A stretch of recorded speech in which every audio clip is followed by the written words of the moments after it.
Lower bracket final here between Copenhagen Flames and Blue Jays.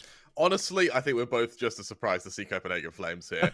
I am amazed they ended up losing to Namiga yesterday, and they lost to Namiga in quite a surprising fashion, a 16-0 over on Overpass. They eventually won the series, but that result is gonna sting. Like that map was so bad, it felt like Copenhagen Flames lost the series even when they won. Yeah, like credit's due to them as well. All right, to lose 16-0 and to then find a way to keep your confidence, to regain your composure, and then win the map afterwards is really something to say.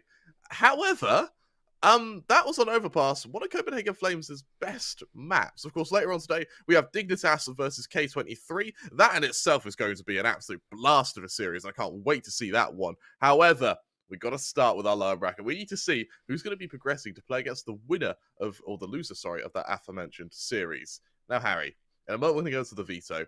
Copenhagen Flames Blue Jays, this North Macedonian side, they recently established themselves in qualifiers as this pug team that just know how to aim. And my God, can they aim. However, they've been picked up by Blue Jays. They've shown themselves as a team, and they are really on the up and coming. We look at Copenhagen Flames, of course, the star-studded lineup of Roy, Zyphon, Huxi, Jabby, and Nikados. I think for me, I'm going to be looking at Yabby a lot in this series. Obviously, this is a little bit of a post-major kind of storyline for the side of Copenhagen Flames. But Blue Jays, maybe a touch less well-known than Copenhagen Flames, but nonetheless, incredibly dangerous. Over the last few days, these guys have proven that no matter the name value you have, it is very difficult to stand up to these North Macedonia's aimers. No, you're absolutely right. Of course, we've got Kixen, Dan, Styles, Aid Kit, and Cancanito. I cannot wait to see them on the server. The two players to watch out for are going to be Cancanito and Aid Kit. However, let's get into our veto. Let's see where this war is going to be waged, Harry, because honestly, the veto is going to matter quite a bit here. Move to Copenhagen Flames' first pick. Overpass is surprising. Overpass is surprising. They've got to overpass, but why? Yeah. They got 16-0 yesterday. Yep. Why have they decided to bounce straight back onto it?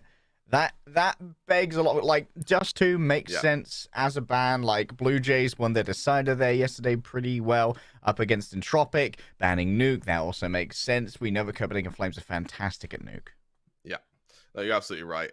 I think this Overpass pick is going to be interesting. Yeah, I mean, this is going to be a weird one, boys. It's the thing, right? They showed a lot of tenacity, so they come back and win the series. So that same tenacity could be shown now when they have their rebound on Overpass. There's no way they get 16-0 twice, right? That just won't happen. So for Blue Jays, I mean, the pick of Mirage as well, it kind of makes sense. The Flames, they play it quite a bit. They haven't had as much success, at least on record, as Overpass. But honestly, with that Overpass pick, it's all up in the air, Harry. It's all up in the air. We've got Vertigo as our deciding map, a map which really does swing in favor of the Flames. Let's see if Blue Jays can take it in 2 bites, because I worry if it does go to a third, then the Blue Jays are going to be in a lot of trouble. Yeah, that third map, Vertigo, is definitely going to be the most important one, of course, because if we get there, this is one of the ones where we see the largest statistical discrepancy between these two teams. Copenhagen Flames, they actually play it quite a bit. 13 instances in the last 3 months of playing Vertigo, and a pretty solid win rate overall. Meanwhile, on the other side, it's lesser picks, but also much lesser winning as well. Yeah, something to highlight as well is we see that sort of statistic on Overpass, where on HLTV at least, the Blue Jays have only played it once, and they ended up losing in ESEA Advanced in overtime to Esports Club Kiev, a team that we also see feature quite a lot in these tournaments. So it wouldn't surprise me if for the majority of this Blue Jays side, that was a match they really should have won. So the fact they ended up losing it in overtime, it's just going to leave them kind of embittered. And now they have to play Overpass again, but against Copenhagen Flames, I mean, that's going to be a tall order. We're going to head straight into the game, though. You no longer have to see our ugly bugs. Let's get into the action. Welcome to Overpass. Kicking off this first round, we've got Kite with that hit and 2 flashes. Over on the Flames, Dignitas hold a smoke 2 flashes as well. Of course, I'm K23. I'm joined by the wonderful Leg Day, our producer, Tellers, our admin, Rain, and our observer, Kev. We'll take you through these 2 series today. Already. Aid care. Sending out a couple cursory shots here and there. Blocks across the board, of course, right now for Copenhagen Flames as they head up down towards Long. No real presence in bathrooms at the moment for Blue Jays. Oh, but he's supposed to stop looking aggression. Manganito. He's going to catch out Hooksy. That's the bomb. Wait. Oh, the timing is good enough. The wrap around the back will come, but this does mean that for now, Dan is isolated with the USP. They're going to be dealing with 4 members coming in onto the B's site. The smoke comes out. That'll make sure that the overhead look from heaven might be a little bit more difficult to work with. Dan looks for their first shot right here, but Roy's already closed the distance. And with the help of a flash coming out from a teammate of Dan, it's easy clap. The Glock is a little bit unwieldy when it comes to this scenario, but Roy still finds the headshots that they want. And Zyphon cleans it on up. Copenhagen Flames with a bomb plant as well will sweep through the pistol round. 6-0 is not going to happen anymore, Harry. That's what matters. That's what matters. It's Copenhagen Flames. They do better than last time they played on Overpass, so we're going to keep looping back to it because, let's be honest, it's a bit of a surprise that it actually came into conception at all. With Blue Jays now, they bring out a full eco. They don't want to risk getting shut down on a force buy, allowing the Flames to build momentum. Instead, get this round over and done with. Get your buy next round. For the Flames, a Mac 10 and MP7 on Hooks, and you could also looking to farm some cash with rifles on the remainder just to add that extra oomph behind their buy. Heavy stack and toilets though to start. Trying to get some 50-50 angles. See if they can convert those into frags. Hooksy. Not at all subtle as they move down here, but they will start to cut noise. They are going to be covered here by Dignitas. Both of these SMGs, they want to be the ones to achieve these killing blows, get that additional money. Styles looks the other way. Will they be able to find themselves any timing here, though, is the question. There's the flash. Moving on forward, they see the first. They kill the first, second, and third, maybe. Uxie and Dignitas clear through the toilets. And the cleaning crew is going to get their bonus today. That Christmas bonus going to be delivered. Kicks in. Shown in the corner, and Dignitas chases it down. Rifle will be recovered. That's just an upgrade for one of the SMGs, isn't it? You're moving to the full buy anyway, so you just sort of save the investment of one of the SMGs from playing bonus. Hooksy still has that MP7. MP7 itself is a surprising buy. We don't often see it. Usually we see teams detour to the Mac 10 or MP9, or just not buy an SMG at all. And then they would instead go for the bigger jump to the FAMAS or the Galil. In this case, Blue Jays, it's M4s around the board with fairly limited aggressive utility, that being none past the Molotov they just threw. Oh, aid kit. Instantly discorporated. Roy, what a shot. Now it's down to Kixon to try and rescue this. That's 2, maybe even a 3rd. That's lovely stuff from Kixon. Blue Jays, we told you that they aim. And Kixon's looking to prove it. Coming in from separate angle. There's a lot of pressure coming in here. And he could also be AK in hand, could get plenty done. Hooksy will move away for about a moment, but Casanito's right behind them. Casanito easily dispatches of them. And you know what, Kremer? Copenhagen Flames, they've already done infinite % better than they did on Overpass yesterday. Yeah, they're out of their mind, really, compared to Overpass, right? But they're playing out of their mind. Do they got 2 rounds? Absolutely. I mean, on the topic of best we've seen, like I said, that's a solid beat defense there. Really nice 3K from him. And it means that now the utility can back up this spy. AKs as well, I mean, they're going to be just that bit scarier. The force spy comes out from the Flames, and we're going to see that AWP on Dignitas. That's something to watch out for to make up for just the Deagle over on Zyphon.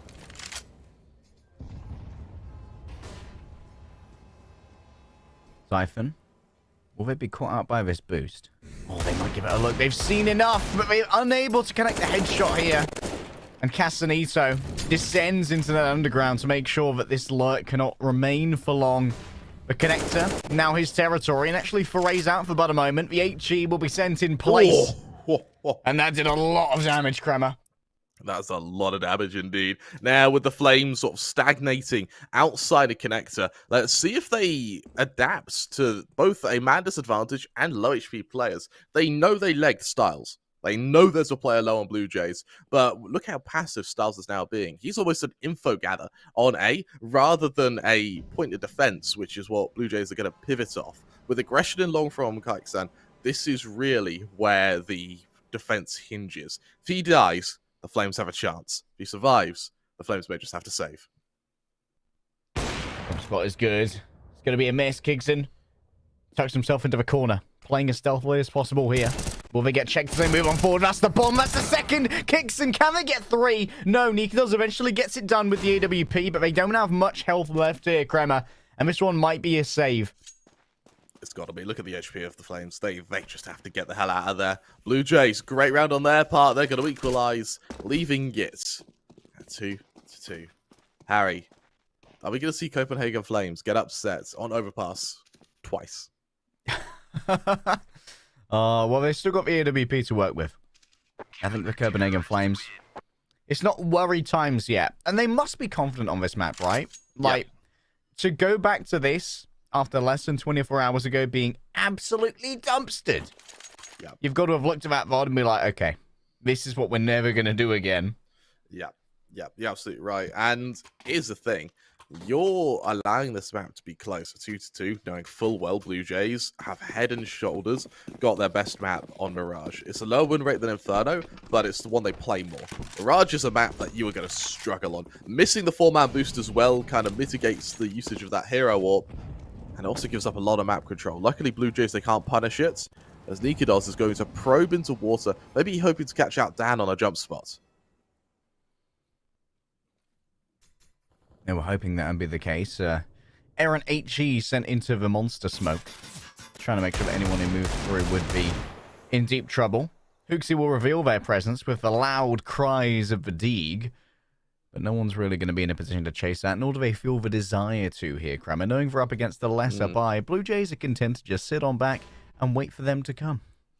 Yeah, so you're right. You need to remember as well that right now, Blue Jays, this is a big tournament for them. They have absolutely anti-stratted Copenhagen Flames. Everything from that 16-0 yesterday, they are now copying. They've seen the aggression through toilets as well. That smoke perfectly timed. Dignitas being shoehorned to fight the AWPer.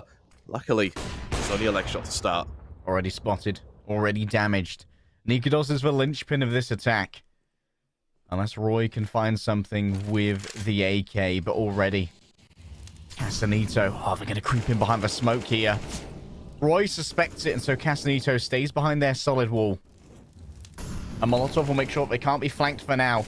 Casanito knows that if they want to move forward, the Copenhagen Flames have to move through him. Tucks into the corner. They didn't see him at the cross. Lovely stuff from Casanito. But still, Hooksy keeps themselves alive here. Yabby tries to grant themselves some attention here. Will it make space for the AWP?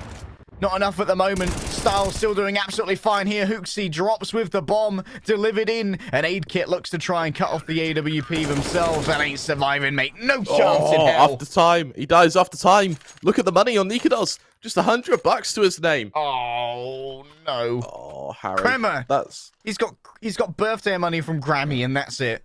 Yeah. It's a generous birthday. Something nice, dear. Don't spend it all at once. In this case, he physically can't.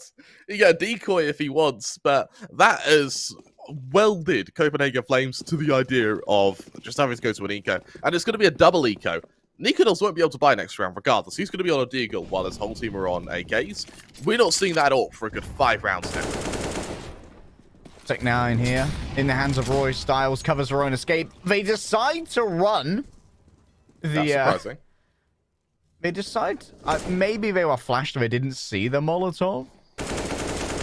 Casanito. Obviously just easy farm for him. Until, of course, they run out of bullets in the magazine. Hooksy... What was... Oh. That was a nasty shot with a Tech9. You know what? Get rid of those 2 weapons. You'll take it. Yes, a little bit of damage when you can, and the rest of Copenhagen Flames can buy. And actually, I think Hooksy can just about afford an AWP. That's brave of him to buy that for Dignitas, knowing full well it's massively handicapped the utility from both players. So Dignitas, he may be able to catch Styles by surprise here by having that AWP, just by his presence alone. Let's see if it's enough. As the Blue Jays now looking to press their attack, looking to extend their lead. They're going to do so with a bit of aggression from Casanito here. Casanito so far forward. They're on Fountain already, Kremer. And Dan, they are closing the distance here. Isolated at the moment is Roy. Lined up in a 2 versus 1, but no. Roy claims the first and claims it easily. They didn't expect that Casanito would be up this steep. Surely there won't be 2 players here. I think Aid Kit saw 1. But suspects that this is going to be the hit. And so they move back and they move straight into the crosshair that Dignitas presents. Hickson, you've seen massive things from them here before. They looked for the reload, but they're unable to complete it before Yabby puts them deep into the ground. This is exactly what Copenhagen Flames needed, Kremer. Absolutely is. If we don't see Casanito get a kill now, we may just very well see a save. That was a bad smoke. I don't think that's the smoke they wanted, Kremer. Can he punish it, though? I don't think Casanito has the will to punish it right now. Yeah, they're happy to just save. Be responsible.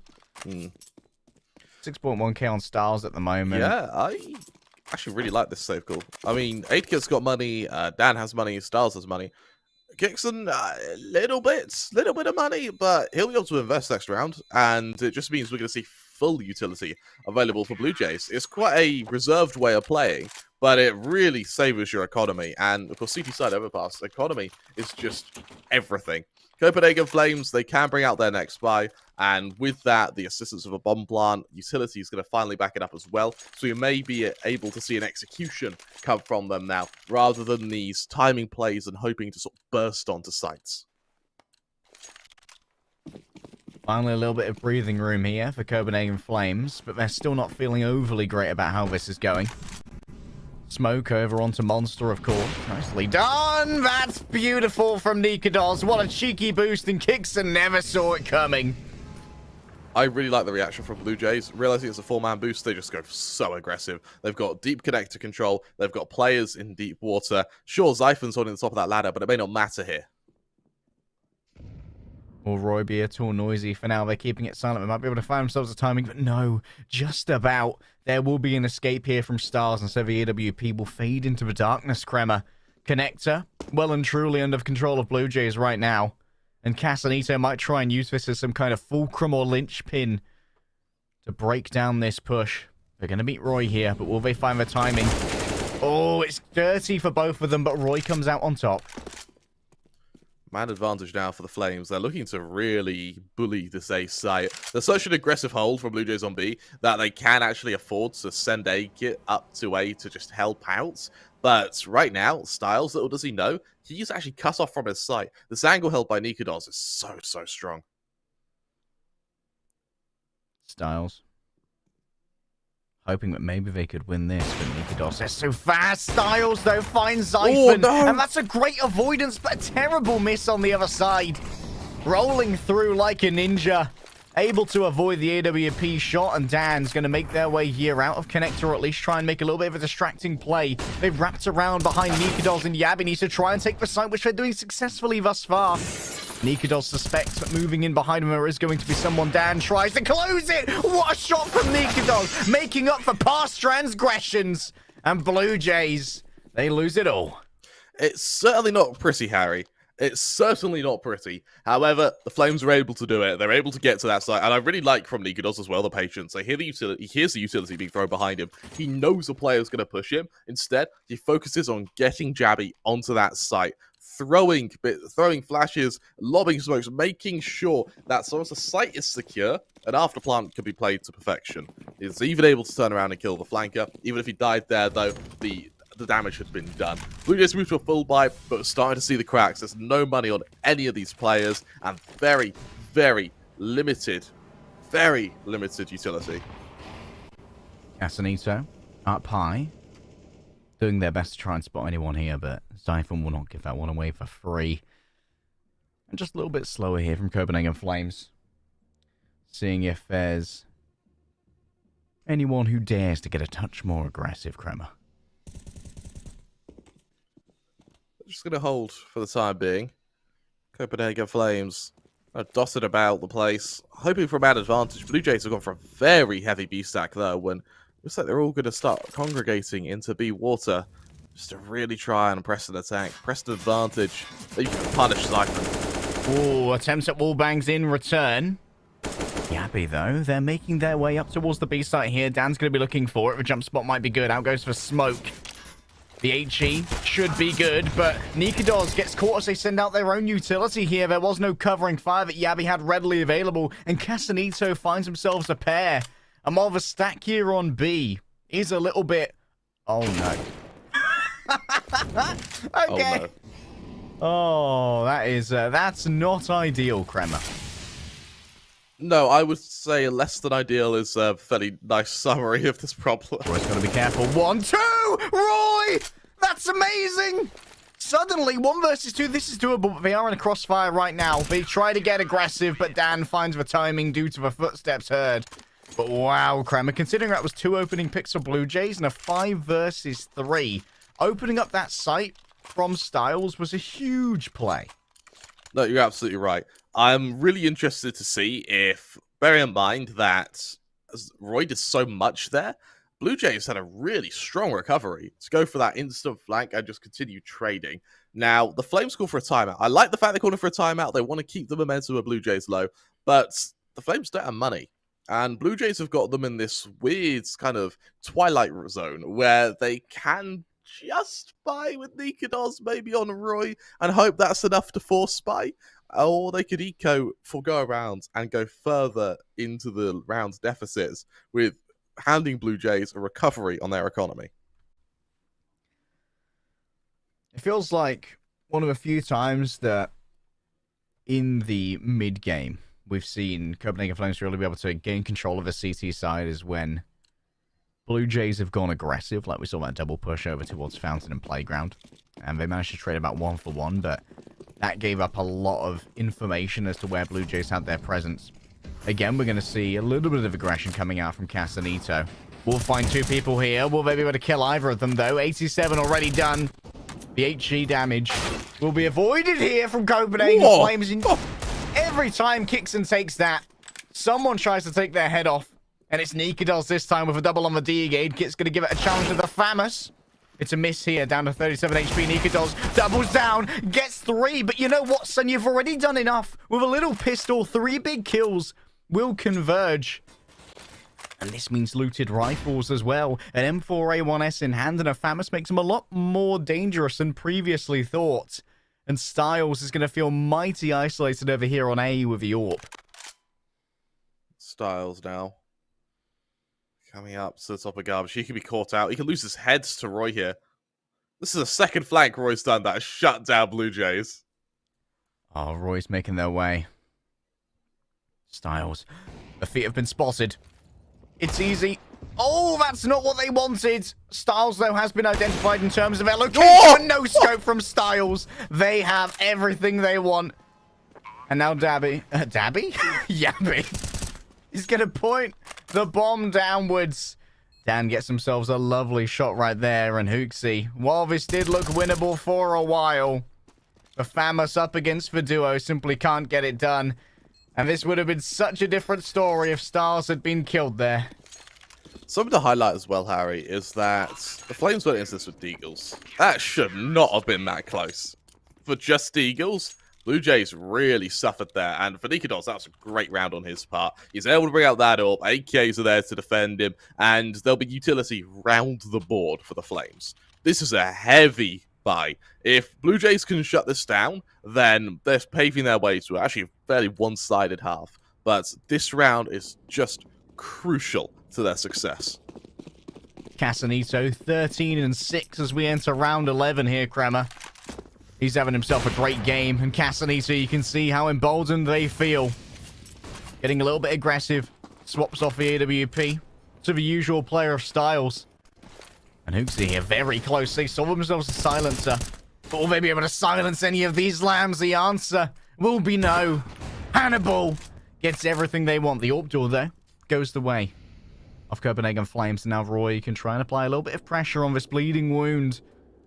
Casanito begins to creep upwards. Roy, will they be spotted here? It's easy for them. They don't have a trigger discipline to look for the second. And so Kixon's going to get themselves an easy trade. But Dignitas knew that your presence was going to be moving across his crosshairs. And now the question is, do Copenhagen Flames try and wrap around the back? Yabby seems to think so. They find themselves a timing on 1. It's down to a 2 versus singular player. The bomb is back in spawn, though, Kramer. So Yabby's had to go roundabouts. It leaves their options open, right? Doesn't it? Yeah. It actually may work against Daddy now, because he's going to consider it being a double fake because of how long it's taking the bomb to be planted on A. Decisions to be made here for Dan. Trying their best to play a more non-committal position where they can keep an eye on B, while also having ready access to A. They're likely going to hear the approach here and the Molotov as well. And now Dan will make their way up past the dumpsters, looking over towards Optimus. Receiver first. That's a beautiful duel taken. And now they've been identified here by Dignitas, who tries their best to close the gap a little bit, playing very close to this bomb. And that's a lovely hop up and a skip down to the respawn for Dan. The timing is just perfect from Dignitas there. He's having a blinder of a game. His decision-making is split second. The second that Roy is able to see the second player on long, dives into toilets, holds the angle to allow the player, or to force the player to either keep aggressing or hide. Tries to run back, gets killed, trades perfectly, keeps the man advantage in favor of the Danes. Credit's due to Roy, particularly. He has been able to get behind, catch out, and harass Blue Jays time and time again. Roy has been a bit of a stealth operative. That much I can grant you. Hickson, place of a cheeky wallbang. All they're going to be giving away at the moment is ammo and information. Ammo doesn't come cheap either. Yes. I bet for Vertigo especially. What, 50 BMG? I think Deagle's 50 BMG. I don't know anything I'm about fact guns, man. Someone in the Twitch chat will let me know. The resident gun experts of Twitch chat. Yeah. Oh, Hooksy. They could get plenty of this. For the first time, it feels like Copenhagen Flames are actually against like a ramshackle buy, a garage buy, as you like to call them. Kicks in the first. Oh, they don't have a huge amount of patience when it comes to that trigger discipline. But they got themselves two. And Aid Kit knows that they can't really close that gap to try and pick up the rifle here. 3 versus 2 now. The Scout and the M4 remain alive, and only a Galil and an AK have been lost so far. It's all down to Aid Kit now. He's a sole defender of the speed sight. Styles, he's too far away to help. No matter how much Aid Kit please, no matter how much he lights those beacons. Gondor ain't coming. Man. Yeah, Gondor ain't coming for aid. It's all on Aid Kit. 1v3 for the site. Aid Kit stands in this cheeky position. Should not be spotted just yet. Styles has arrived, though, and that's a little bit of damage done. Softened up, tenderized for the attempt of Aid Kit to make the jump. An attempt to plant the bomb here from Dignitas, and it should hit the ground right now, but Roy is so low at this moment. Zyphon gets one in the head, and the Scout can't do much at this range. It's the Big Daddy AWP that comes up a little bit stronger. Solid round there, and unfortunately, it's just the firepower isn't there for Blue Jays. They get punished for force spying, and the Flames, that's not only their equalizer, that's their ticket back to the lead. Really solid stuff from them now. As Blue Jays, they just have to bite that bullet, go down to an eco. On topic of bullets, Harry, I do apologise to you, the Twitch chat, our admins, producers, and observers. It's not 50 BMG, 50 Browning machine gun, that's what BMG stands for. A Deagle is 50 Action Express. You disgust me. I'm ashamed of myself. I can't look in the mirror. I hope you can find it within your heart. Look at this aggression here. With the pistols, maybe out of Monster. Is there anything to cover this? A flash was good, but Yabby just started firing and fires again straight into Aid Kit's head. Admittedly, we expect this against the lesser buy, but that's still some great game sense from Yabby to make sure they're not overwhelmed. They don't give away that freebie. And Hooksy here might decide to get a little bit frisky, a little bit risky, start moving forward with this Mac 10 to try and turn it into some sweet bonus cash. I mean, for the eco, a kill would be nice, but I don't see that happening. I think it is really going to be down to the Flames making this very, very one-sided. Jabby does get tickled a little bit, but it's more fleeting blows, isn't it, rather than say a hammer. As he's Roy, got a flash. Oh, look at Roy's done it again, and every time Roy does this, knife kill. It's worth so much, Crema. Like every time Roy is so deep in your enemy territory, like we've got to have someone looking at this. Like Roy can't keep getting away with it, man. Yeah, I feel quite bad for the Blue Jays. Even though Roy is able to get these flanking kills, it's Psyche that comes behind it. It's the Roy has got behind us again. No corner is free, man. Yeah. When Roy's really there so often. Yeah. And it's like a paranoia that's now going to constantly be in the back of their mind. For the Flames, 7-6 paranoia. Yeah, they sit 7-6 up. We see an investment come from Blue Jays. We'll see if they're going to be able to match the Flames here. Bear in mind that they don't have an AWP, they have very limited utility, and because of that, they've got to go aggressive. Casanito. No one goes more aggressive than them. They got the mojo, they got the machismo to make it work. But they're only good for one in this case. Hooksy good on the refrag, kicks in. They didn't expect him to be up this far, and so Hooksy is going to be punished for that. Nikados try to take the matter into their own hands. And Yabby here, they could be hit on the jump spot. Aid Kit, they've seen one. Oh, Dan's got such a good swing, and Aid Kit finds the second. And now look at that bomb at the end of Monster. That is a difficult retrieval, so I think we've got ourselves a nice long tack pause here, Kremer. That we do. I really like that round from both Aidkit and Danny there. There's a jump spot, and with Jappy now seeing the play, he's jump spotted him. He's holding that angle. It gives Danny the easiest kill of his life. Shot to the side of the head. The perfect bit of teamwork, a bait and switch from Blue Jays there. And for Nikados, he might peek some monster. He might probe a bit for a kill. But the reality is, this isn't a good position to be in. And bear in mind, Blue Jays, sure, they have no money at all. But if they can at least make it 7 rounds on their CT side, they've pretty much done enough. Nikados has to be careful with his AWP in hand. Not because he can't afford another one, but he doesn't want to give that economic boost over to Styles. Like, Styles has $0 right now, and if you give him this free upgrade, that could change the dynamic of the last round in the half. Nikados moves on forward, and thanks to the AWP, mate. Because don't worry, I've got it, guys. I'm going in. Yeah, for me, that round was less keeping the AWP on Nikados and more preventing Styles. Yeah, denying the AWP. Yeah, exactly. Styles, yeah, he's not having a pleasant game, but on the flip side, he's setting up Ganganito for many. And, you know, Yasanito is having a great game. Casanito also. Generally, at least trading 1-for-1 on their aggression. Yeah. Trying to stifle any momentum that Copenhagen Flames might generate on their moving forward.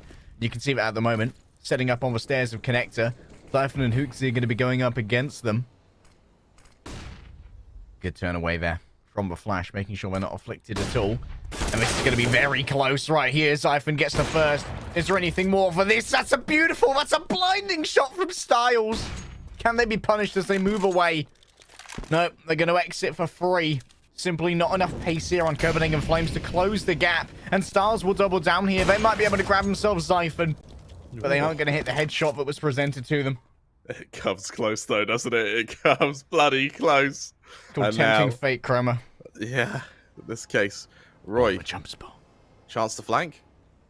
Look at the aggression of Aidkit as well, over on B. I mean, Roy might believe it's another chance to flank. Blue Jays aren't giving this one away for free as well. But look at this. The amount of map control that Blue Jays currently have is pretty amazing. They do miss having eyes on the main thoroughfare to A. And that could come back to bite them, but it can be quickly adjusted to by Styles. And you can see that they're consistently just moving between these angles. They know that Kixon has their back. That's the flash coming out here from Roy, but no. No more of those. Had enough of that. Aid Kit's around the back. This is a freebie here onto Nikados. The AWP is gone. And Styles, while they might be blinded by their teammate, is still hitting blinders and shots. What a round there from Styles, hitting every single frag that they need to. I mean, we said earlier, right, Styles having a bit of a shaky game. I take it all back. He's a shaky game because he hasn't got the AWP out. Once he has it, though, Harry, that man is a machine. We see Blue Jays move to their T side. The CT side of Copenhagen Flames is what let them down before. It's what really harmed them. Will they be able to recover as we see armor round the board on Blue Jays ready to start? I mean, we've got to also think about like that 14th round as well. If Stars hadn't been given that AWP for free, would that last round have been different? Would there have been as much capacity for this? Nikados and Siphon, they're already making good use of the USP, and while Nikados will fall, Roy's there to pick up the slack as always. The Glock, occasionally an imprecise weapon, Kremer, and proving so here on this speedy attempt at a run and gun. The bomb's been retrieved at least, and now Blue Jays in a 2 versus 4 have to figure out their strategy. They only have a dummy nade, though, so things might get a bit complicated. That it might do. And Harry, something to highlight is when Copenhagen Flames played against Namiga started on their CT side. They went 15-0 up. It looks like the Flames, they have a serious problem with their T side of Overpass. The fact that in their T side of Overpass, they were able to get 7 rounds makes me think that not only have they recovered, but actually, they could mean business. Blue Jays, sure, 8 rounds is great. But if they get stomped for the second half, it may not matter for going to Mirage, where you want your confidence in your range. Roy could have the bomb here, but no. Styles plays it up high on the bench and is rewarded for that. Zyphon finds himself surrounded, but it's okay. They bring it down to a 1 versus 1. Styles looking for something here, but nothing's going to be grasped except for lead within their eyeballs. And that's going to be Copenhagen Flames evening us up and potentially claiming the lead here, unless Blue Jays want to go all the way in here for a force buy to try and kill this baby in its crib. Can I put out a prediction, Harry? A bold prediction. What? You go for it. As a color caster, that is your right. I'm looking into my seeing eye, and, I'm kind of... You're pondering your orb. Yeah, I've consulted the Oracle, and I actually see Copenhagen Flames making this a very one-sided second half. I think we're going to be seeing a 16-9, 16-10 in their favor. 16-9, 16-10. Yeah. That shovel had a little bit of a flight there. Roy looking too aggressive to connect to here. And it's just a clean kill, isn't it, Harry? Blue Jays for the eco. Damage would be nice, but it's looking unlikely, isn't it? That was a lovely second pass as well. Yep. Playing off each other very well. Out. Widespread. The Blue Jay diaspora at the moment. Looks like they may commit over here to long. The SMG is not the ideal weapon for this range, but I mean it beats the Glock at least, right? It does beat the Glock. Not much loses to the Glock in CS actually. If anything, certainly not the MP7. And the Famous only grabs a singular kill as well, so that was a high value round when it came to the SMGs. 4 kills overall. Harry, it's happened. The Flames, they've taken that lead. 9-8 the scoreline. Blue Jays, they move to their next investment. A couple of AKs, sorry. A few bits of utility, but there's nothing in the bank. There's no war chest for them. They've just got that piggy bank, taken a weapon of mass destruction to it, and now they've just spent everything. It's the Flames looking to play bonus against this with 4 SMGs. It's a bit greedy, but if it works, then there's a lot of problems for Blue Jays. It's all or nothing for the North Macedonian side right now. Every single lost weapon could be a calamity, because every single one also presents an upgrade to Copenhagen Flames. They have no equivalent weaponry here, Kremer. It's very true. Dignitas. Can they open it up here? Oh, they can. Surely this is going to be checked, though. They expect a second, and it's going to be Kixon. So tempting is that AK. Dignitas makes their way out. Oh my god, they get the second as well. There's no way that Dignitas gets that. 2 AKs down already. Casanito down to only 13 HP. We're only a couple of seconds in, Kremer, and already this round is not looking great for Blue Jays. Well, I need to get maybe the next one on the docket as well. Oh, Hooksy just plays it tight. They do some damage, but not enough. And now you can see this quick movement onto A. They want these close range battles. They want to fight on the site. That's a beautiful flash. Zyphon looks away. The Casanito is going to be on the business end of a smoke right now. For the flank, though. Should be checked. It's Aid Kit who's going to be responsible for it. Can be made to turn around. Roy! How does he win that at that range? Lovely stuff from Roy. Zyphon continues to distract him, and Yabby comes in from the other side with a premier weapon, the Famous. The best the boys have to offer. Roy's down to only 2 HP, and Dan's got to try and make it work by themselves, but it's disaster for North Macedonian side. They put everything into it, Kremer, and they walk away with nothing. it just comes up wrong for Blue Jays. A massive collapse onto them there, and somehow Roy gets behind them again. We're just not going to question that, but it's just Roy things, right? But for me, those two opening kills from Dignitas there, they get the kill with the SMG makes it a worthy investment. So then pick up the AK and get the second player. It almost just cements their round. It cements it for them. And from then on out, it's just a matter of trading. And we saw at the end there, with Zyphon and Hooksy just both swinging the remaining player, they're able to deliver. With Blue Jays, few rifles, a bit of util. It's a shaken buy. Luckily, the bomb plant has made it possible. But possible for how long? Roy, classic M4 here. It's a niche buy these days, but sometimes you just have a preference, Kramer. Surprising, actually, to see the M4 still being invested. It's not the best economic position.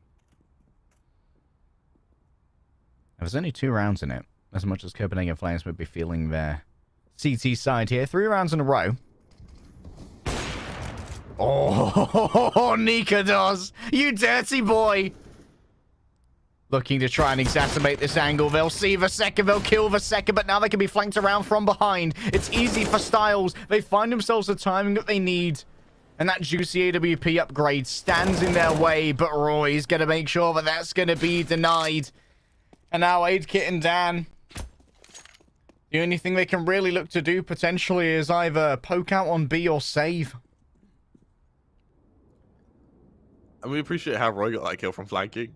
Like, he is so good at his The paranoia is so strong, man. It actually is. And it slows your pace because you've got to check every single corner. Yeah, Jabby's alone in a 1v2 for this site here, so he is going to be pressured a bit. But all he has to do is slow them. Once his teammates come, it's over for Blue Jays. All Jabby needs to do, kill a man and hide. Hooks is on his way. Yabby tries their best to survive. Dan won't allow it to happen. That's a good flash, or rather a good smoke this time. As Roy comes in from the other side, surely this isn't the round that Blue Jays win. After the performance Dignitas put up at the beginning, Dan is watching Hooksy's location, but the M4A1S comes out on top. Both the gunfights go exactly the way that Copenhagen Flames were planning. And it's going to be a little bit of a run here to try and retrieve the AWP that's previously in the hands of Dignitas, and it is going to be found, you can see. Hooksy making their way downtown. The bomb should be defused, and Copenhagen Flames exacerbate their lead. Yep, once again, it's just a difficult position for Blue Jays. They really are being tested in every single round. They haven't been able to bring the AWP out on Styles at all, purely because they just haven't had the cash. Even now, when they have the bomb plant, they got kills, they have the loss bonus, they can't even get full utility. There's only a handful, there's only 2 Molotovs to get them to a site, and considering how they start each round with a default, that isn't enough. With the Flames, they've got everything they could ever want. The war chest isn't great on Hooksy particularly, but it doesn't matter when you're just winning rounds. Dignitas missed for first, does not miss for second here. However, Kitson has already got themselves a little bit of range to work with. Zyphon punished for taking this duel aggressively. And Aidkit gets themselves a pair, but it's a bloodbath, Kremer. And at the end, when the scores are tallied, when the blood vials are weighed on out, Blue Jays saw themselves yet again at a disadvantage. Dignitas, this is very aggressive for an AWP. And I think a wallbang there. I think they just caught Hooksy midway through a mess about. What was he doing? With his trousers down. It's come down to a 2 versus 2. They've absolutely pantsed him. Let's see what Styles can do now. He's just jumping around, man, having a good time. Yeah, just vibing, dude. Castanito watching this cross could be everything. Oh, they might got a little bit of a helmet right there. But Dignitas, they deliver a direct HE to Styles. And it feels like whenever Blue Jays end up with a chance, everything goes wrong. I don't even know what to say. That is just a collapse for Blue Jays. I think Dignitas might have a vendetta against Blue Jays. He's going so aggressive. To see him on T-Ramp, I think, what was that, 30 seconds into the rounds? That is just insane. Like, you know what, Kremer? This smells of a team that is like, okay, we're not terrible at this map. Thank God. Like, this map regardless of whether they won it or lost it, it was always going to be the most important for Copenhagen Flames because they needed to be assured that they aren't just terrible at CSGO after yesterday's performance here. Yeah, it's one of those days, right? Oh, Dignitas, that's going to be a doubling connector. That's a problem. We talked about people being caught with their pants down, but it's Copenhagen Flames showing off their willies in mid. You can see. He now has a monumental task ahead. It's a whole of BLUEJAYS to bend down. Oh, the hip fire with the AUG is not ideal, but Yabby's making it work nonetheless. Okay. Kixon. Moving forward, Zyphon pokes their head out of a smoke, and it's taken clean off here. Beautiful round from BLUEJAYS, and they get the bomb plant as well. That's the kind of good round you're looking for here, Kremer, to really give yourself some zeal for this half. It's the first T round they've grabbed. You're absolutely right. Something tells me as well, it may very well be... It may be a shot in the dark. It may not be something they can mimic. However, they can take solace in the fact that Copenhagen Flames, with the rounds they have been winning, they've been losing a lot of players. They don't have cash. So Dignitas goes for the hero orb. There's the Eagles around it, but it's all on Dignitas to deliver here. Dignitas going to be smoked off. Roy tried to play a cheeky angle there with the CZ, but Styles puts him down in the ground. And now Roy, they're feeling the pressure. Surrounded here, can avoid the Molotov, but can they avoid the bullets? They see the first. Casanito's going to fall. And Dan tucks in calmly here, trying their best to get themselves an unfair fight as they just crouch down within the smoke. And they absolutely Batman their way out. Ooksy with the dig. That's a beautiful shot. Styles up next, the AK. Surely this wins the battle. Ooksy cannot get anything more than this, but they will. And now Yabby's around the back. They could find themselves the timing. That's one. The second's going to be a miss, but down to a 1 versus 1. This is not comfortable at all for Styles. Yabby, that's another shot. Down to 35. Surely you can't do it with fatigue. Copenhagen Flames. Could they eco the North Macedonian side and upgrade to the AK? All's fair in love and war now. Sure, it may be unfair when it comes to the health, but with the AKs, one shot can be king. Styles down to only 9 HP. They've got themselves a pair of flashes. And Styles just fades away for the moment. Want to play the time. Want to make Yabby sweat a little bit, but with the dig in hand, Yabby can just try to get a touch more aggressive. They already have confidence in their dig skills. These steps will betray. But it's fakes after fakes, and Yabby thinks, you know what? No time, but we've already done enough, mate. Styles' armor is torn to tatters. And BLUEJAYS, they will get to double digits, but at what cost? Well, Javi's able to retrieve the orb as well, so there is still that X factor which the Flames can rely on. In the form of Dignitas, 24-12. He's almost unmatched in this server by Casanito. It's the only man who comes close to it. And, I mean, Dignitas, he's on an absolute tear at the moment. Let's see if BLUEJAYS are able to keep this consistent, because these rounds are coming so close. It is going to be dire if they are unable to convert against the Flames. To contextualize for those in our audience who are unaware of the pricing, this match is worth at least $3,000. The difference between third and fourth, $4,000 versus $7,000 in pricing. And remember, whoever goes on from this, they still have to battle against the loser of our winners finals in the consolidation match, so they can go even further and get towards our huge 25 grand top prize. That's a tall order, isn't it? That's a tall order. And for Copenhagen Flames now, this is going to be a tough position to be in. You're a man down. You know that Danny doesn't have a rifle, so there's going to be some aggression from that MAC-10. None of you have head armor bar Jabby, but he's only got a FAMAS. You know, no one is beefy on the Flames right now. Dignitas has to deliver, as does, I believe, Zyphon, who is currently very alone on this B site. No one's beefy, Kremer. Sometimes you don't have to be. You can be wiry and strong. Have that Glasgow strength. Glasgow strength is scary, man. Like... You don't want to mess with Glasgow strength. Ooksy here. Caught on a timing. Casanito once again is the one to open this. Yabby does their best to cover Dignitas, but already A is feeling a lot more fruitful in terms of ground here for BLUEJAYS. hostiles. Waiting connector. They find a timing. Onto Zyphon, and now Copenhagen Flames. They're going to have to think about just saving. Did Jerry see the aggressor? Flames me. Yeah, that's all right, Harry. It cripples us all. It cripples us all. I got a fear response from thinking about Glasgow strength. It's a visceral reaction. No, not the Scotsman, not again. Copenhagen Flames. They've got weapons to save. The AK will be picked up by Jabby, so it's not the end of the world for them. Unfortunately, though, Blue Jays are starting to really snap at their heels as their T-side starts to really come together. Blue Jays showing off their capacity to be some huge aimers, and Casanito is already doing so much. 22 and 17. Sure, it isn't the huge disparity, the over 2 KD they had towards the first 7 rounds of the game. In fact, I think it was the first 10 rounds of the game where they had over 2.0 KD. But they are winning outdoors when it matters. They're playing some lovely timings. I think they managed to catch out Hooksy in the last one. Let's see what they can do as Copenhagen Flames. They've got that. The open AK on Nikidos and Jabby are single-handedly what needs to do the work. And, well, that's that, Harry. Turns out... I've had enough of you. I've had enough of you. Nikidos, I've not had enough of you, though. You carry on, my son. I could cast this all day. He's been called upon, and he is delivering now. 3 players left on Blue Jays. Blink, and you miss it. Rapper teammate's gone.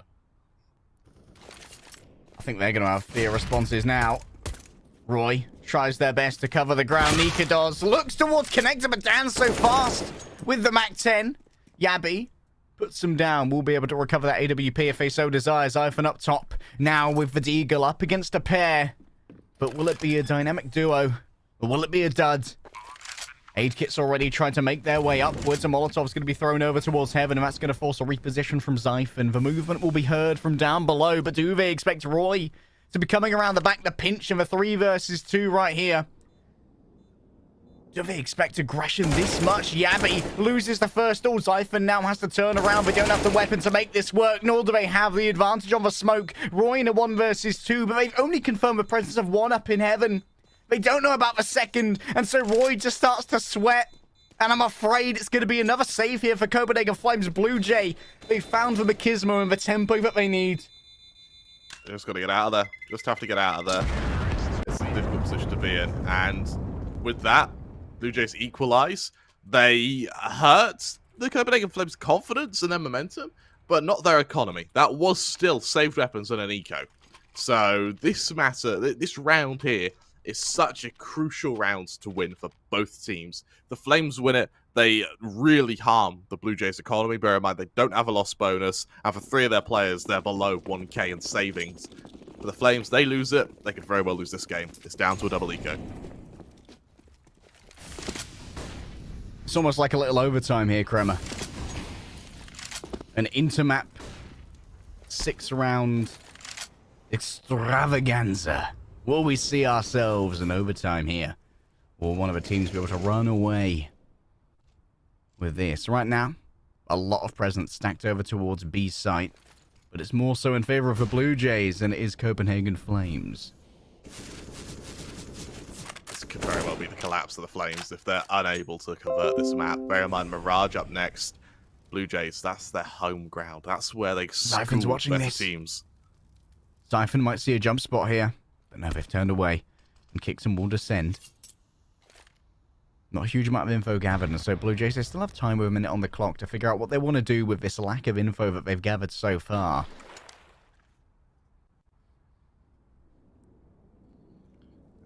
Let's see what they can do. Flash has come through. HE sent in response. Hooksy spotted a little bit of presence here, and Nikidos, do they expect the numbers that are coming their way? This could be a collab, but they won't actually hit anything. They missed them both, and Dan's going to be quick to punish on that. Hooksy interrupts the movement here of Aid Kit, sends out a flash, just trying to play as self-sufficiently as possible. And now Roy has been able to cover the distance, but he can't get the first kill. Casanito's come alive, and Yabby's been made dead. Zyphon, what can they do with the M4A1S? The answer is not enough. Blue Jays, they won't get themselves the bonus bomb plant, but it doesn't matter because you've got yourself to 13, and that's 5 rounds in a row. I want to see attack pause. Yeah, Copenhagen Flames have really let this slip, and they haven't done any attempts to like slow it at all. This buy that comes out, it's one of these hybrid sort of buys, sort of not buys, because they have the loss bonus, so they're gonna have money next round regardless, but they can't full buy, otherwise they won't be able to afford next round regardless of the loss bonus. So there's Deagles, there's MP9s, there's the odd bit of utility, the odd Deagle, but it may not be enough. Casanito here, staring down mid, has done a little bit of damage to Xiphon, but we've seen nasty things occur with these Deagles in hand. Casanito is able to pass by Connector. The 1 versus 2 here. The CZ can't do it, but the Deagle can. Nikados grabs themselves an upgrade. And the Orpa may not have their preferred weapon right here. That's a lovely catch from Yabi. And a good flash as well from Hooksy. It's allowed for a 3 versus 3 right now.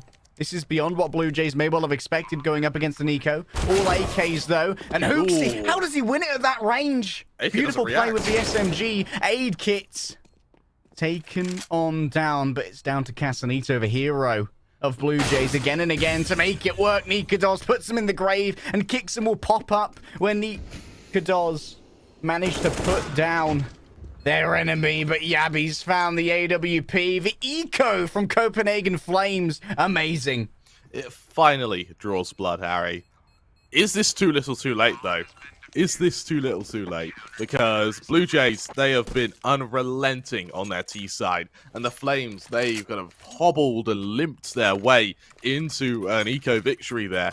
But that came off the back of some very clean kills from Nikados. He's going 28 to 14, Harry. If he doesn't mimic that, then what happens? What happens? Because the Flames, the usual star players, you know, Xiphon, Jabby, they're not putting up the numbers we're used to seeing. And while Nikados is being able to pick up the slack, can he do that for every map in a series? Nikados once again trying to get into the heads of BLUEJAYS before they can even find anything, and that's exactly what they've done. Casanito taken down. You couldn't ask for a bigger opening pick here from Nikados. Kicks in. The blinds are just so good, Kremer. The classic M4 gets it done. Roy looks in for a second battle here up against Dan. They're surrounded on both sides, and eventually Styles will find what they want. But this is confirmed presence. And now Xiphon can just try and camp this. Attempts at wallbangs here from Dan. Out goes the HE. A lovely little tap through the window forces Xiphon to give away the angle. But now it's 2 versus 4, and dare you challenge Nikados. Let's see what Styles can do now. Very alone now. That time is perfect. The game sense on Nikados is just incredible. Knows exactly what information they do not have. Oh, that's a bad miss, though. Nikados punished for that. A little bit of damage taken. But that's going to be 2 different angles, and 2 players confirmed by the tracers and now moving around the back of both Yabi and Xiphon. They should be able to find themselves a good crunch, but already Dan has managed to get a little bit more distance. Can they win the first battle? It doesn't even matter. Nikados interrupts as a third party. And Copenhagen Flames are on the precipice here of their 14th. And they'll find it. Nikados, what a round from him. 3 kills. Well, I said, can he consistently do it, Harry? It looks like we've got our answer. BLUEJAYS call for a timeout. They're in a position where they have to figure out what to do against the Flames here, because the Flames, they've changed their CT side. They're now trading off one another when they go aggressive, and there's no solution yet. We need to see BLUEJAYS come up with something, and fast. There's only a limited amount of rounds left in this game, and they don't have cash. This is a do or die position for them, because the second Flames hit 15, they're going to keep up that aggression, they're going to turn it up a notch, and they're going to be unstoppable. This force buy here from the side of BLUEJAYS. You've got to see as much out of it as you saw from the force on the side of Copenhagen Flames. They mostly went for Deagles and a couple SMGs. BLUEJAYS are able to capture the same magic here with a pair of AKs and a bunch of upgraded pistols. This is a very fast round. I don't know if I agree with the force buy, though. Ooh! Roy, though! An unyieldly spray. Allows for Dan to be a little bit more precise, and that could be a picked-up weapon later. Oh! He just doesn't have a reaction speed. Dan gets himself a pair. And kicks in here. Moves onto the site with the bomb in hand. Yabby is blinded, but Hooksy's trying their best to cover this. Still, the plant will be good behind that central pillar. And Kixon. They just lock themselves in for the long run here. It could be yet another force by getting a huge amount of value. You can see that M4 has been placed in the hands of Casanito previously. It was Roy's possession. Yabby does their best to winch around here. Kixon's going to see them first, but Yabby fast on the adjustment. Styles looks for the second attempt here as Hooksy needs to make their way around. They see the first. Anything more than this. Yabby's becoming alive, but Styles makes them dead. Wow. Is there time? I think there is. What a retake from Copenhagen Flames there. A man down in that retake. They trade, and then they just win an insane position. Great performance there from the Flames, and now at 15-13, this could very well just be the collapse of Blue Jays. They do have money, yes, but that was off the back of a bum plant. That force spy last round has hindered them when it comes to utility this round, and with only a handful of flashes and smokes, there's no nades, there's no Molotovs. Getting the Flames out of positions they've dug into is going to be a nightmare for them. Match point here for Copenhagen Flames. Redeeming themselves for potentially one of their worst maps on record. 16-0 yesterday. Absolutely trounced and demolished on Overpass. Patience is their ally. No one really getting too frisky here, but Roy, they want to control connector and at least make sure that these options are limited. Dignitas takes that swing, and now with the sound of that movement, Roy goes into cover, and that second kill right there, that looked absolutely beautiful. Dan trades it back, and Roy checks in the underpass already. It has been noted by their fallen comrades. It's Aid Kit versus the world, 1 versus 3 to keep Blue Jays alive on Overpass. And with only a Galil, it's not the ideal here for Aid Kit. Can they get the first? The answer's going to be no. Hooksy puts this one in the ground. And Copenhagen Flames win their map pick. It takes a while to win that map pick, let's be honest. That was by no means pretty. However, they are able to convert it. They are able to give us a victory. And for Blue Jays, that puts a lot of pressure on Mirage. More importantly, it puts a lot of pressure on Vertigo. A map, for me, is going to be the most one-sided, would be Vertigo. Mirage for Blue Jays, if they can just clinch it out, they might stand a chance. But they desperately need to find a way to convert Mirage. We're going to see if they can do just that in just a moment. We're going to go to a quick break. When we return, the action will continue. Don't go anywhere.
Like day. Join another wonderful Cremo. Welcome back.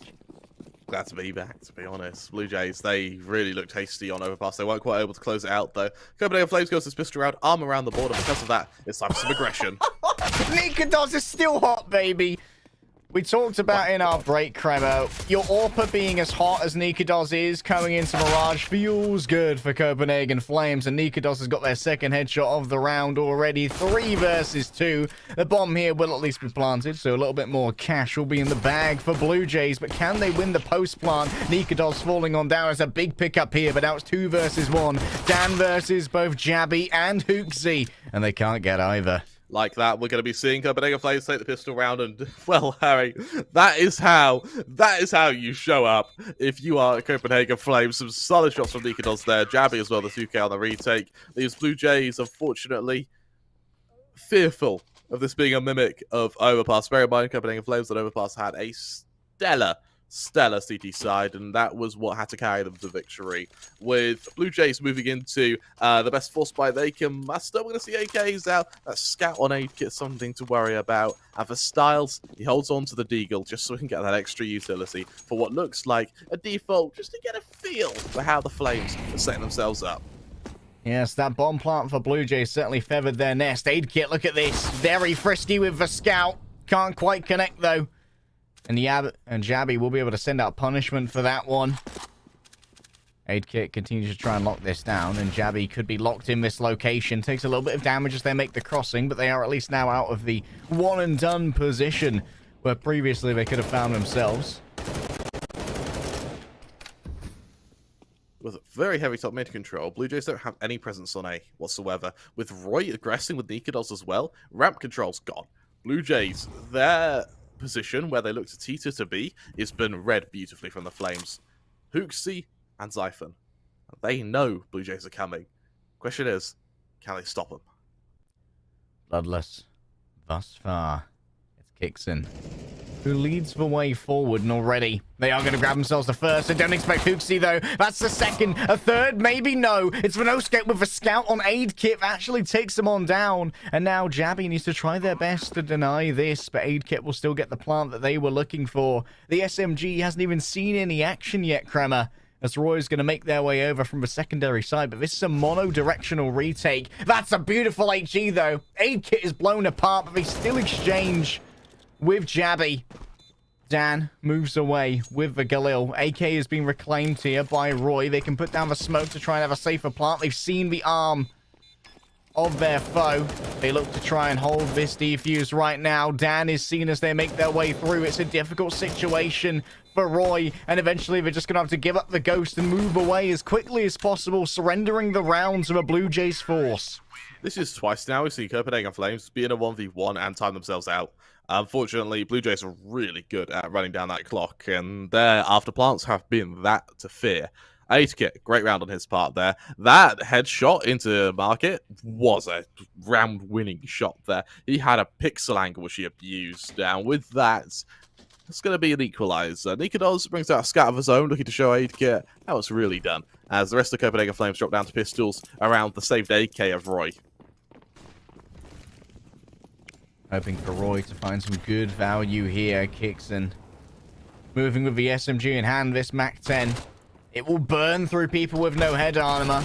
Luckily, Hooksy has plenty to work with here. The D gets one. No more than that, though. The second MAC-10 finds their man. But what about the second Deeg? Seems to be doing just fine thus far. It's actually Dignitas who claims that one from behind over your shoulder. Don't worry, mate. I've got the covering fire that you need. Dignitas has got 2 with the scout. They look towards a third here, potentially.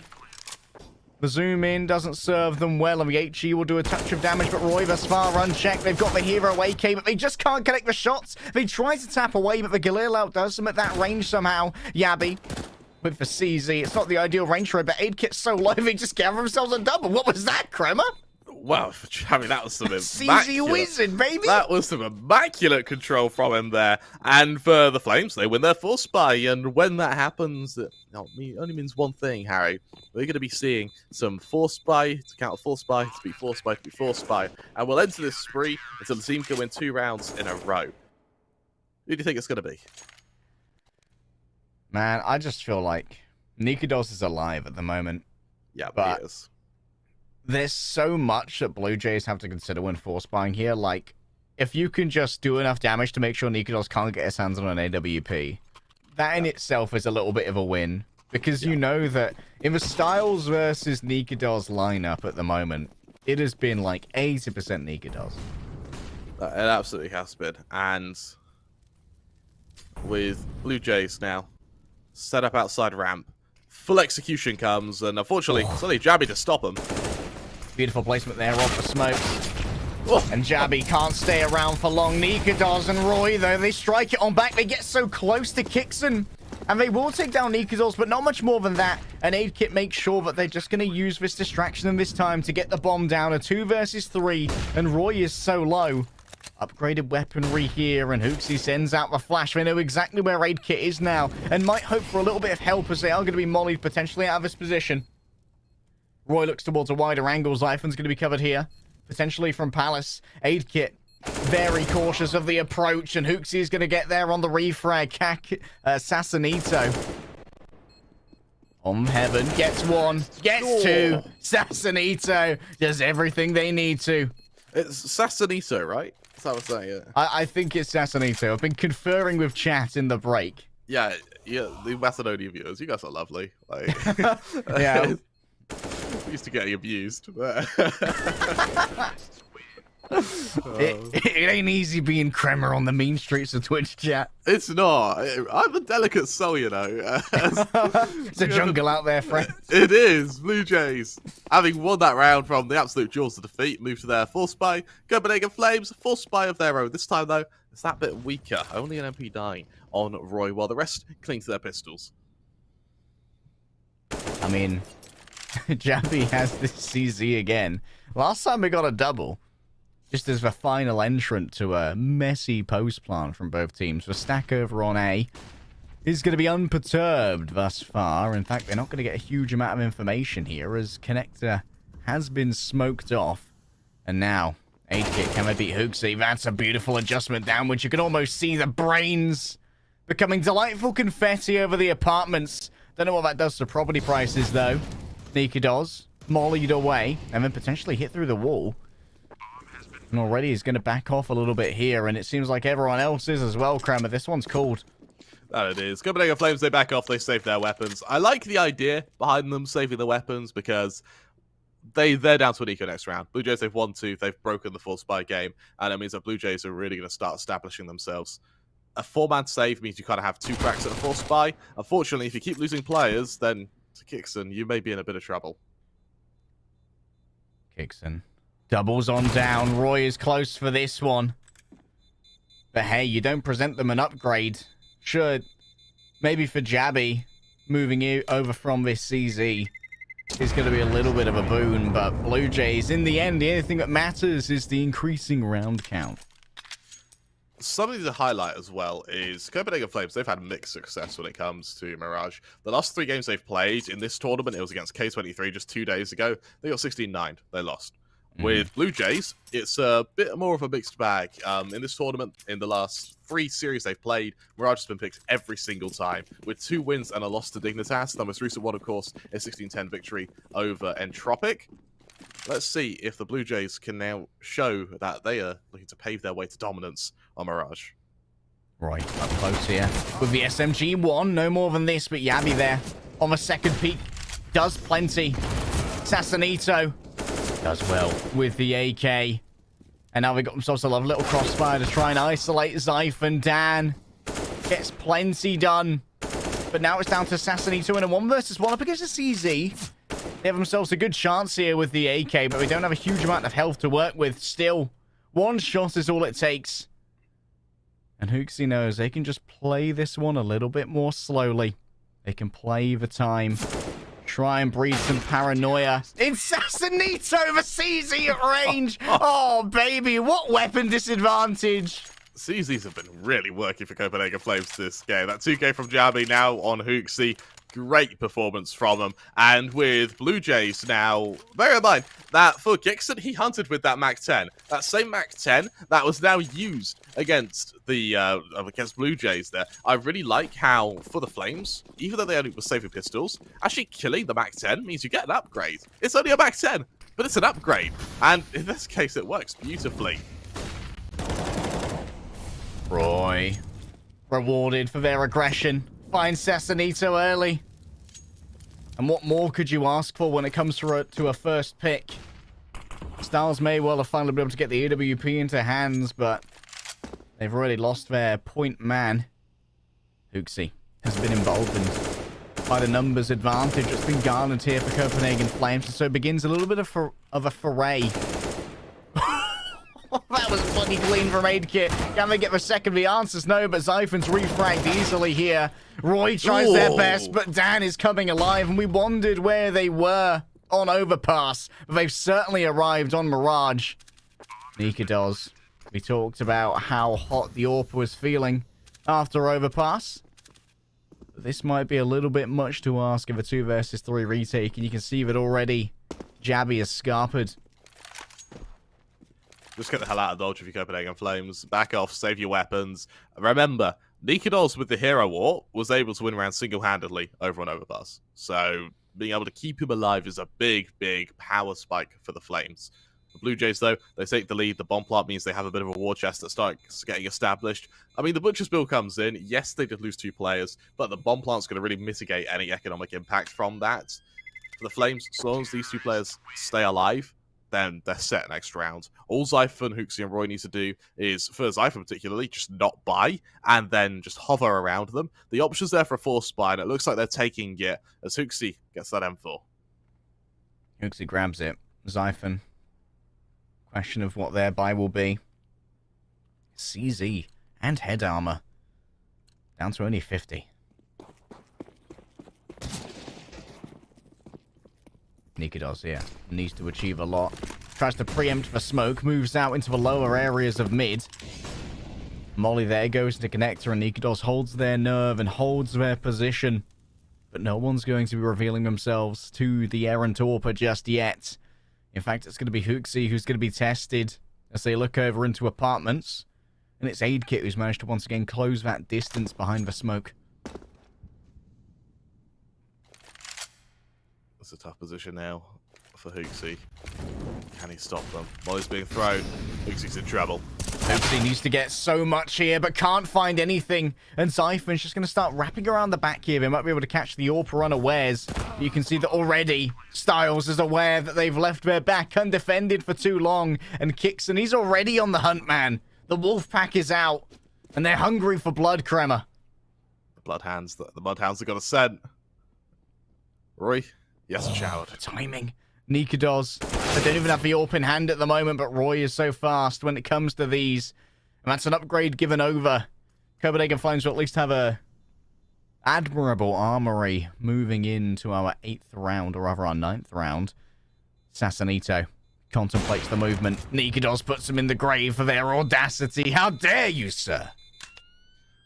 It looks like Blue Jays have sort of found a weak point on their speed defense, and they're really looking to work it. For Hooksy and Zyphon, B can be really hard to defend without utility, and Blue Jays realizing that so long as Copenhagen Flames are fighting for mid, Hooksy's going to be alone on B. So they're just going to keep harassing him again and again, and unless mid control's already been taken and they have a short presence off the back of it, then Copenhagen Flames have got a one-man defense on this site. And for Blue Jays, it's just a matter of going for an execution, trading one another, and then just getting that bomb down as quick as humanly possible. We'll see the reaction from Copenhagen Flames now with that 2-man second on B, ignoring mid and having the A player rotate. Unfortunately, it's just as the A execution is going to come in. Great bit of reading from Blue Jays' part, and it shows that their IGL is in complete sync with the Flames' actions.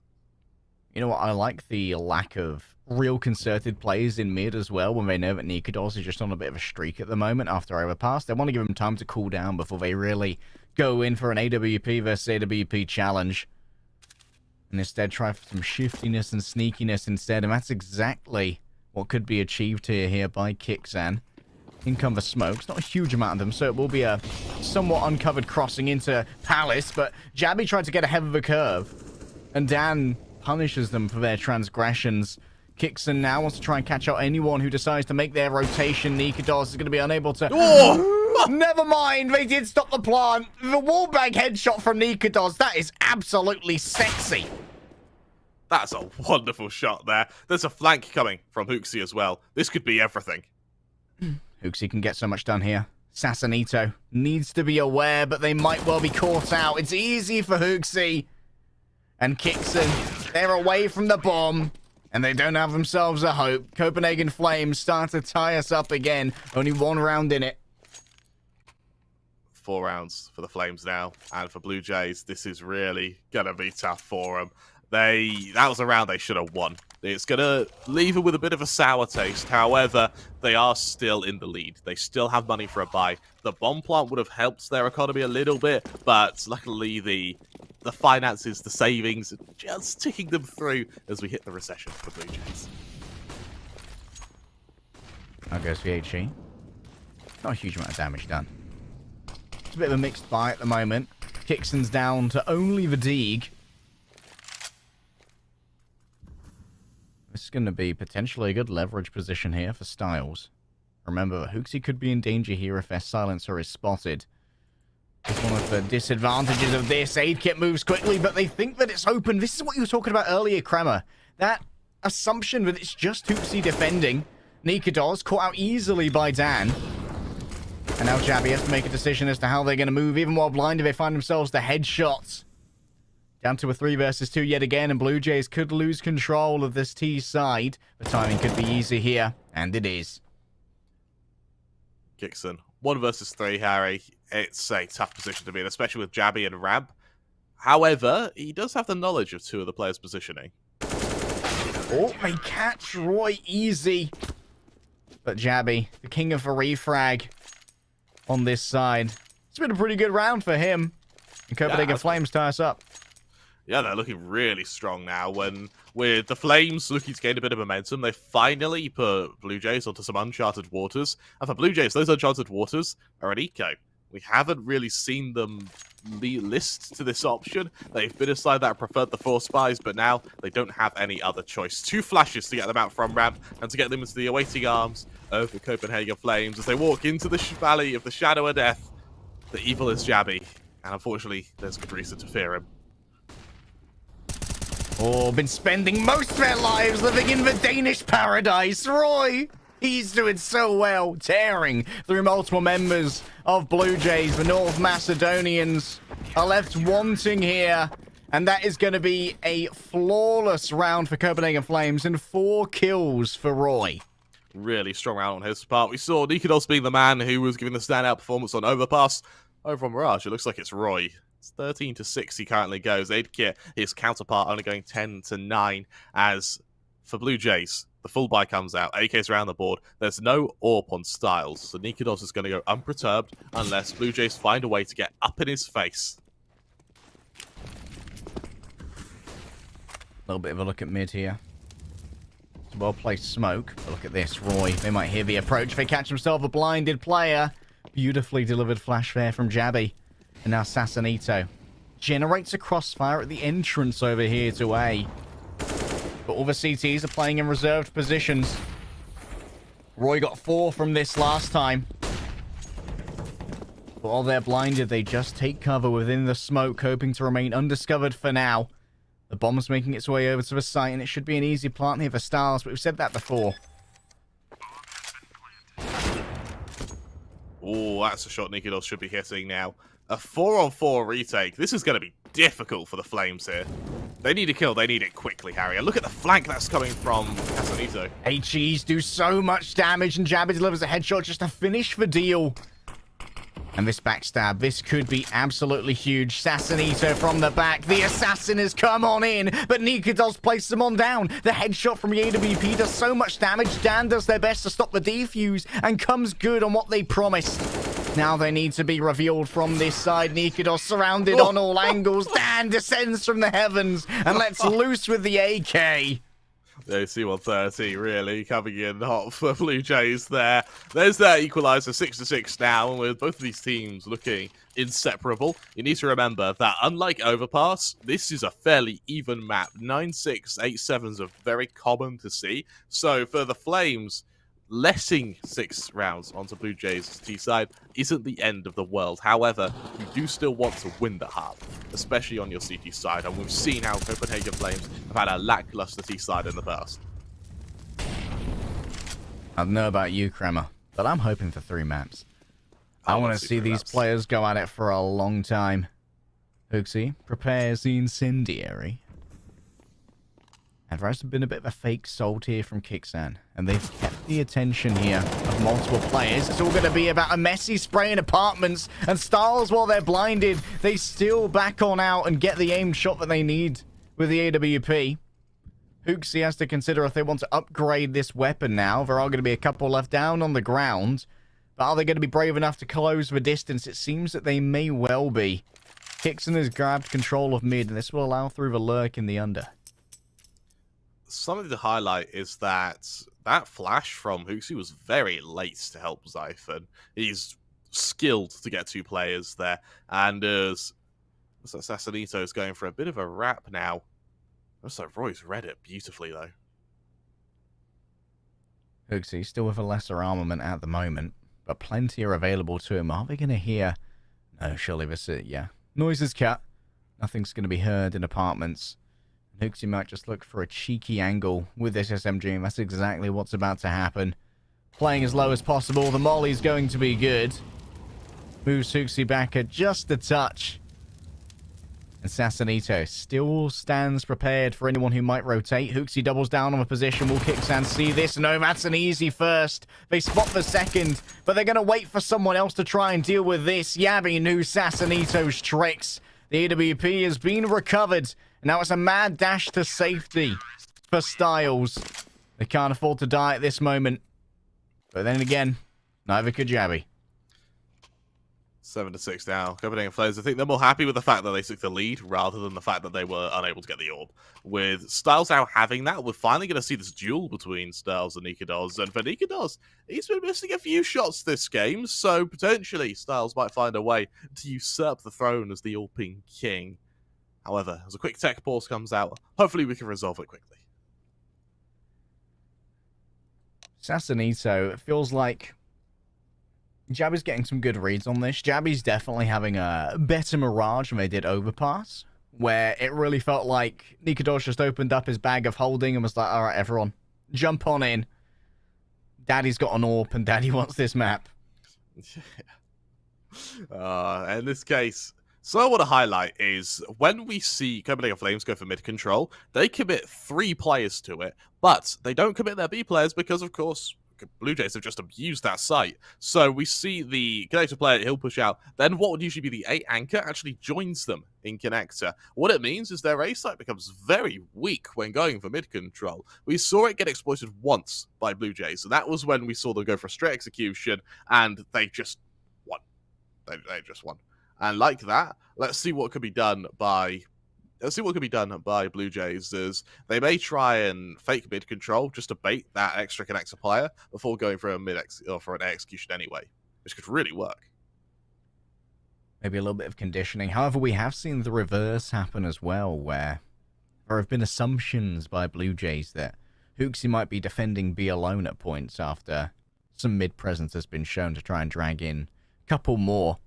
And they've been caught out on crosses by Zyphon. I think it might have been Kixan who was responsible for that, who got a really good kill onto Hooksy and then just sort of like YOLO ran onto the site and had no idea there'd be a second player. Let's see what can be done by the Blue Jays. I think their money's limited, so they really are going to have to rely on Styles to do well with this AWP.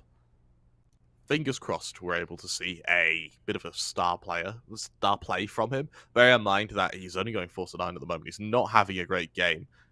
This would be where he turns it around, and it would also set himself up for, at least confidence-wise, for the CT side, where having an AWP becomes a lot more prevalent. Very different setups here between Nikados and Stars at the moment. Oh, hope none of you get motion sick. I believe Chev's our observer for this one. In fact, we haven't actually mentioned our producer today is Natelza, our observer is Chev, and our admin is Rain. All of them lovely people. made this whole thing all possible. Thanks, guys. You see these panoramic views around the map? They're pretty cool, aren't they? Chef made those. Yeah. Do you know how difficult it is to do this, by the way? Like to masterful control to set those up. In CS, do you guys use controllers for free cam observing? I don't think so. Because the meta in a lot of esports is to use controllers for free cam observing because the analog sticks with their like percentage movement are better. You can get analog keyboards, which is pretty cool. But no, I don't know. Absolutely don't know. Maybe I know there's like can let us know in just a second. Like CS would be the one game where I'd expect there not to be controller support, but I don't know if there is. Yeah. We don't have an ETA on the end of this technical pulse, by the way, so I hope you guys are all having a wonderful day. Yeah. You having a good day, Harry? You know what? I mostly work on North American time, so this is the first time I'm up before midday in quite a while. I am a degenerate, Kremer. I've got bad news. Not only are you a degenerate, but the whole electricity on the street of Kingston has gone down. So this could be this could be a longer pause. If you guys have any questions in the chat, let us know. I think it's a time to interact with you. I see people. There's people who have been very nice Macedonians who have let us know the pronunciation of a lot of players. So I do apologize for getting it wrong at the start, but should be all good now, right? Kramer, quick gun fact. Gun fact. I can. What's a cool gun? Okay, I've got a gun fact. Something that I tried. I'm planning a trip to America in a couple of months, and I don't like those two things coming together. Well, no, it's just in the UK we just can't get firearms. So I want to be able to shoot stuff, and in the UK I have like certification to show that I'm trusted with rifles. But what you can actually get in the UK isn't much. So I want to go to America just to see what it's like. And I've got some other things to do while I'm there as well. But I phoned up a gun range in California. Now, I asked them, what guns can you offer? For reference, in the UK, you can't get pistols in the UK. They're just not allowed because they can be hidden, right? But it's kind of backwards in America. We're allowed to, as a random guy, random Brit shows up, you're allowed to fire Glocks, you're allowed to fire pretty much anything in 45 ACP. And I think the only thing you can't fire is a deagle, like anything in 50 BMG or 50 Action Express. And so when I asked what rifles can you shoot, can you guess what rifle you're allowed to shoot in America, knowing the amount of pistols you're allowed to shoot? This is in California. I have no idea, man. I know nothing about guns. You can fire a 2.2 long rifle, and that's it. Now, a 2.2 long rifle is essentially a glorified hole punch. You know, I've shown you my rifle. Even though it's a PCP air rifle, that's also in 2.2. It's that sort of thing. It's like one of the smallest calibers you can get that are mass produced, which is a shame.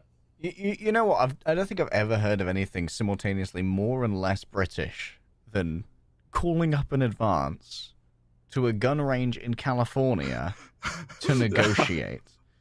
Yeah, I thought about that. So something that is quite interesting is a 2.2 LR, even though it's one of the smallest calibers you can get that are mass produced, it's actually one of the most deadly. Because Harry, say I shoot you, all right? I imagine that constantly. In CS, quite similar to CS actually. When you get shot, the bullet will go through you. Pretty much all guns. With a 2.2 LR, because the caliber's so small, it doesn't have enough force to go out the other side, so it just rattles around inside you. It's pretty cool.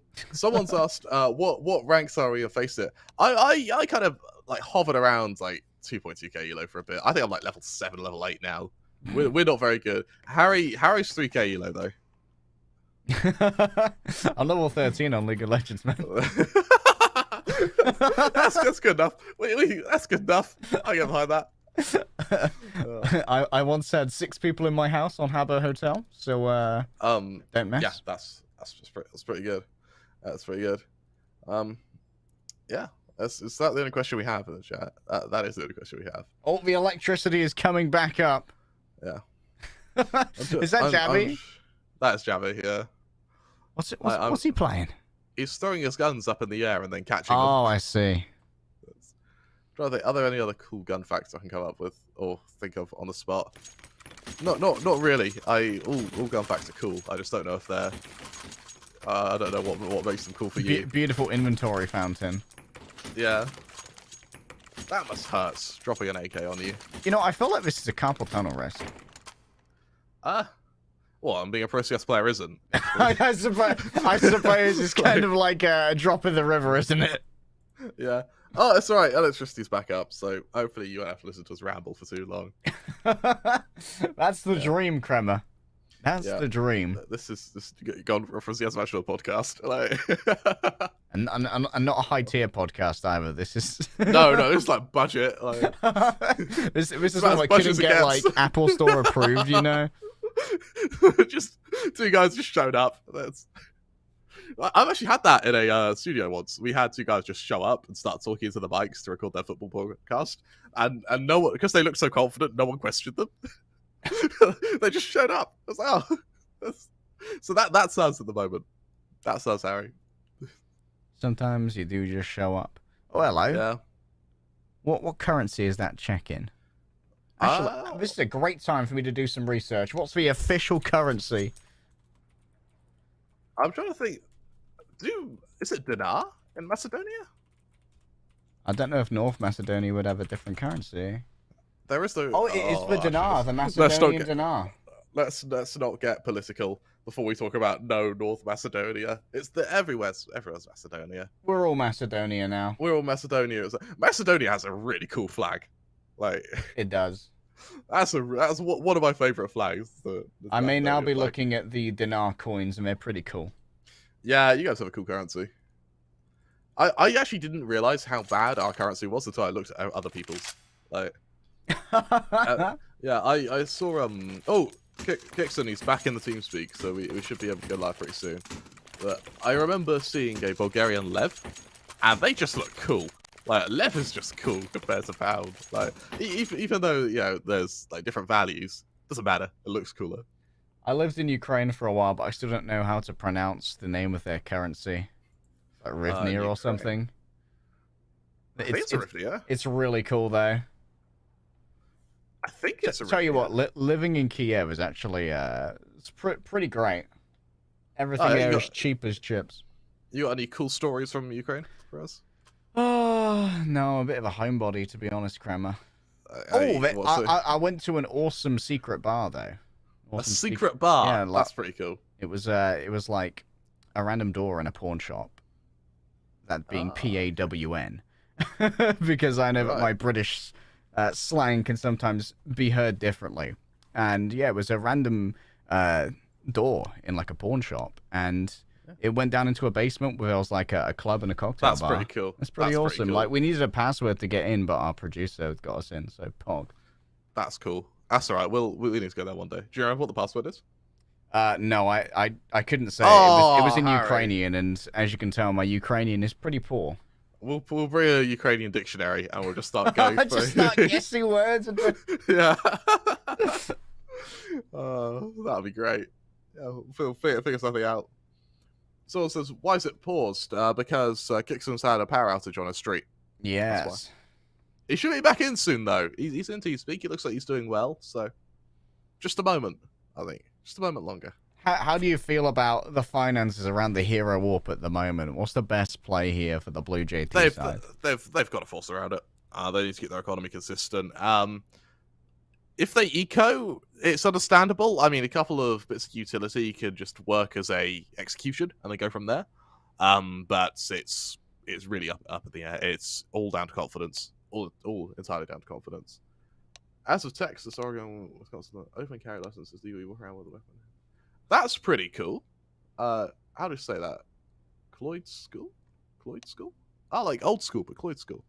That's really cool. I know Florida has like really, really good gun laws. Well, I say good. I would assume it's just Cly old school, you know. Oh yeah, it could be that as well. Cloyd School. I'm really bad with names, dude. Like... oh no. Oh man. Oh. Okay. We're back. We do apologize for the delay. All right. Here we are. Back again. Gaming can continue, Kremer. Gaming can after continue. 10,000 years. We're all growing beards. We're limping now. I understand the eco behind that orb. A lot of util means that you can sort of enable it to get these kills, and then you just send it around the map as a hit squad. Styles 4 and 9 at the moment. Hoping to change that. Nikados here could be caught out, but no, Nikados gets the better of the hero AWP. Still easily recovered here by Aidkit, and that will be ferried away. Shuttled in the capable hands of Aidkit.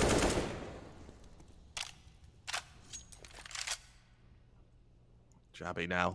I mean, taking the ult off of Styles, none of the players now have armor, so utility is going to shred these players, and, well, as does Nikados. Nikados is just tearing through them, but they didn't expect for Sassanito to be coming round the backhand side. Jabby gets a pair, and here comes the kicks and lurk. It's not been the most effective lurk, I think it's fair to say, over the last couple rounds. Kixon moving in towards the AWP. Will be easy to recover, especially with double orbs at the moment. Oh, they don't stick with them. Interesting. No, they do. Roy and Jabby hold on to them. Oh, yes, I see. I'm actually really disappointed. It's now the round started. I can think of 2 gun factors that I should have said in the break. Oh, come on, man. God. I'm sorry for spontaneity. I like delay there, wasn't there? Brain on ping, man. It actually was. But Copenhagen Flames, now with the double orb setup to end the half, this is a hurrah to end it, isn't it? Blue Jays, not a single orb in their hands. It's AKs with a Tech 9 on Styles to try and get mid control, trying to garner a bit of control as quick as possible. Nikados, kind of banjaxed right here, tries to make the crossing. Will take a little bit of damage for their aggression, but they are going to strike back with the help of Fuxi. Oh no, Blue Jays here. It's not ideal this round. The AK remains. A fully armored aid kit. Can actually sneak under the sight line of Nikados.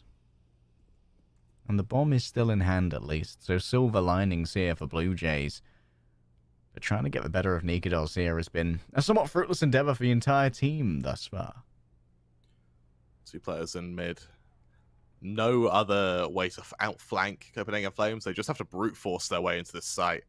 And going up against Nikados is going to be tough. Obviously the barrel. Easy peasy lemon squeezy. Roy grabs the first aid kit. Plays it close. Grabs the AWP. Now going to try and turn this into something new. Sits within the Molotov for a second longer. And the second AWP is listing over towards them gently. A molly given again, more movement given. Aid kit's coming alive here, but Roy makes sure they stay dead. Copenhagen Flames 9-6. If we see them take the pistol route, it could really go downhill from here. Like, they desperately need to find a way to keep their momentum. Otherwise, we're going to be seeing Blue Jays just collapse. Regardless, T-side, CT side, it doesn't matter. If Copenhagen Flames get this momentum, they're going to be unstoppable. Dan and Aidkit at the moment, the 2 players that have really shown some gumption here on the side of Blue Jays. As you'd expect, basically USPs across the board at the moment. And some reggy armor. Get ready for this attack. Aidkit has to be very careful here. Gets the info, sees underpass control, and that should actually alert Blue Jays to the fact that Copenhagen Flames is going for this wrap onto A. Dan wants to try and control mid. Finds Nikados, but there are better people to try and duel. Nikados is on absolute fire today. He's having himself a game. Styles awaits Roy's transgressions, and as you come into his territory, Styles tears you down. Typhon hits a dink, but at that range, not ideal. And so they'll lose the overall duel. It's down to a 3 versus 4 now. And Aidkit remains low. Nikados is really on a hunt right now. He wants to finish what was started. Aidkit doesn't have any help. There's still no rotation from Blue Jays. This is a really good read on their part as well. Nikados was being pretty flamboyant with their presence, trying to make a little bit of noise. Now moving in onto the A side. Going to be a pinch, but it's easy for Kixon. Nikados turns around. Can they get themselves a third here? But no, Styles will deny it. Down to a 2 versus 1. Hooksy is going to get the bomb plant here up against a pair. The flash heads on out. They turn away. They get one. Can they get the next? They're so low on aid kit. A single bullet will do it, and it's going to connect. Hooksy keeps it real. Gets the plant all by themselves. What a performance from Hooksy. He's without armor as well. There is not a ounce of HP left on him, but he's just staying. That was too much for a pistol round, man. Able to close it out. Both Dignitas and Hooksy, what a pistol round! You mentioned it's too much for a pistol round. I couldn't agree Too more. much drama for a That pistol, is man. a solid round from Copenhagen Flames. They go 10-6 up, and for Blue Jays, it's straight down to the eco. They've got to give the Flames a bigger lead. Likely going to surrender this 11. Not even any armor, which means that these SMGs, or at least this SMG, is going to be pretty dangerous in the hands of Hooksy. For everyone else, it's a little bit more greedy. Rifles, pair of Galils, pair of AKs. Not quite so much to farm off, but maybe they were worried that Blue Jays would look for a force. Styles could get the drop here. Surely they're going to be seen. Yep. Seen easily by Roy, and now Dan has to make a decision as to how they're going to play this. It was a stacked up A site, but now their numbers have been halved. Thanos snapped apart. Zyphon finds one in hell. And Hooksy sees where Sassanito lurks and assassinates him. They've kept 1 versus 5. The Deagle, a one-shot Zyphon, potentially Hooksy as well. I mean, on a headshot, one-shot anyone. Unfortunately, he is alone in CT with no armor, no utility, no kits, no hope. He's playing a different game, mate. He's waiting for his boys to respawn. We've got Clash of Clans open on his phone. Guys, this is a rated match. Give me 10 minutes. Jammy won't even hunt him in CT. Poor 8K won't even have a chance to get one of these rifles, or even the Mac 10 or Hooksy. As the Flames, they'll just back off, that bomb will go off, and with an 11-6 lead, Copenhagen Flames are looking to be as dominant as ever. Jerry making sure there's no room for a ninja defuse here. And Aidkit will see their friends re-emerge. Oh, an interesting dash here to see if they could find potentially any dropped rifles over towards the A site, but it's not going to be the case. And yes, it will be 11-6 as expected. Blue Jays, the full buy comes out, styles the glass cannon AWP to be wielded against Copenhagen Flames, who go rifles and then the Mac 10 on Jabby to play a little bit of bonus. They get up into the face of Styles, that Mac 10 will shred the AWPer. Styles, despite being a glass cannon, he wants aggression. He's going to be peeking into Palace, into the awaiting arms of Jabby. Surely this can't be expected. Oh no, Styles has missed that. Jabby still doesn't up the pace. Doesn't try to close the distance, knows that they'll be set up in a secondary location here and that they may well be covering fire. The execution is prepped, Kramer.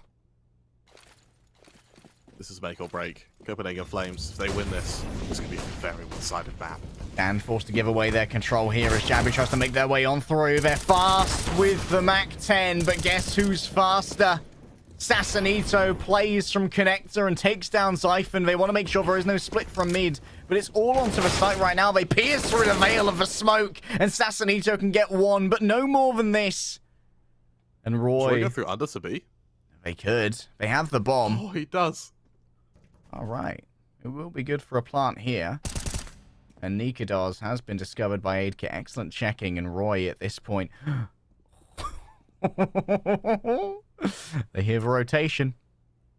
They hear one player rotating. They might assume there's still an anchor on B. They look for the first.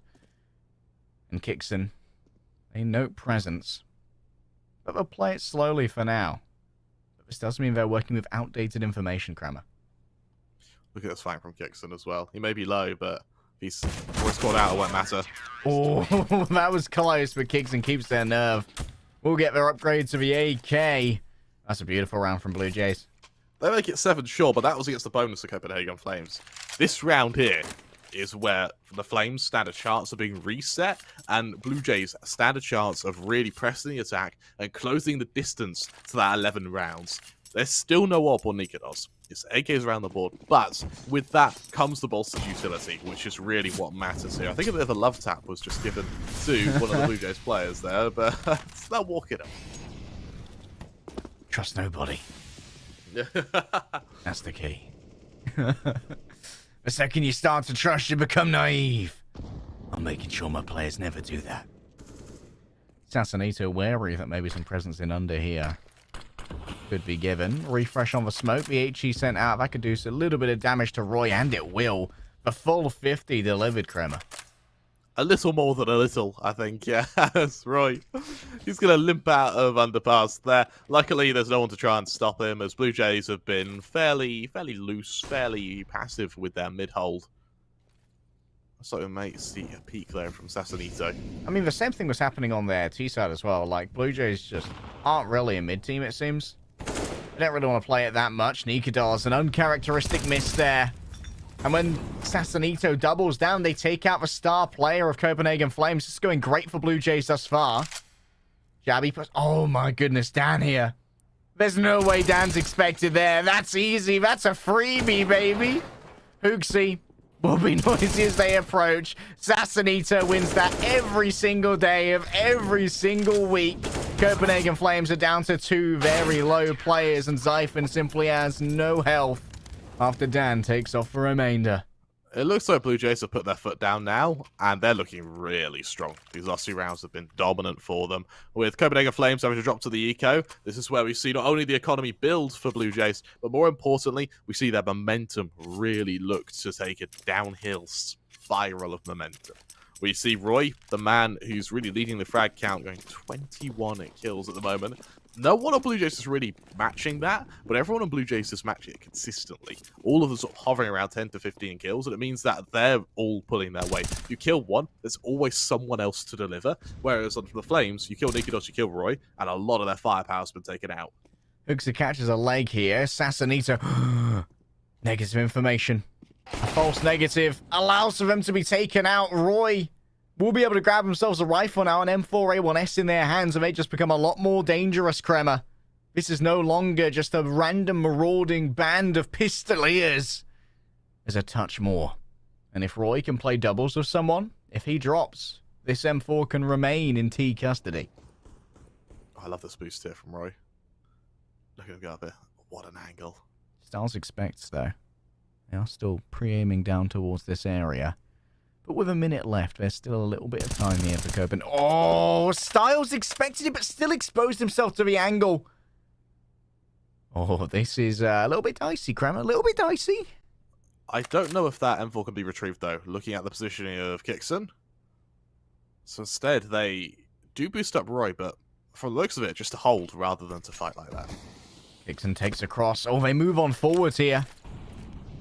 Still, is it going to be an M4 that they can retrieve? They already have one in hand. Dan is fully blinded. That's a beautiful flashbang given over. And Roy's able to grab that. Surely you're not going to get taken down by the forced pistols. This would be disastrous for Blue Jays. Roy and Zyphon feel that they can do it all by themselves. Aid kit unseen so far. Stops the plant. Looks for a second. Aid kit could do it all by themselves in a 1 versus 5. Yabby gonna get the plant, but gonna suffer the Molotov for this. Aid kit gets ever closer towards the ace, but they're up against 2 M4s now. It's fair duels. Aid kit tries to close the gap, and they do just that. 4 kills, but no 5th will be given. Roy makes sure to shut that down. Kill it in its crib. To be fair, it could have been worse for Blue Jays.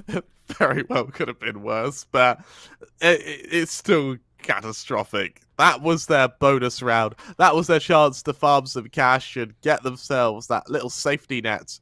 But no, the rug's pulled out from under them. What a round from Roy there. What a round. Copenhagen Flames, they almost flawlessly eco Blue Jays there. With only a deagle on the hand of Styles. The CT side now is under a bit of pressure as Kixon goes aggressive and under. Kixon's going to meet so many people here. Can they win the first? The answer's no. Roy still has the M4 in hand. Thanks for this, mate. Might have been yours last round. And Jabby wins their duel as well. Can't be taken out on their exit. Down to only 9 HP. A leg would have done it, but a leg was missed. And Copenhagen Flames 5 versus 3 despite the injuries sustained in their duels. It's falling downhill. It's falling downhill for Blue Jays here. They have no cash whatsoever, Harry. They need to save if it comes to this, because there's just nothing in their bank. They don't even have a loss bonus either. That's how bad the Seco was for them. And Roy, he's holding things. Assassinito. Oh, Assassinito. They wanted to be the one to break this open, try and wrap behind potentially some presence in apartments. Everyone else, there is no capacity to save Crema. 8kit thought they could be the hero again. But they're going to be denied the capacity for even that. And now Styles will stand alone. And the B site, yes, it is going to be taken quite fastidiously. Plenty of checks being given over. But their target, they're lounging around in Palace. Styles alone. He may very well be hunted here by the Flames. If they can kill him, they've set themselves up for a 15th. They win this to make it 13. Eco makes it 14. If they're baited into a force buy, doubles up, becomes 15. Like, the Flames, this is not series winning, but it's getting bloody close. And with Styles, yes, he has a deagle. He could potentially drop to a teammate who buys armor, but there's no kits. There's no utility bar, a single flash. Copenhagen Flames did more with less, but what's the chance of that happening twice in one game? I mean, that Glock round, that's gonna weigh on Blue Jays' mind for a long time, Crema. Especially considering that they thought they checked under. And I think it was Roy, right, who just tucked into the side, and that false negative on the information banjaxed them. They got absolutely demolished from the back. Yeah, that absolutely did. With just an eco around the M4. We need to do something huge to get done by it, but there he goes. Oh, Hooksy. All right, the same... Oh, no. Oh, Harry. Oh, Crema. It's all gone wrong. That sounds like it damaged you as well. Yeah. Oh, man. He got headshot so bad it actually hit me in the lungs. Hooksy. That's pretty bad. Yeah, just a wall banged into the lungs. Almost a collat there. Assassinito. They want to open it up with a USP. They're making plenty of noise here at this range. The AK is going to demolish them. And Kixon can't do anything with their dig. That's a flawless twice in a row. Copenhagen Flames, they're building up such a bank. And they're soon to hit 15. 14-8, Harry. It is going very downhill for Blue Jays. Very downhill. They call a timeout, and as a positive viewer has said, there is hope. There's always hope. Unless the game's over. Like, until it's 16 to X, there's hope. And in this case, Blue Jays, they have a lot to achieve. Remembering that Vertigo is a map in which there's it's a map in which Blue Jays suffer. They've really suffered. This is their map pick. This is their home ground. And Copenhagen Flames, not only have they invaded, but they're looking to settle. And at 14-8, the foundations have been laid. They're generating the Dane law, man. They are, I know. Go back to their old ways. Their old ways. It isn't just pillage. It's bolstering our own economy. It's a rich cultural exchange. An exchange of lead as well. But Zyphon gets a little bit too high risk as they move on forward. Sassanito claims that.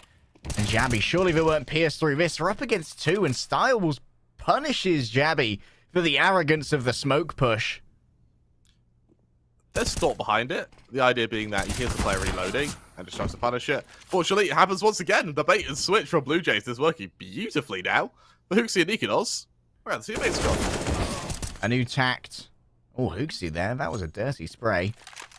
Maybe a touch unnerved. Nikados still remains with the AWP in hand. 9.7k in the bank, so not overly worrying as to whether they lose it, but they know with the limited economy that Blue Jays have, they don't want to hand over this hyper-valuable weapon.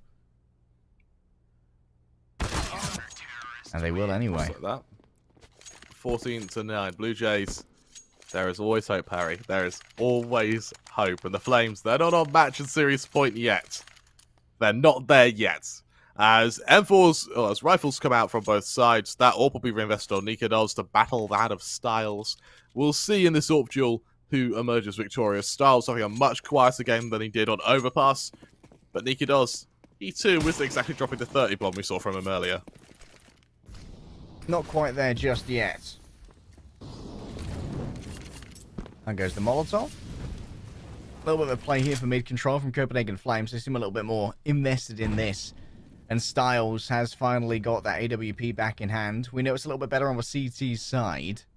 But still, it's been not the ideal game from Styles. We've actually got more done with the auxiliary weaponry and the occasional M4 than they have with the AWP. Let's see what can be done. It's going to allow mid-control, but for the most part, Styles, his main point of contact's on short here, and Nikidos looks like he may not suspect it at all. Nikidos will likely have his barrel spotted soon as well. Covering the cross right here. Roy's made their way in. The first contact they're going to have to deal with is Kixon, who wins that easily. And now the defender's on B. They have to decide whether or not they're going to go and reinforce A after that first contact. Jabby has to be so careful here. He knows that there are players on the jump spot, but he can't risk peeking, or they'll go another man down. 35 seconds left, though, and Copenhagen Flames, they need a kill. They need it fast. How do you open this? Everyone's playing so safe on Blue Jays. They've got their man advantage, and they're not willing to give it away for free. I like for reserved play for now. Nikidos tries to move on forward. The crossing. Unnoted thus far. Out goes the Molotov. And Kixon playing from the same location. They've been noted by Nikidos. The second they take the attempt at the swing, Nikidos puts them in the ground. But Yabi saw where Sasanito is. It's a no-scope from Nikidos to take them down eventually, but already damage has been done by Sasanito. And time has made fools of Copenhagen Flames here. One player survives. The AWP cannot be recovered. This is starting to look tough for Copenhagen Flames. This could very well be the start of their collapse, Harry. With one more investment in them, that's all they have to try and hit match a series point.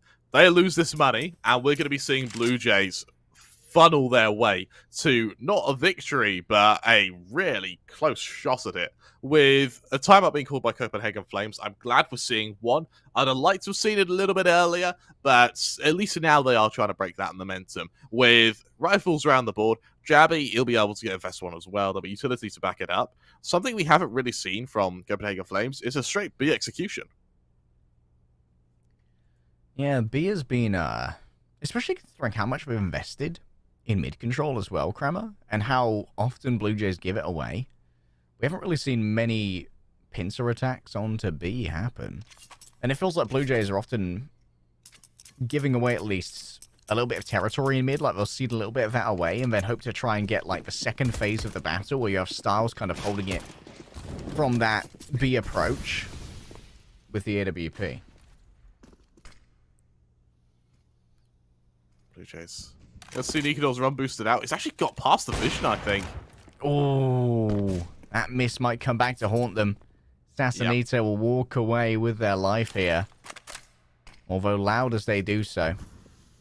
And once again, full mid control for Copenhagen Flames, but to be honest, Kramer, it hasn't really helped them that much before.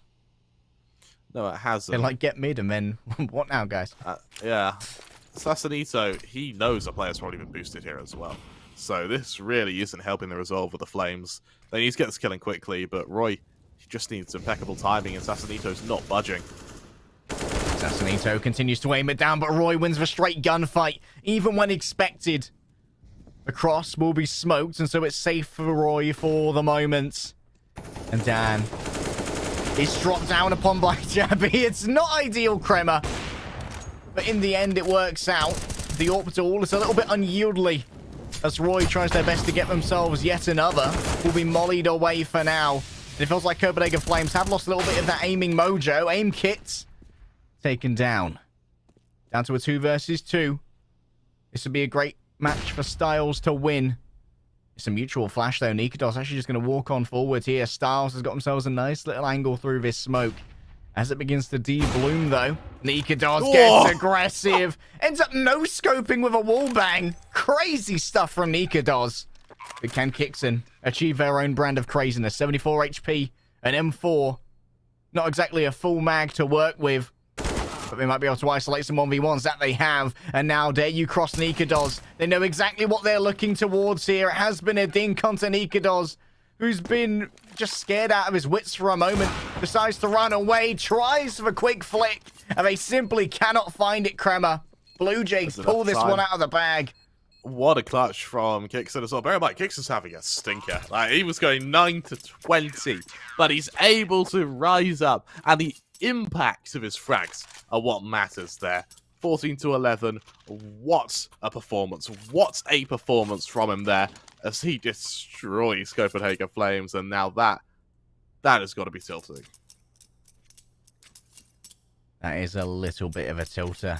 2 1v1s ended up being presented. Maybe a little bit of mismanagement. At least this time we saw that pressure from mid, and like what they invested in mid came to at least translate into a side take for Copenhagen Flames. Yeah. Stars expect some kind of boost here, potentially. Watching the angle fastidiously. It's an easy catch. Onto Roy, and even more here. Sassanito will deny the third, but it would have been given over easily. Hooksy, hello, the Tech-9 headshot. It's a little bit spicy.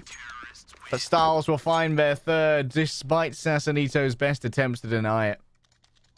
Copenhagen Flames are collapsing right now, Harry. They are absolutely collapsing, and Blue Jays, they are mounting a comeback here. I don't want to say it's insurmountable, but it's not looking good for the Danes. They have no money left. This is their only opportunity to have a chance to hold their lead. If they don't, we're going to see the eco, and Blue Jays equalize off the back of it. Blue Jays, as strong as ever now. Copenhagen Flames go for the slow mid control. Will it be Copenhagen Flames or Copenhagen Flames? That's the question. 14 You've started a new copy paste. Stars is holding this very aggressively, but Jabby expects that there is going to be a little bit of palace control bid from Blue Jays here. They do have plenty of utility to work with, but do they want to use it this early into the round? A double smoke on either side of Connector and Nikados. Make sure they take out whatever's in the middle. Styles walks it, and Yabby is made to pay the price. It's a 1-for-1 trade. But the real news, Kremer, is over on B. At this moment, that double smoke means that Aid Kit is now going to be isolated. He just tries to hold themselves in the back. And as they cross, they're torn apart. Copenhagen Flames, they only exist hypothetically. They're Schrodinger CSGO team. Blue Jays with 13. Copenhagen Flames with a 5 in a row. Massive collapse now. 5 in a row from Blue Jays, and Copenhagen Flames, they just have to drop down to pistols and armor. They need to cling to something to give them any form of damage onto Blue Jays. Saving any weapon would help them here. The last round we saw Copenhagen Flames win was a full eco. Since then, Blue Jays have run them amok. They've left the Glocks in the dirt, and they've gone for the Deegs instead. The question is, will Blue Jays once again make some untenable errors against this eco? For now, fairly reserved positions, as Kixon's being a touch more aggressive than before, taking the usual position of Styles.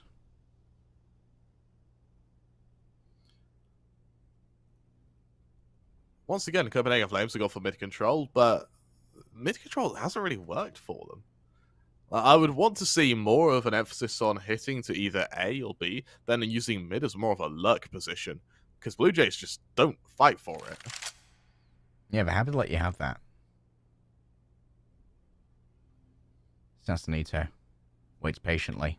They might be in for a feast here. Kramer and Kixon on the other side should be able to do plenty. Sassanito takes some damage, backs away. Styles is taking damage as well. But in the end, the frags are all that matter. And Dan has managed to find one here. Onto Jabby. Hooksy manages to close the distance, but won't close out the kill. 2 versus 4 right now. No looted weapons. Still, it's just for Deegs. And Zyphon's forced to move away. Kixon is going to catch themselves a headshot. The bomb should be planted. Aid Kit's going to be able to catch one out from the back. Surely they can see from the back all of these incoming damaging rifle shots. Nikados. They've bought Styles so low. Surely this won't be it. What? The pistol pistols again, man! Copenhagen Oh Flames! my God! Do it with the force! Blue Jays can't beat pistols! What? Copenhagen Flames? I mean, they make us sweat for it, sure, but their ecos are just winning them this match and series. 15-13 they now stand, and for Blue Jays with, sure, there's a buy, they have money. I can't believe it, man. Can their confidence, can their ego recover? Oh, Copenhagen. They've bought rifles, but I don't know if that's a good idea, to be honest. Jeez. Styles looks towards mid. They got themselves a nice gap in the smoke to try and exploit. Slower approach here from Copenhagen once more.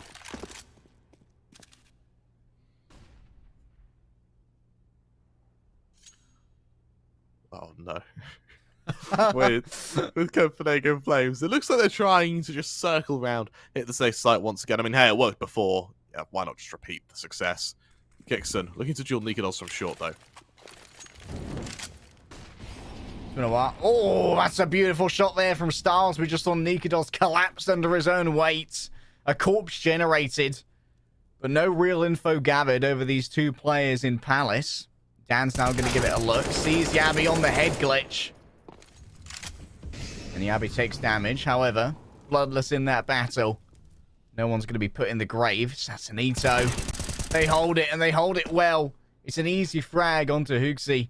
And Zyphon tries to bode their time. They manage to hit each other in the smoke, and Roy's like, hey, there's someone here. And I don't think I have any teammates left in this position. Dan waits patiently. Gets themselves two. Anything more than this? No, they're caught swapping weapons. Roy thinks they can put this in the grave all by themselves. 1 versus 2, Kremer. Up against an AWP. And an M4. For Kixon. Good lurk. This lurking is just phenomenal. Once again, Blue Jays. 1 away from forcing overtime, Harry. Copenhagen Flames, they have money. They ditch that money and bring out the Eagles. I mean, it would make sense here, but the rifles are important regardless. Orbon Nikodos, he was caught out last round by Styles, and unfortunately for Copenhagen Flames, they're just losing these man advantages. There's always a player behind these smokes, and they still go through them regardless, as Blue Jays seem to have embodied the fact that just because you can go through a smoke doesn't mean you should. Nikodos really slowing down here compared to earlier in the series. Styles. They've gained a touch more confidence, but they aren't going to be able to grab the end of Zyphon here. The wall penetration gave him 10 HP to work with. Unfortunately, there's nothing left for Raid Kit. 5 versus 4, a man advantage. Copenhagen Flames, that's exactly what they wanted. Now, what can they do with the mid control that they've purchased? 4 players here. They're going to split over towards B. Finally, we've been asking for this for ages. Styles gets caught midway through a jump. Punished for their movement. Velociraptors of a Danish. They see movement and little else. Zyphon kills himself in the midst of all of this. He simply can't take the pressure. This excitement. It's too much for little Zyphon.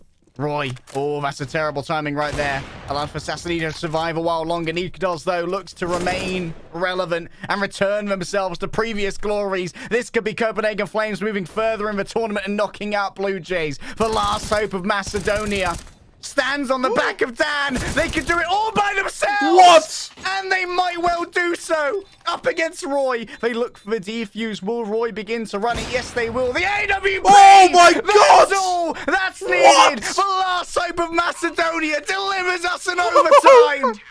Oh my God! What a round! What a round! And just like that, Blue Jays, they found themselves overtime. Copenhagen Flames, that was their Hail Mary, and it's just collapsed. Oh, I'm lightheaded, Kremer. What is this? Down with the 1v4. The 1v4! Oh, Jabby, it thinking all went with utility so there. wrong. The utility peak. Such a good attempt at a hold here from Dan. They force out the run, and then they hear the approach, so it's easy to go for the quick scope. Masterfully done. What a performance from Danny there. Why can't Copenhagen Flames win with rifles, man? Just buy pistols. Can we have a timeout for the casters? Oh my lord! And Blue Jays, they actually called a timeout in that, so we did get a timeout for the casters there. But still, that is a just breathtaking round. Copenhagen Flames looking for a fairly fast short control here, trying to use and punish the fact that they shouldn't be an overtime. Oh wow, Assassinito there. Very much caught out, but Styles returns to prominence. And Jabby returns to the grave. He did not have a great last round, and Jabby's mental might need some serious maintenance here from IGLs. Oh, Roy, he got so much done from his position last time, but could be caught out. However, they've missed the timing here. Styles on the quick scope is good to go. That's their second. And overtime is definitely... Oh, they're touching each other in the clouds. Oh, but Nuke does just last longer, man. 3-on-3. And that bait and switch is just perfect. Nuke does. They are noted here. Raid Kit catches Zyphon out by surprise. Copenhagen Flames. They had it in the palm of their hand. They had it in the palm of their hand, Kremer. And it was slapped away. Grasp. I don't know what to say. I don't know what to say. Blue Jays could win this map from here. They absolutely could close out this map. Copenhagen Flames, they call for a timeout, but we saw in the camera segment there with Jabby, Copenhagen Flames look disheartened. Absolutely disheartened. And I just don't know what needs to change in order for them to be able to recover, both psychologically and in gameplay there. There are some big mistakes being made here, and they are just getting punished by Blue Jays. And credit where credit's due to Blue Jays. They are looking mighty strong. I mean, what could be more rallying, Kremer, from being on the precipice? On the edge. A trapeze away from disaster, from elimination. From going out in fourth, which admittedly for Blue Jays is already a success in this tournament. Not a huge amount of weight was on their shoulders when it came to expectations. But to be able to do it in a 1 versus 4 fashion, Dan managed to embolden their entire team into future greatness. Yeah, and this confidence, that's going to last them the entire series as well. Even if we go to a third map, he's going to be confident off the back of that. Hoopsy looking for ladder control, just trying to get the positions you can, but it feels like Copenhagen Flames are falling back on the older reliable, which is mid control to something. But because Blue Jays aren't fighting it, you're still in a 5v5. And, you know, the mid control helps, sure, but Blue Jays have shown that their 3-man defense on A has been perfect. This stack has reaped dividends time and again, Kremer. And you can see they're only really playing sites here. They don't care much for Connector at the moment. They don't care for mid. They're not even playing up towards Palace. Assassinito is going to be fairly close. Zyphon going to catch that first contact. Will be finished off, but it is going to be a trade out for easy. Roy caught platforming on a bin. What? Trying to get up top. Made a little bit of a fool of as they do so. Styles does some damage there onto Yabby. They know about this consistent lurk. And they're keen to deny it. Look at this from Kaxton. He knows Hoopsy. He knows Hoopsy's in the vicinity. And he really wants to try and abuse this. There's a rotation back to T-Spawn from the Flames. But they now need to move so quickly. Aidkit, he can single-handedly stop this entire round. Just by killing the bomb planter. This will be heard. Aidkit knows what's up. Here comes the call of a rotation. Can Hoopsy take one out is the question. There's the cross. Oh, kicks and wins that one. Beautiful stuff. Aidkit's completely unsuspected. What a transfer there. Oh, Macedonia's feeling the love tonight. They absolutely are. And for the Flames, that flame is dying. It's but a cinder now. And with a 17-15 scoreline, Blue Jays just 2 away from taking a victory in a map they had no business winning. Copenhagen Flames, the full buy comes out, sure, but in overtime, the buys aren't your problem. It's what you do with them. As they set up outside A, looks like we are going to be seeing the crux of an A execution. with mollies and flashes being expended in mid. Oh, Sassanito. Don't worry, boys. I can use the AWP as well. Yabby's already low, but Siphon's good to cover. Still Sassanito. The additional AWP is getting its job done. 3 versus 1. Surely Roy can't do this alone. And up against the odds, Blue Jays have absolutely swept their CT side. Copenhagen Flames are in tatters, mate. 18 to 15. Harry, Copenhagen Flames, what on earth can they do from here? They haven't had any chance of success throughout this. I mean, sure, their CT side is stronger. Sure, that helps. But can it recover your mentality? Can it recover your confidence? Because Blue Jays, they're certainly feeling it right now, and they're showing it with these double up setups, with these peaks, with a double up setup on their T side as well. They are hunting for a victory here. Any round will do, Kremer. They only need for one. Aid kit. Look at how ostentatious they are with their move. How does he win that? How does he win that? Oh my Copenhagen Lord. Flames are being torn apart at the seams. The armor has been sundered. The privilege of position and the nobility of bearing from the major has been made to mean nothing. The revolution is here, and it flies under the flag of Macedonia. Trying to peek into one of these members. This needs to be big from Jabby. They need to return to prominence, Kremer. And this is a good way to start it, but it's down to a 2 versus 3. Roy from the crossfire. Dan remains again. The hope of Macedonia to keep this going. And they've done it before. And that's going to be it. Blue Jays sweep through overtime, and we are going to a 3rd map. Wow, is all I can say to that. Just wow. What a game. What a game from Blue Jays there. They destroy Copenhagen Flames, and it's these latter stages of the second half in overtime do we really see them come up and shine, and it's all off the back of a monumental clutch from Danny. We're going to go to a quick 10-minute break. When we return, we'll be bringing you Vertigo, the deciding map between these two titans. Don't go.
It all comes down to this, Kremer. Map number 3 here in our losers finals. A miracle was pulled from the hats by BLUEJAYS, securing a 1 versus 4 post-plant for overtime on the side of Dan, and then sweeping through it to end 19-15. This is going to be a full-on mid-battle to begin with, of course, for the side in our knife fight. I'm still just in awe at that 1v4 from Dan. What a performance. And Copenhagen Flames, they really, really struggled in that most recent game. Now we have the final match of the series, and sure, yeah, we've seen a massive problem for BLUEJAYS over on Vertigo. They have a big dependency on their T side, having recently lost it to Honoris. Then before then, going to overtime against Koana. 2 teams they should just be straight beating. Whereas Copenhagen Flames, they've on a 3-map win spree, beating Mobistar Riders, Gamer Legion, Sinners, all very solid teams. And while they too have a slight preferential side, that being their T side, while it is actually worse than BLUEJAYS over more games, it's going to be worse. So I'm interested to see how BLUEJAYS are able to use that momentum from Mirage to win here, or if Copenhagen Flames have used the break to recuperate and they're now going to be able to close it out.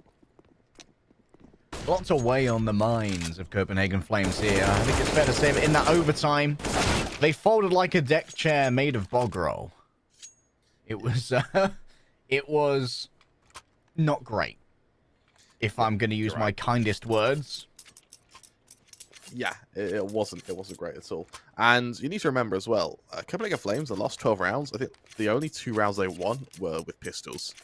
So we'll see if they're able to really up their rifle game now. As BLUEJAYS start on this T side, 2 mollies, 2 flashes, and a smoke. Split between Kixon and Aid Kit against the Kits, and 2 flashes on Jabby for Copenhagen Flames with an early push to ramp. Roy sees so many here approaching A, but can't quite connect the headshots that they want. This allows some multiple players to survive, but Aid Kit won't be able to go much further. A defuse kit has been put a little bit deep into enemy territory, and that could prove troublesome as Roy now in a 1 versus 3. Is going to gain some backup here from Zyphon, and needs to be careful because only 14 HP remains, so a single leg shot should do him. Copenhagen Flames. 2-on-3 now. Low HP on Roy.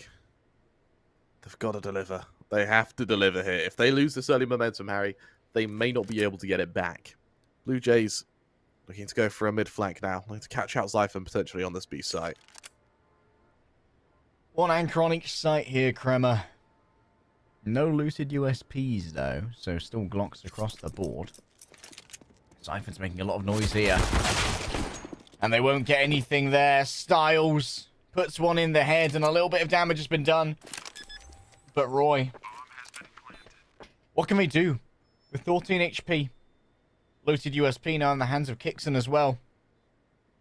And for those of you who forgot, in the last, I think, 13 or so rounds of Mirage, Copenhagen only won with pistols, whether it was all Glocks or all Deegs.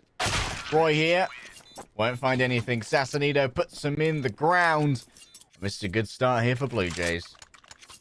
1-0 they now lead. Moving to their full buy. See AKs come out. Kixon may go a bit ballsy. Only hold on to the USP. Nah. Disciplined round here.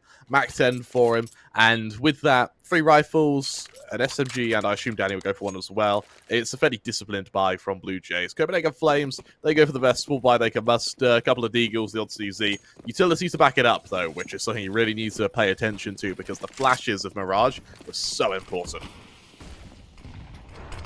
There's some great ones being delivered. Jabba did a great job with the flashes, even if less so with the gunplay. Styles opens up to begin with. Kixon moving on ahead. And already it's a massacre. The HG is the only thing on Copenhagen Flames to claim a frag. And of course, it's going to be a little bit more difficult to recover that weapon. Ray Hooksy moving out here, hoping to be assisted by the flash, but can't quite get any sight lines. Doesn't want to move further here.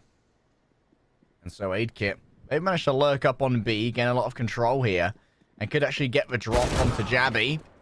They thought they had the element of surprise, but Jabby's just faster at the moment. Zyphon takes plenty of damage before bringing out the 1 Deeg. Flawless, maybe. And Dan now. They're going to be surprised by Hooksy coming round the back with Vertigo. Will either player suspect this? I don't think anyone's going to check it. It's a messy bit of aiming from Hooksy, which means that it's easy to refrag from Sassanito. But they aren't going to be able to get anything more than this, and Copenhagen Flames on their force will equalize. Oh, it's that back and forth. It's that very same back and forth we just saw to open our Mirage as well, Harry. It's going to be force spy on force spy until we see one of these teams have to drop to an eco. Blue Jays, I will be very surprised if they eco here. There we go. The full buy comes out, and they now look to do unto Copenhagen Flames what was just done unto them. Danny, I think, was just dinked by his teammate. What? He's been softened up. He's been softened again, man. Dan's been powderized. Poor guy. Trust no one. Didn't I teach you that last map? Well, they're like, okay, now Dan, we need you to take contact. You're the softest, man. We'll trade off you. Oh, Dan, a little bit of a booster here. Their bag has been spotted, and they're left holding it. Zyphon's going to be the one walking away with the gains here. Nikados is going to watch the cross. In case someone wants to get a little bit more audacious, Nikados makes their play, and Sassanito falls on down. And now Jabby. Oh, wait, it's at the top of ramp. The timing just disallows them from seeing that one. They have no idea how much is here, but Zyphon has at least spotted one. They expect the second, sending into bullets towards Aid Kit. It's an unyieldly spray, but Zyphon's going to be able to finish it. It's okay, Babby. Daddy's here to finish this one. That could have been very awkward. An interesting flash. Start. What was that? That was clean. That was bloody brilliant, that was. Wow. And Stars doubles down. Thinking they won't expect him to go up here again. Vertigo back in hand. I mean, I'd feel it as well after what I just saw. Nikados plays it safe. Same too for Jabby. They wait for their last player, the furthest one away, to take that contact, thinking they'd be hardest to dink, and then everyone just pops out from their hidey holes. Well, just like that, we're going to be seeing Copenhagen Flames now take that lead, force Blue Jays down to an eco.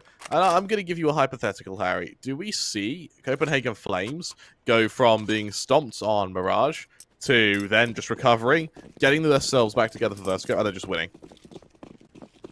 Oh, Copenhagen Flames started off so well. On Mirage as well, it felt like. That's true. It's very true.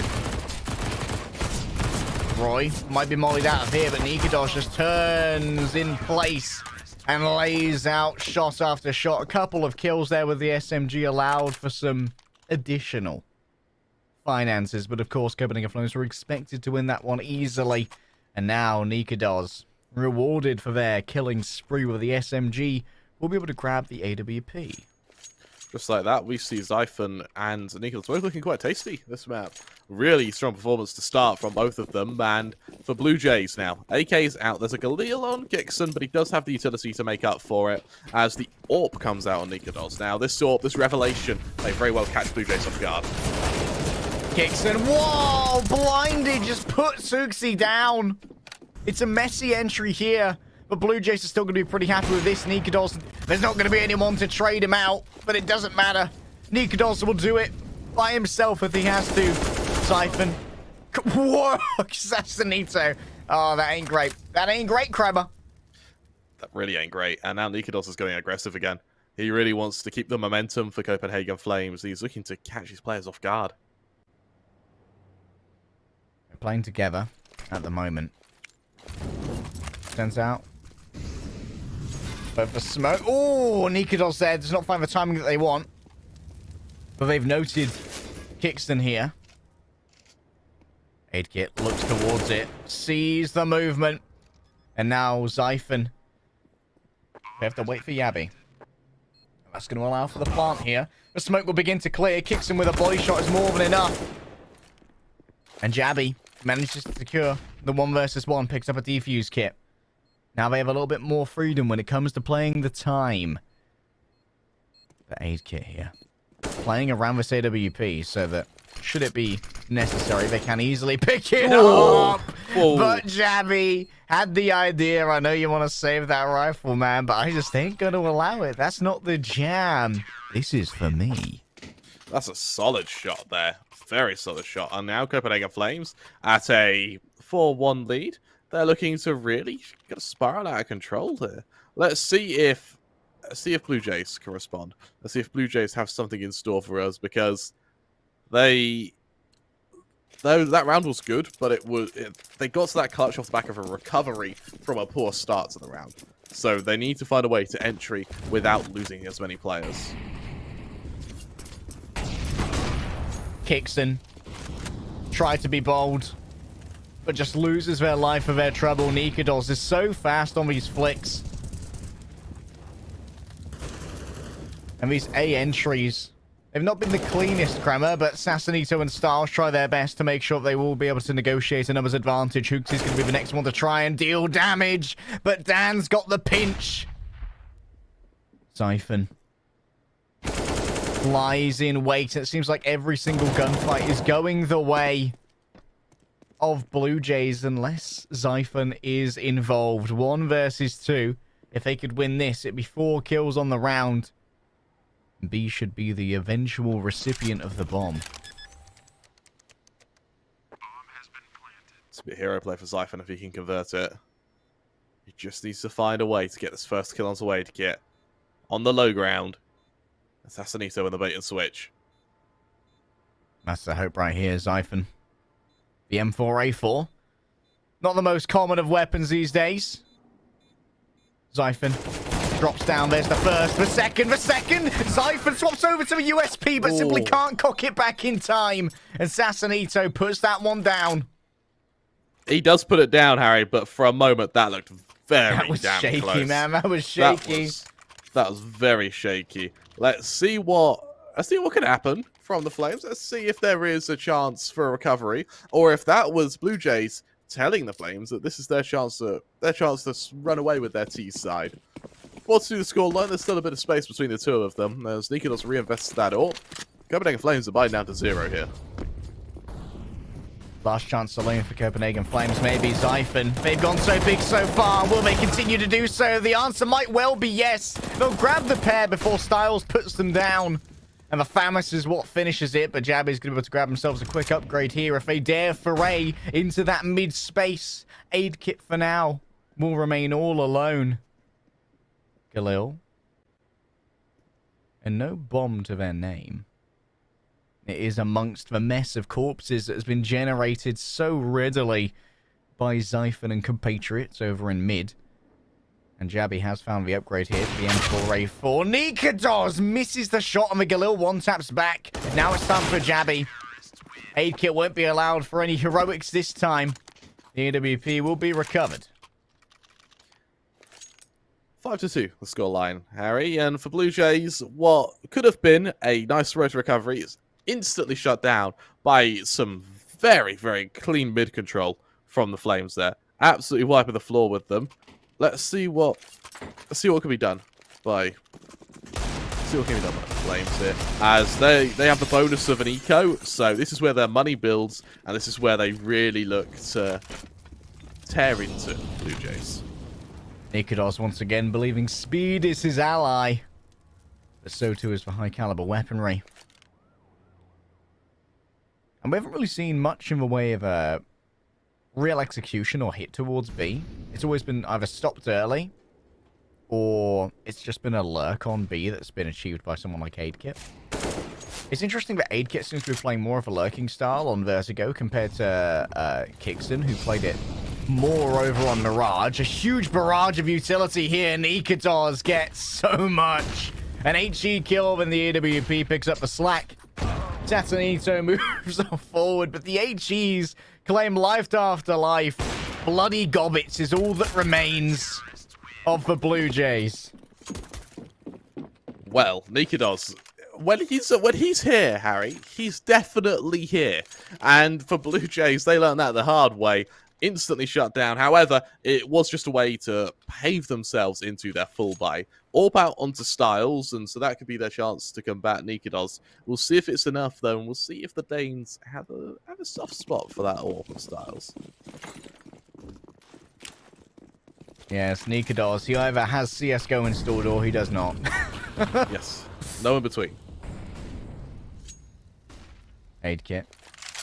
Considers going towards the other side, looking for something cheeky over here on the ramp. The boost will come on up, and Assassinito, I believe, from the amount of damage they took, likely caught an HE.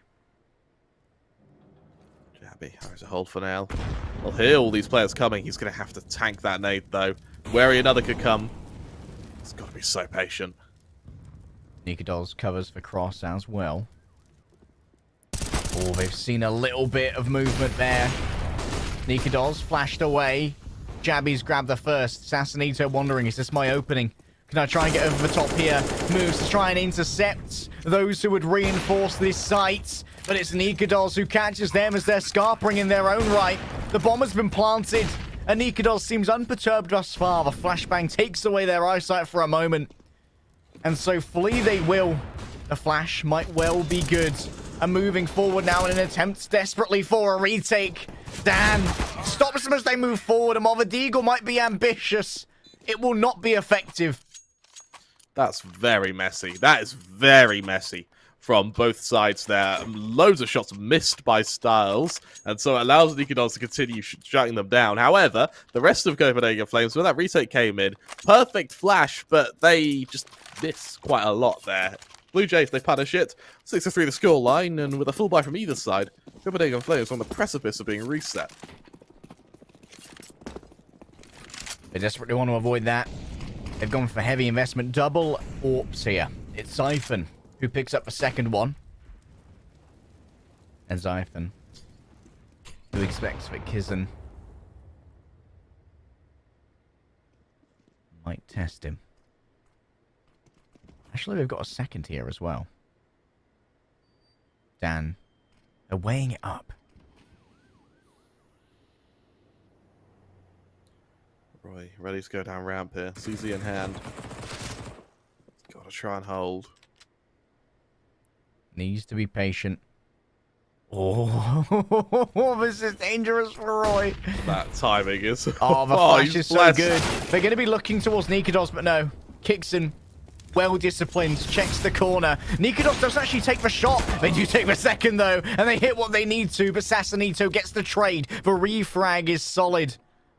3 versus 3 now. One of the AWPs has been taken away. Styles waiting for the second. That's both the AWPs taken out of commission. Ooksy around the back with the SMG. How many can they tear through? They've revealed their location. In concert with Jabby. The flash is good. The movement is solid. Assassinito decides in this 1 versus 2. Discretion is the better part of valor. And they turn around looking to try and catch people unawares. But it's a no-scope from Hooksy.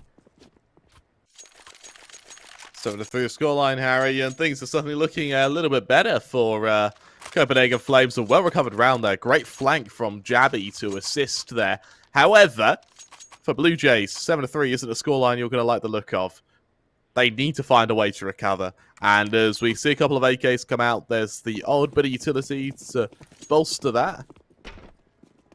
But I am somewhat interested to see if Blue Jays have any way to salvage their T-side, because we're running out of rounds, Harry. Running low on rounds. But after what I've seen in this series, Kremer, I'm not prepared to predict anything. That's a lovely HE right there. They've bought kicks and low. But we'll walk away with his life for now.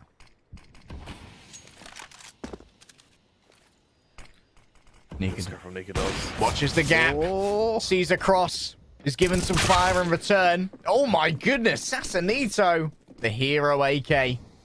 Gets some value. Can it get anything more than this? Roy sits and waits. There's the first. They can't pick a target, Kremer. They just move between them. And this flash could do so much for Smoke. In fact, gets the first. For Famus. Can it do much? Zyphon's been absolutely lights out thus far. And Dignitas tries for a fancy flick, but is unable to deliver on the promises given. The bomb is still in play. In the hands of Dan. A 1 versus 1, and that ramp, it's full of tempting loot. So many weapons are going to be available here, but you might have to cross the firing line of Jabby the Killer to try and get one in hands. Found an M4.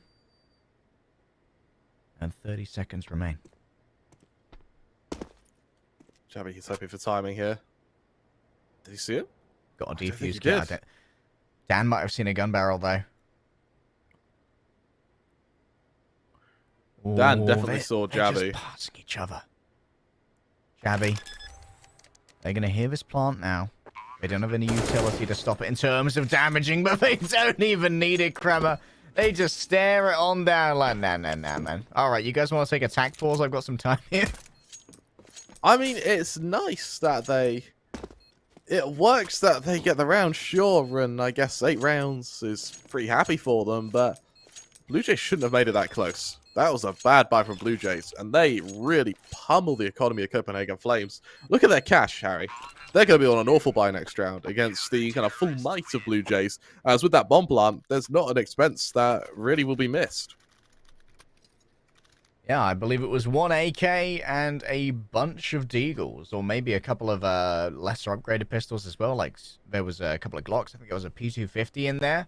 The value they got out of that Hero AK was absolutely massive. Sasanito opened it up well, and then from there, obviously, you just can snowball off the back of looting. Blue Jays found out around the board here. Your blinds mean nothing to me, boy. Yeah, and no matter how found out they are, Dignitas, he still delivers, Harry. He just still delivers. I'm not sure how I feel about this 8-round approach. I guess it's been kind of even Stevens thus far. It feels like it works better for Blue Jays than Ron and Eco, weirdly. Yeah. Danny, gotta be careful here. Dignitas aggressing. However, he's able to avoid it by just backing off as Kixon does the most of the lev work here for the attack and just solo clearing ramp. The AK is hurt. The traces will be seen. Jabby might have got themselves more than a brush with death here. Just trying to stay as low as possible. Damage coming through from utility. But staying calm, staying cool, and staying collected even next to these flames. Dignitas is there to relieve the pressure. The valve is turned. Jabby delivers the bullets that they need to. Upgrades to an AK. And this is exactly what Copenhagen Flames wanted. After such a messy round to be able to walk away with 4 weapons. With that, 9-3, and with Blue Jays moving into a buy of a couple of Deagles here or there, they're going to try and shut down the Flames, but it feels too far gone. Both of these teams rely on their T side, Harry. Statistically, they rely on their T side. The fact that we now have Blue Jays who are just looking beaten, I don't know if they have room to recover. How's Blue Jays CT side here? Is it shaky? Oh no. Their CT side, I think, over all rounds, they only win 44% of them. The Copenhagen Flames, they only win 45. Ah. But Copenhagen Flames have a much better T side than Blue Jays do. An exchange of smokes. Kicks in here. That's a nice little nade. Does a little bit of chip damage to everybody. Hooksy playing close with a Thamus, hoping that maybe just some unyieldy spray might get themselves a little bit of room to work with. Roy wants to try and find themselves a tight corner with this SMG. It will serve them well, allowing Siphon to play on the main thoroughfare, and Siphon indeed serves well. The Danes find themselves some value off the back of this, as Siphon will survive. However, moving together, they're vulnerable to potentially being overwhelmed. Still no plant, though. Siphon needs to be cautious. Dan's on an elevated position right here. What a flick from Dan. That's beautiful, but Nikados now is going to be made aware of a position. They get blinded, and as they try their best to back away, Dan takes advantage of that. Nikados discerns whether or not to go. That's a beautiful bounce. Damage is done. Nikados 1 versus 2 with the AWP. It's not the right weapon for it, Kremer. Oh. But it's a beautiful weapon to be looted. He just gets swarmed, doesn't he, and finished off. Blue Jays don't make it 4, but this is the bare minimum. 4 rounds is your bare minimum. 11-4 is the furthest 2 teams can be apart, with the game still being winnable. The fact that they're only able to hit that with only 3 rounds left of the half is really concerning. Copenhagen Flames, credit where credit's due to them. They are looking immortal. Nikudos is playing out of his mind, and Zyphon's really stepped up to the table. With Blue Jays now, they need to find a way to match it. Styles has been outmatched by Nikudos throughout this series. Sure, they have a better buy now, but is it enough? Hooksy. descends into the depths here. But will they be the ferryman or the ferried when it comes to bringing people down to Tartarus? For now, no real committal pressure. Underground map control. Or lower floor map control, I suppose.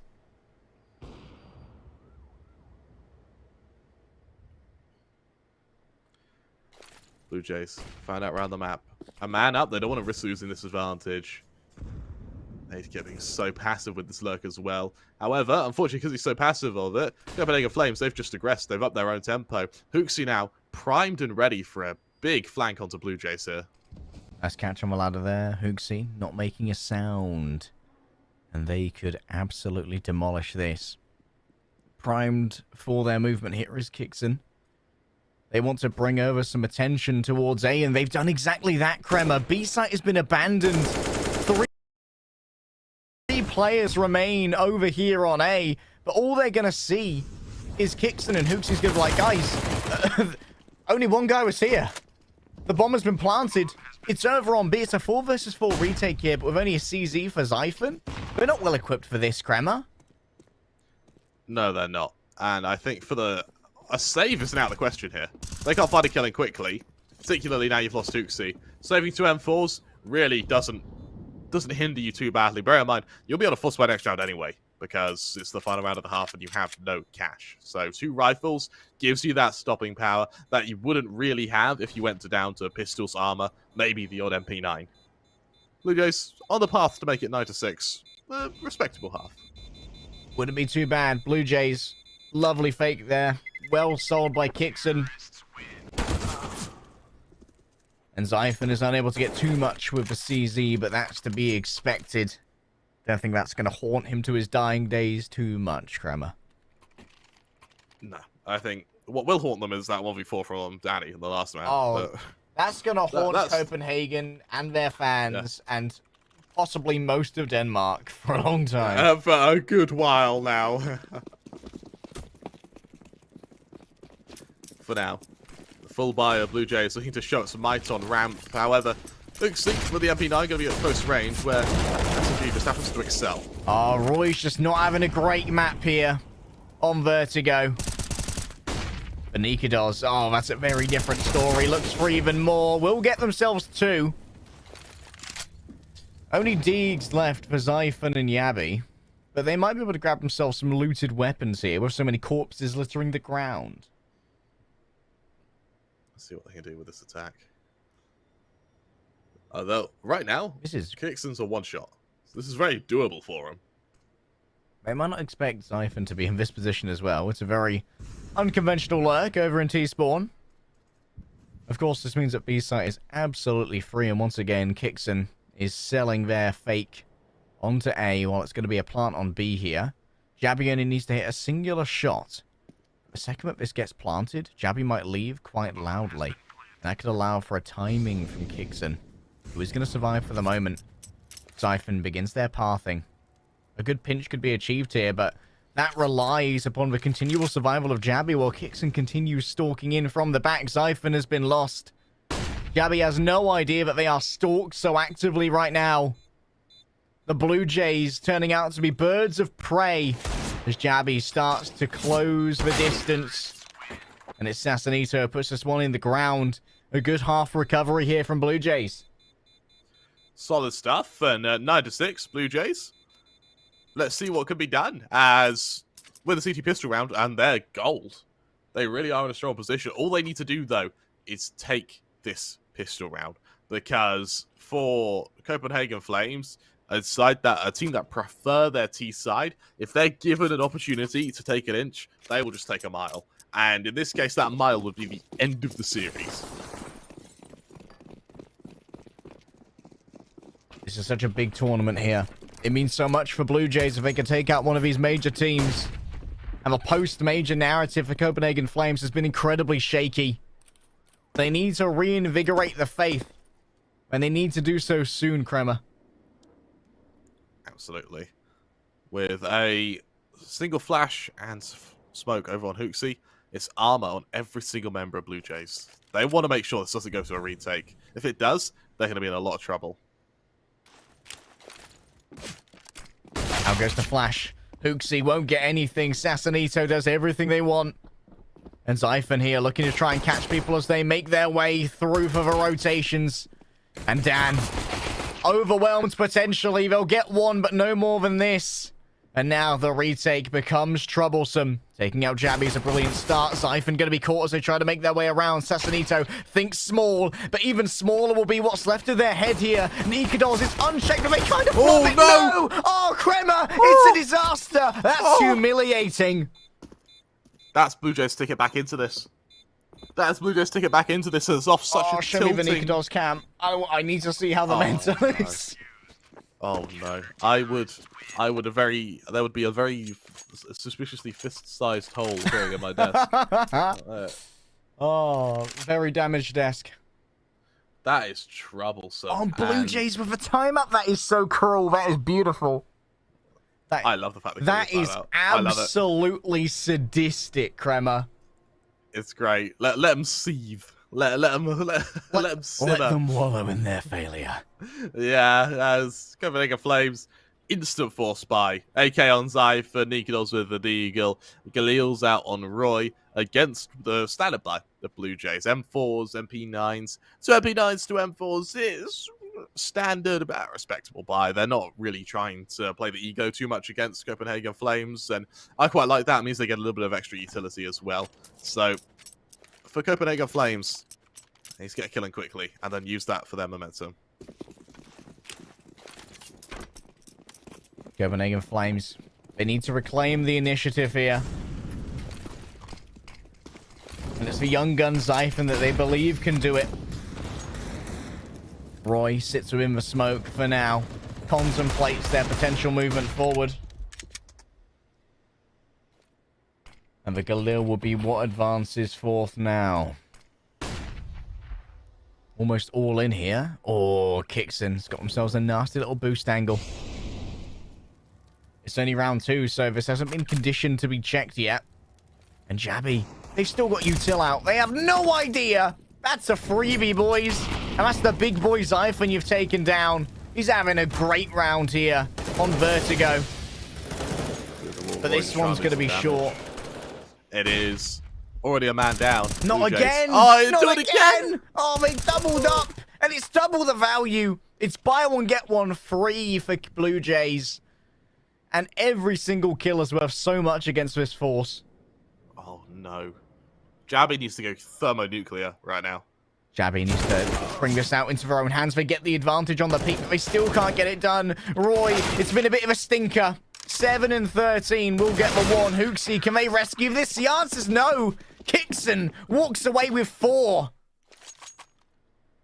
9 to 8 the scoreline, and for Blue Jays, let's see what they can possibly do now with a horrific position to be, or leaving Copenhagen Flames in a horrific position to be in. Solid round for Blue Jays, and the fact that they go for that double boost, I love it, because it really insults Copenhagen Flames, you know? It really plays to their ego. No respect.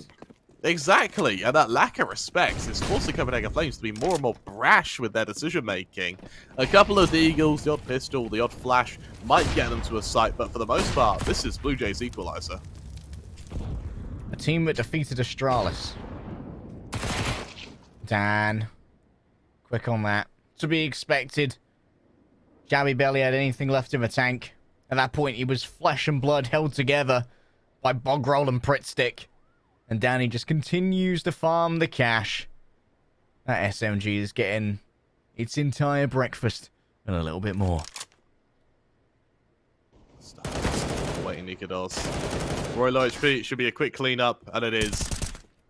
Harry, Copenhagen Flames now.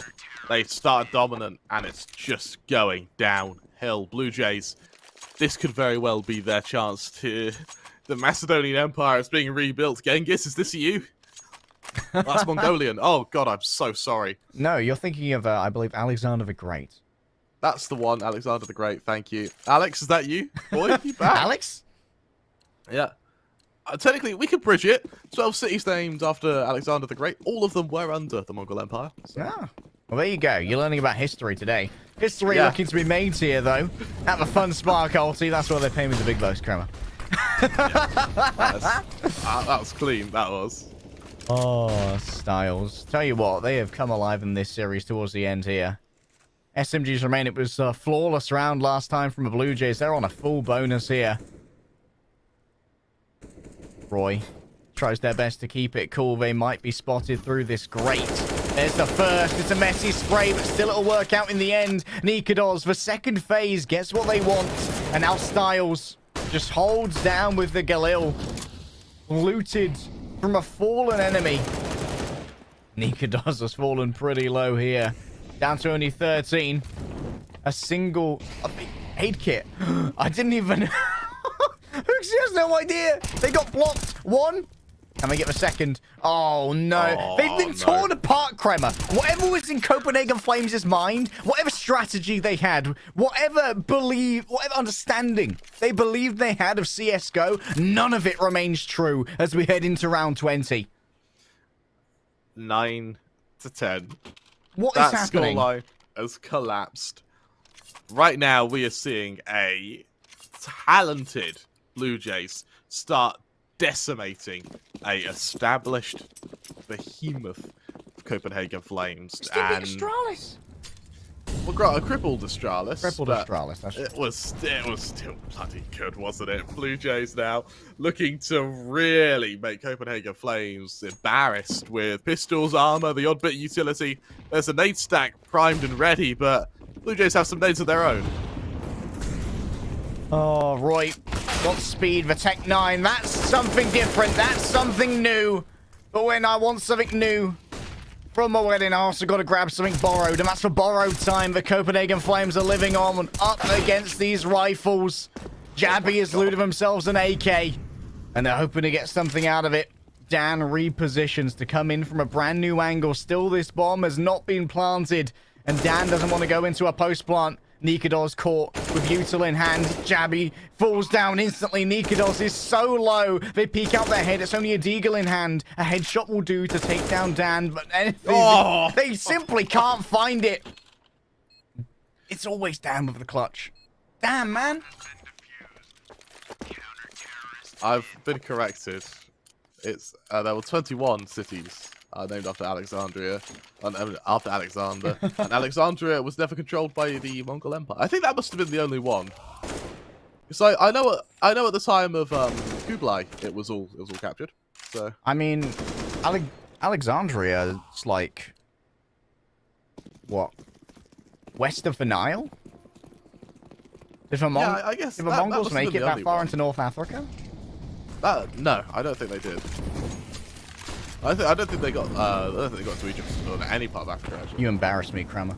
I'm sorry, Harry. I said a deagle was 50 BMG earlier instead of 50 Action Express. I'm really having a bad day. I'm sorry. Honestly, guys. a new co-caster, anyone in chat can apply. Yeah. I'm sorry, guys. I'm letting you down. I really am. Copenhagen Flames, they let themselves down at the moment with a full buy, sure, but it just hasn't worked. I thought that molly may have gone astray, but it's fine. Zephyr knew exactly what he was doing. Boosting up now onto this upper level. Roy's already been hit a little bit. Casanito plays up high. This would be a pretty unexpected angle. And they managed to get Dignitas, but it's Zyphon on the swing and manages to make this work in their own right. Styles. They cross each other. And Roy's not going to allow that to happen for free. But still. Now it's down to 3 versus 3 here, Kremer. And Aid Kit once again is on their same old tricks. The lurk is in session. And if this can make its way to A, they might actually be able to catch the crossing of the bomb. Because the bomb isn't yet to move. There it is. Finally moves on through. Roy falls on down. And once again, Jabby is going to be in a terrible position where they have to try and do it all by themselves. Aid Kit, they can pinch in on this. It's going to be so difficult for Copenhagen Flames. Their T-side has been a little bit embarrassing thus far. Same as on Mirage. But first has no idea. Neither does Jabby. Aid Kit. Their lurks have been absolutely chef's kiss bellissimo. Harry, what is happening? It's BLUEJAYS 12-9. Copenhagen Flames were, I think, 9-3 up at one point. It's just collapsed, and there's nothing. Dude, look at all that blue. That's a lot of blue above, isn't it? I mean, bear in mind, statistically, both these teams have a more successful T side, so I don't know what's happening right now. Blue Jays are just playing well. Blue Jays have come alive. This might be their tournament that really puts them on the map. And what a better way to start that by claiming at least third place by defeating Copenhagen Flames. Syphon wants to make sure that's not the case, though. Out goes the HE. Plenty of damage done. Oh, Roy here might be able to try and punish AWP. He's going to send out the molly instead. They know that this is now going to be pre-aimed. And Casanito doubles back. They get two! Casanito! How does he get away with it? How does he get away with it? He can't keep getting away with it! Oh, no. Blue Jays are mad up. Oh, Roy. It's 10 and 17. They see the barrel here. They might be able to get themselves an advantage going behind the sandbags instead. They're being pre-aimed right now by Styles. The HE could blast them out of here. And with Jabby winning that battle, there is going to be a little bit of additional pressure now. Maybe a coalescence over towards B. That's exactly what will happen. Kixon makes their way over. But Casanito still on this lurk. They might be able to intercept the rotation. How much noise is being made? Oh, the timing. By Roy. Oh, they believe it to be covered. Surely they won't check this. Roy catches one. No chokes this time. This needs to be it for Copenhagen Flames. But is such going to be allowed? Styles down so low. A singular HP up against Roy. They've got to play the time. They try to make it work. Styles strafes themselves away. And Roy is likely sweating even more than I am. As Copenhagen Flames finally break the streak. They finally do, Harry. But is it too little, too late? This is looking dominant from Blue Jays. And they've got money. You know, this one loss, they won't care. They simply won't care. As we now see Copenhagen Flames with a attempt to press that attack, but they still don't have cash. Nikodos with 1.7 is 1.4 is the only man who has even some dull remnants left in his wallet. Blue Jays also struggling financially means this round always counts as double. We're running out of rounds, Kramer. 23 out of 30 in regulation. Oh, that's a nice little boost right there, but Jabby, messy on the spray. They had the element of surprise, but it feels like the pressure's starting to get to them. Hooksy making that move so haphazardly and is punished so easily for it. Aid Kit now on their lurk. Easily caught by Syphon. And it's down to a 3 versus 3, but much worse for wear right now are Copenhagen Flames. Barely any health to play with. And that HE will get it done. Roy was hanging on by a thread, and the thread has been cut. Jabby ready to come up from ramp here.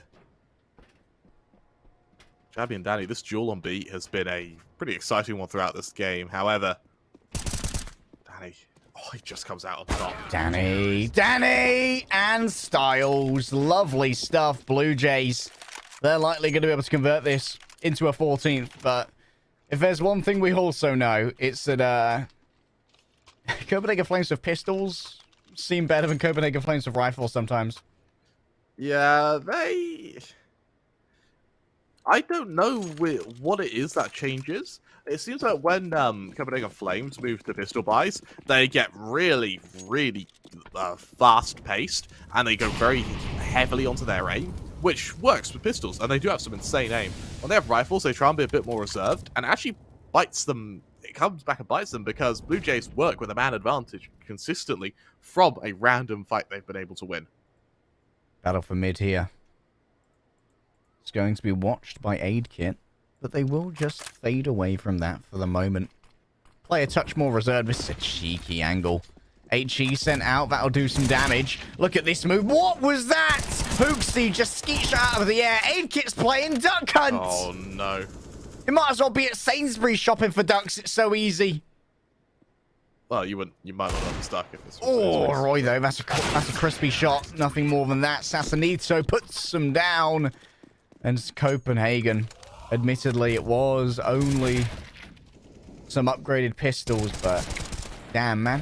It's still clean, isn't it? It's still dominant, regardless of if it's with pistols. A timeout is called by the Flames. I like the fact they're calling for a timeout because they desperately need something to work for them. As well, Blue Jays. This is where they may very well upset a team which looks extremely strong, heavy favourites to win the whole tournament when they entered. But now, that's being questioned. They were 1 round away, Kramer. They were 1 round away. For so long as well. Like that Mirage, when they hit 14, the world was their oyster. But Blue Jays, such veracity, such vigor, such endurance to continue playing top-tier CS and absolutely trouncing Copenhagen Flames again and again. Now they find themselves on the edge of match point, and if they catch match point here, Copenhagen Flames are likely to be reset. They absolutely are. Decent aggression here, but Roy, he's got behind him. Roy manages a freebie there. Sassanito falling on down, and Kixon is suspected in this arena. B might be in significant danger, but there's still this presence on A as well. Oh, he's got the bomb. Kixon's going to get the bomb here. Uh-oh. This would be a humiliating way to find yourself. Gabby. Oh, they know that. That was reported years ago. And It looks like Copenhagen Flames have found themselves around here. You know, shot in the dark, they found it. Just shutting down Blue Jays, just in Angels purely. But can this be Mimics? Can they do this consistently? And Harry, it's still being costly for them.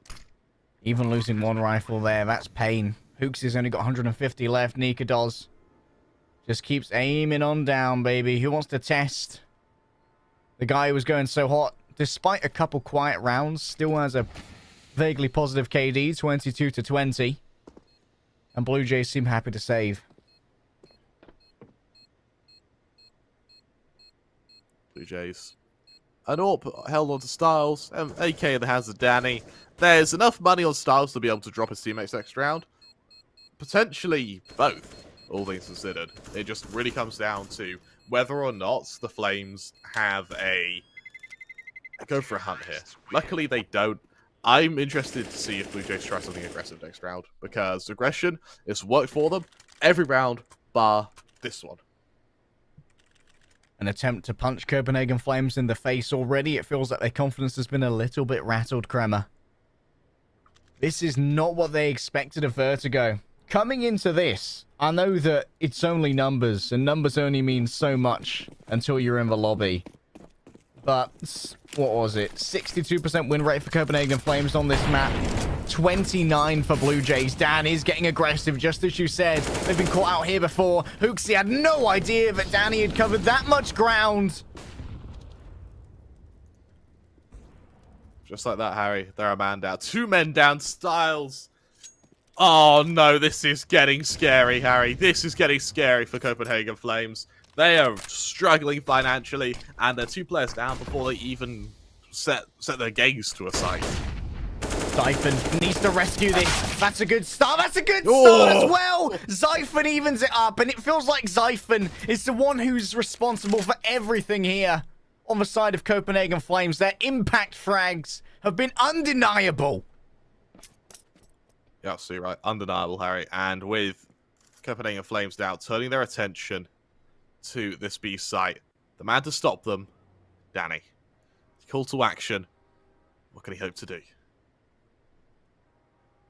Danny's had himself a pair of games. He was the one who brought Blue Jays from the brink of ruin here. Patience. He's his ally. Counting the footsteps, seeing how many they can hear. The bomb will at least be planted for free.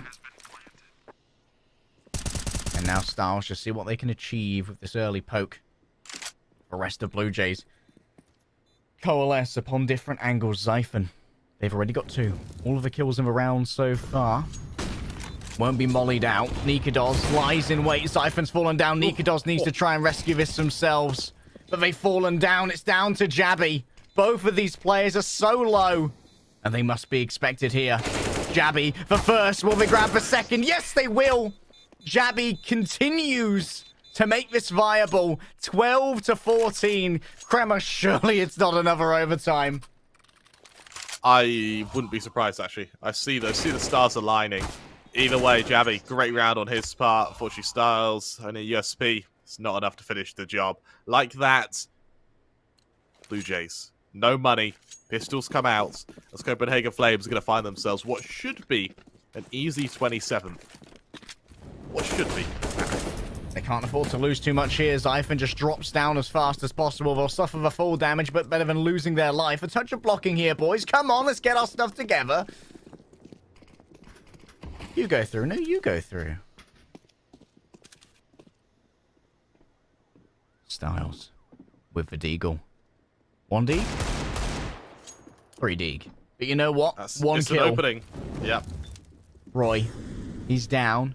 An aid kit. Oh, the lurks again, moving round the back. Trying to find themselves a team fight here, but it isn't being readily given.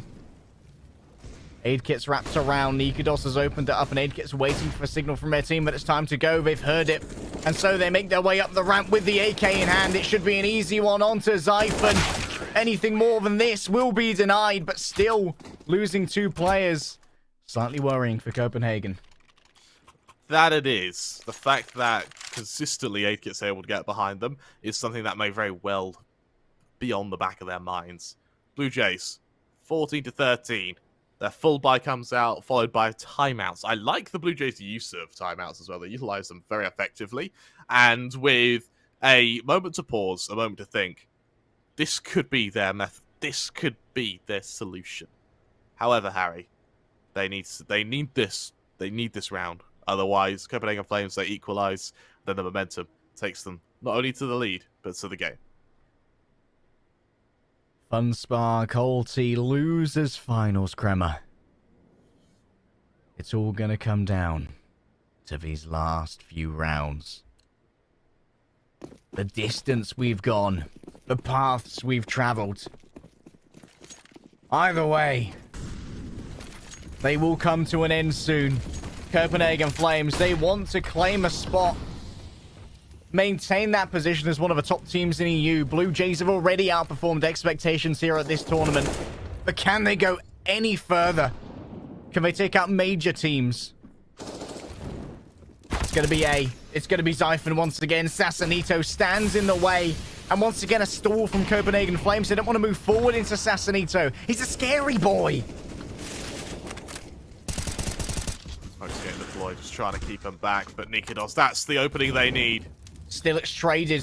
Every answer given is just as strong. Sassanito wants to try and close the gap here. Will they be expected? Jabby's the one who makes sure it's untenable. And Jabby continues to go big. 2 versus 1. But Aid Kit once again is on their lurk here.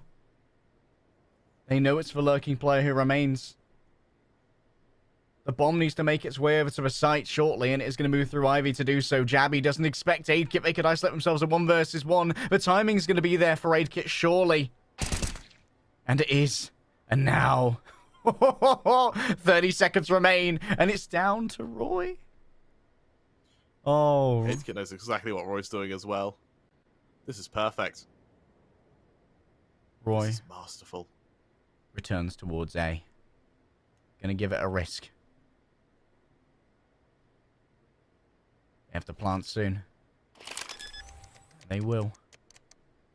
But this gives plenty of maneuvering time here to Aid Kit. Rifle versus rifle. A flashbang is available. Roy can't be caught with a knife up. They might actually hear the approach here. And so they pre-aim it. This gunfight could decide the entirety of our losers finals. The timing was so good. Roy might have been discovered. And he has been. Aid Kit's going to give Blue Jays their match point. And Copenhagen Flames. It's 2 rounds in a row, or it's oblivion. Not just match point, Harry. series points. Copenhagen Flames, they can afford to buy, sure. But at what cost? Blue Jays, they need one of the next 2 rounds, and they will be emerging as our victor in our lower bracket finals. What on earth? What on earth is this tag? Stoic reservation. On the side of Copenhagen Flames, they steel themselves, but not the battle, Kremer, but the campaign that lies ahead.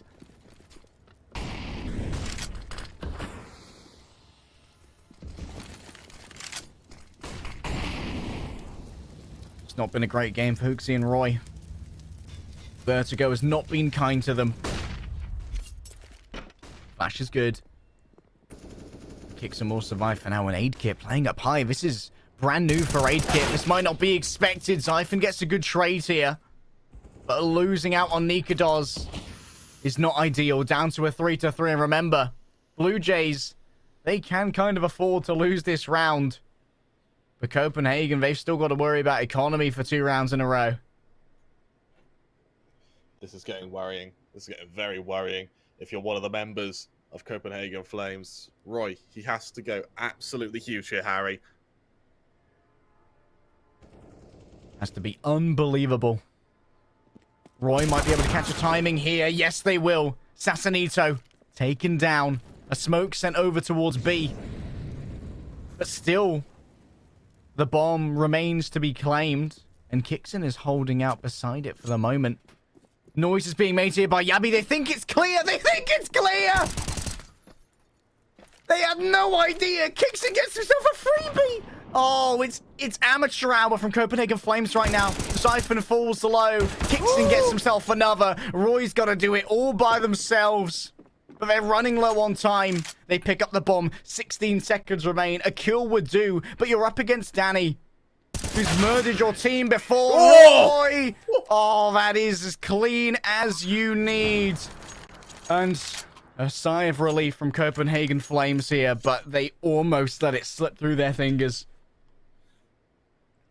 What a performance there from Roy. What a clutch. Just like that. Just like that. It comes down to the final round, Harry. We're going the full 30. Blue Jays looking to upset Copenhagen Flames as the Danes want to force us to overtime. The Danes want the campaign to continue. The Macedonians want this to finish here and now. Lying at the bottom of ramp for the moment. And we're up against a pretty ramshackle buy. CZ on deck, 3 Deagles and M4, surely. Copenhagen Flames don't flounder against this.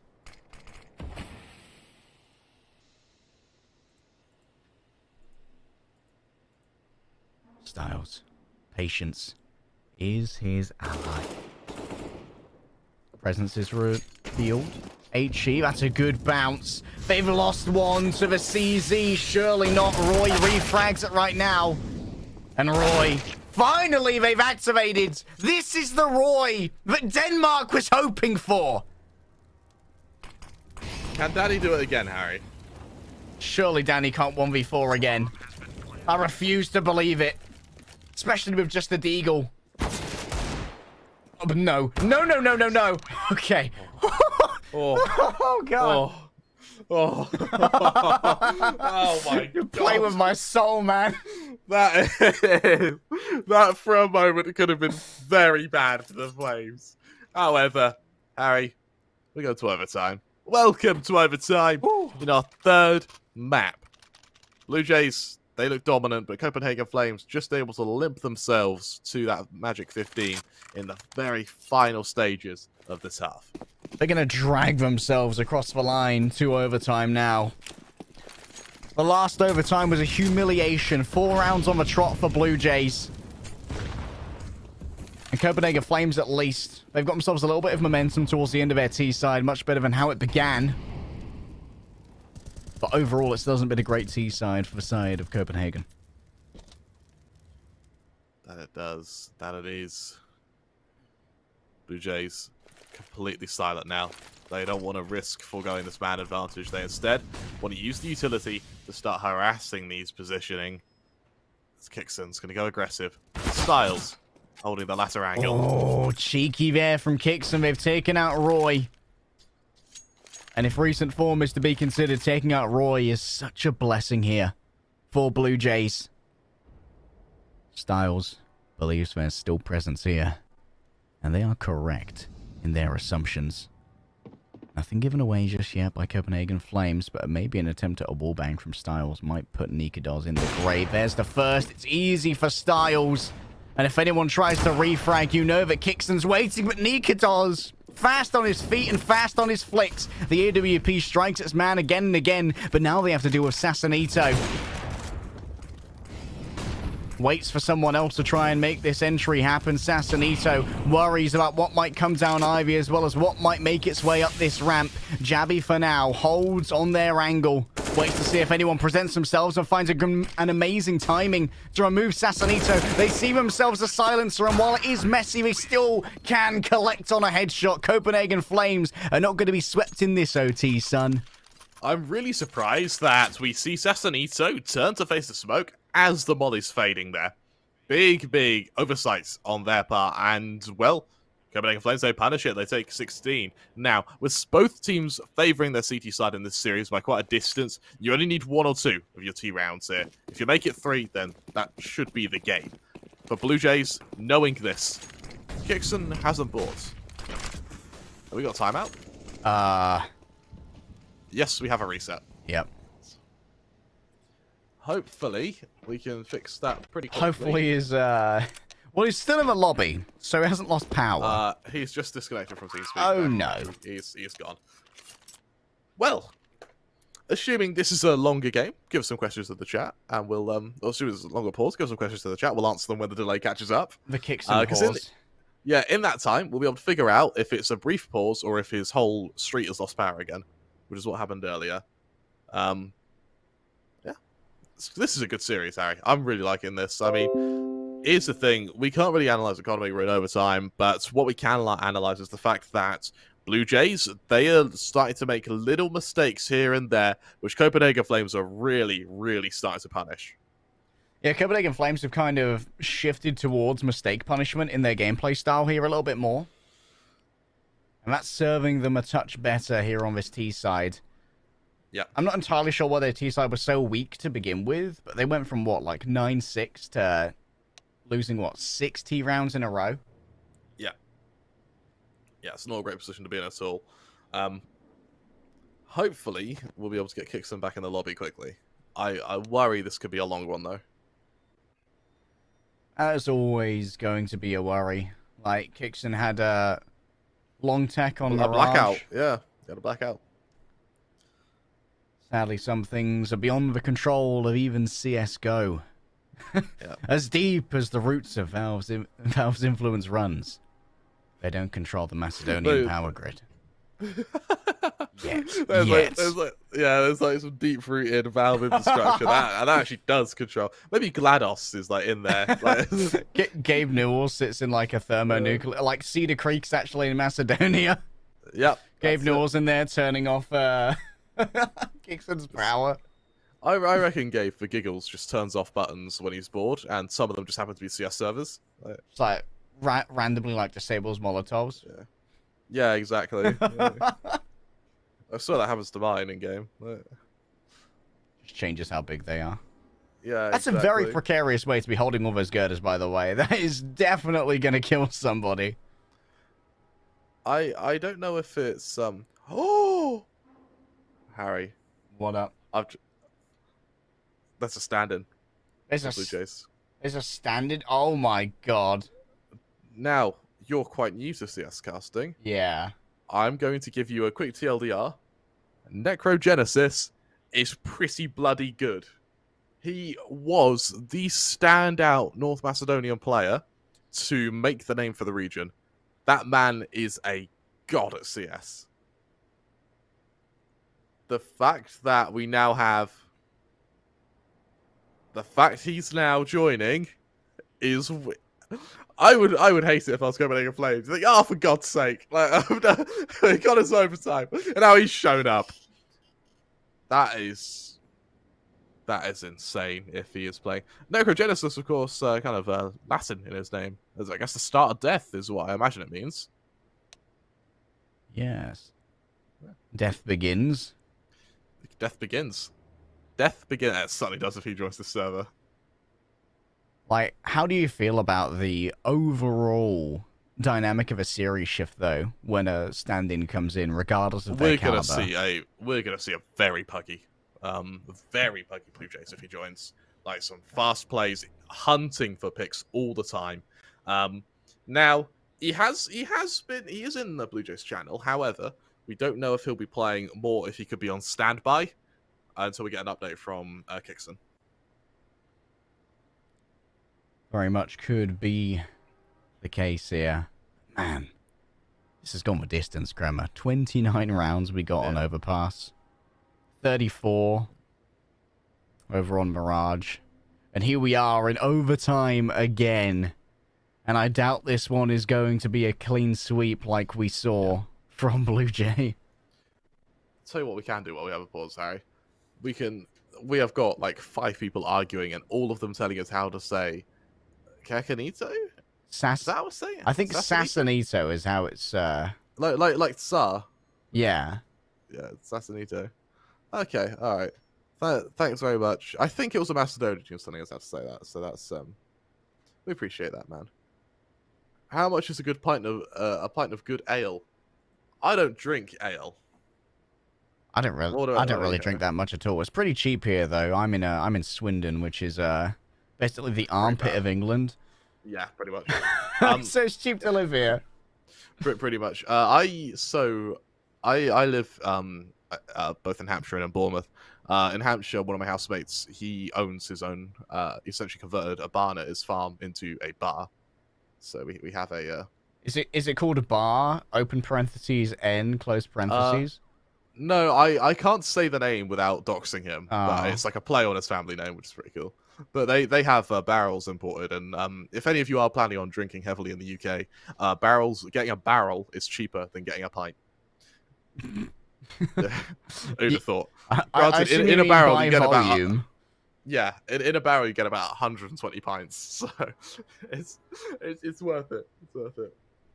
You just gotta tap it yourself, and life's good. Oh, he's in.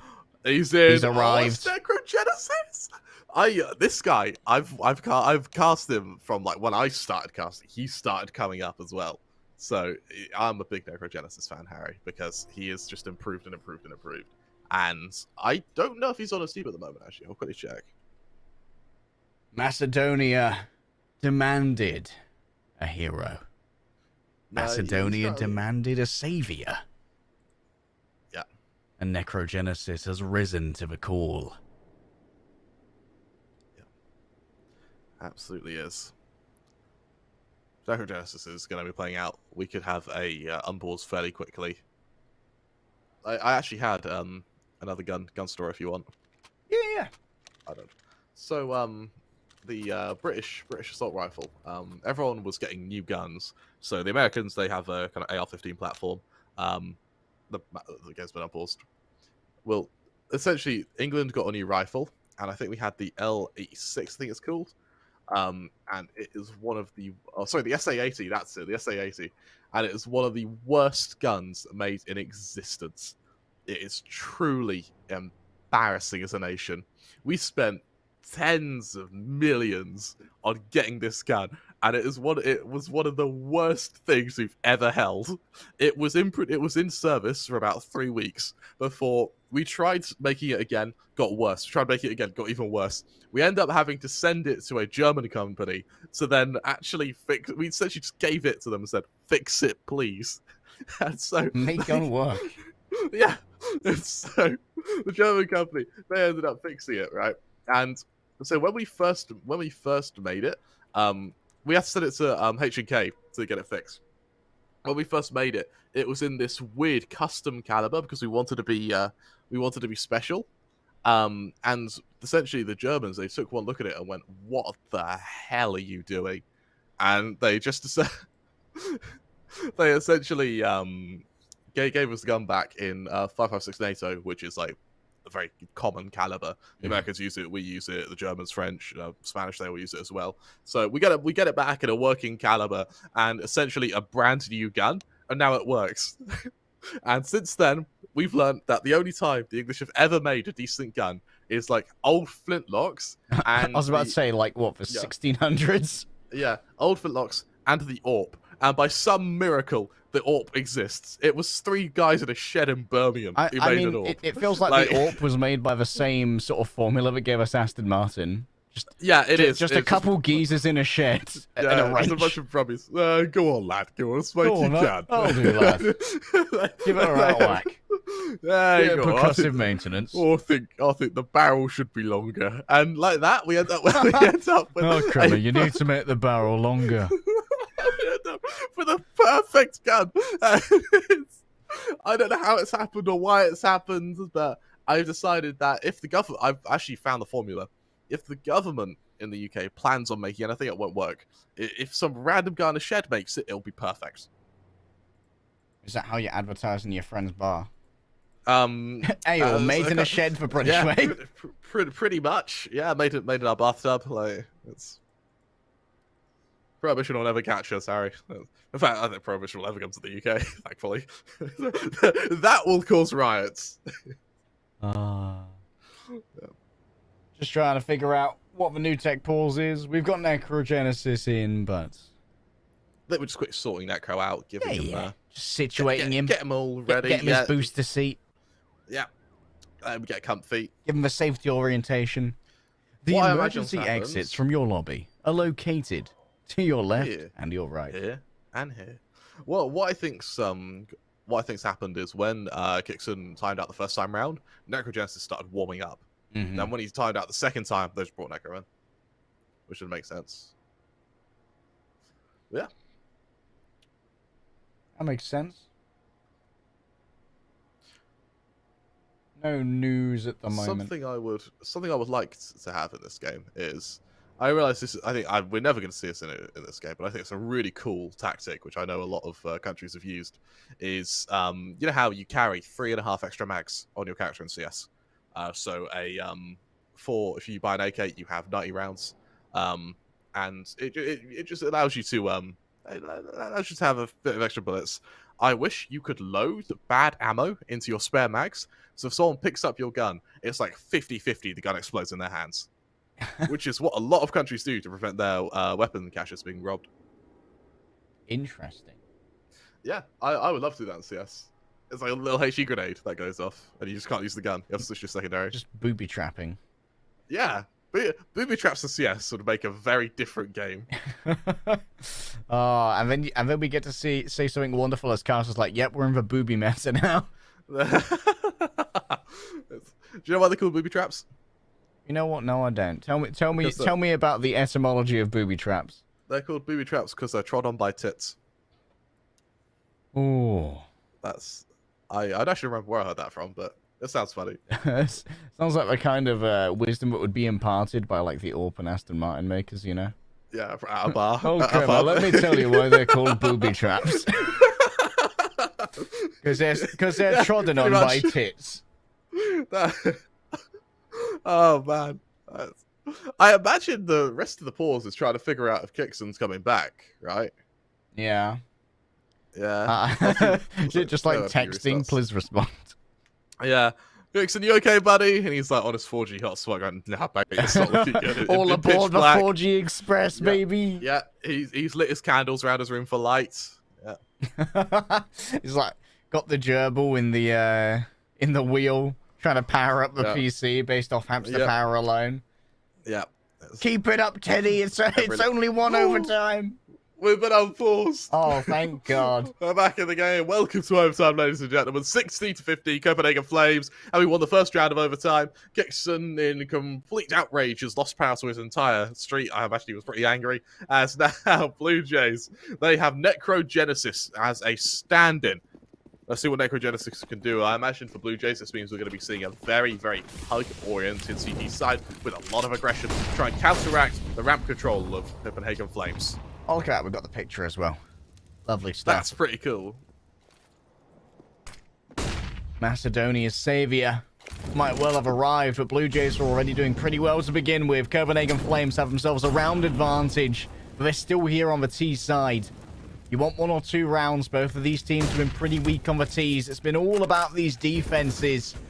And Necrogenesis already taking a little bit of damage here, but Sassanito is handing it out readily to Roy. Hooksy considers moving on forward here.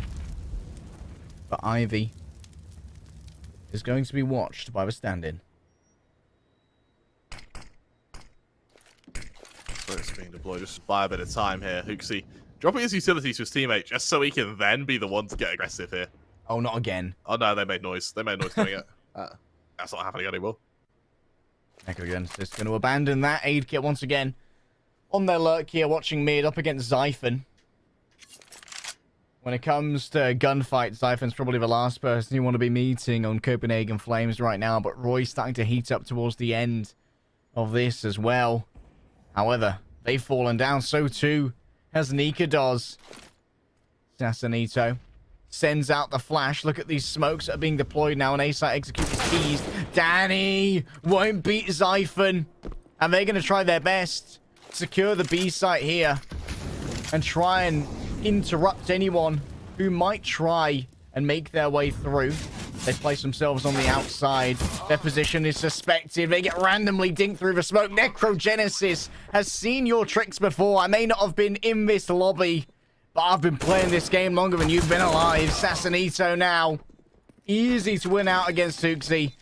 And the defuse will be brought forward readily. 16 to 16, Harry. Oh, if we see Blue Jays end up with a...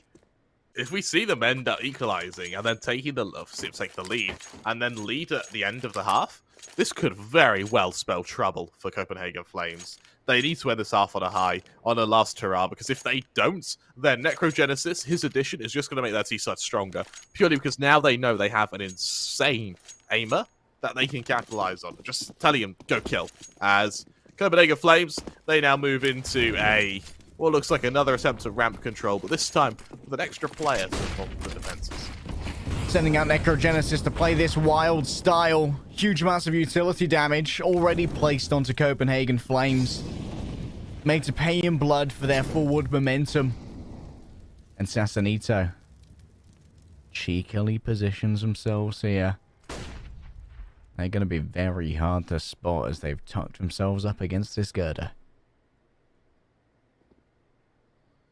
Aggression's planned, but they're not quite able to. Not quite able to convert it for now. Copenhagen Flames, they've been hurt by utility, but not crippled. They're just trying to bait Blue Jays into some aggression. Necro, he's got a clue, man. Necro knows. Flash sent out. Not too much happening off the back of that. That's yet another. Smoke refreshed there to make sure Necrogenesis remains a little bit safer. And Copenhagen Flames have completely cut all noise, hoping that maybe some movement over to B might be suspected. But at the moment, it's betting from Blue Jay that they remain here.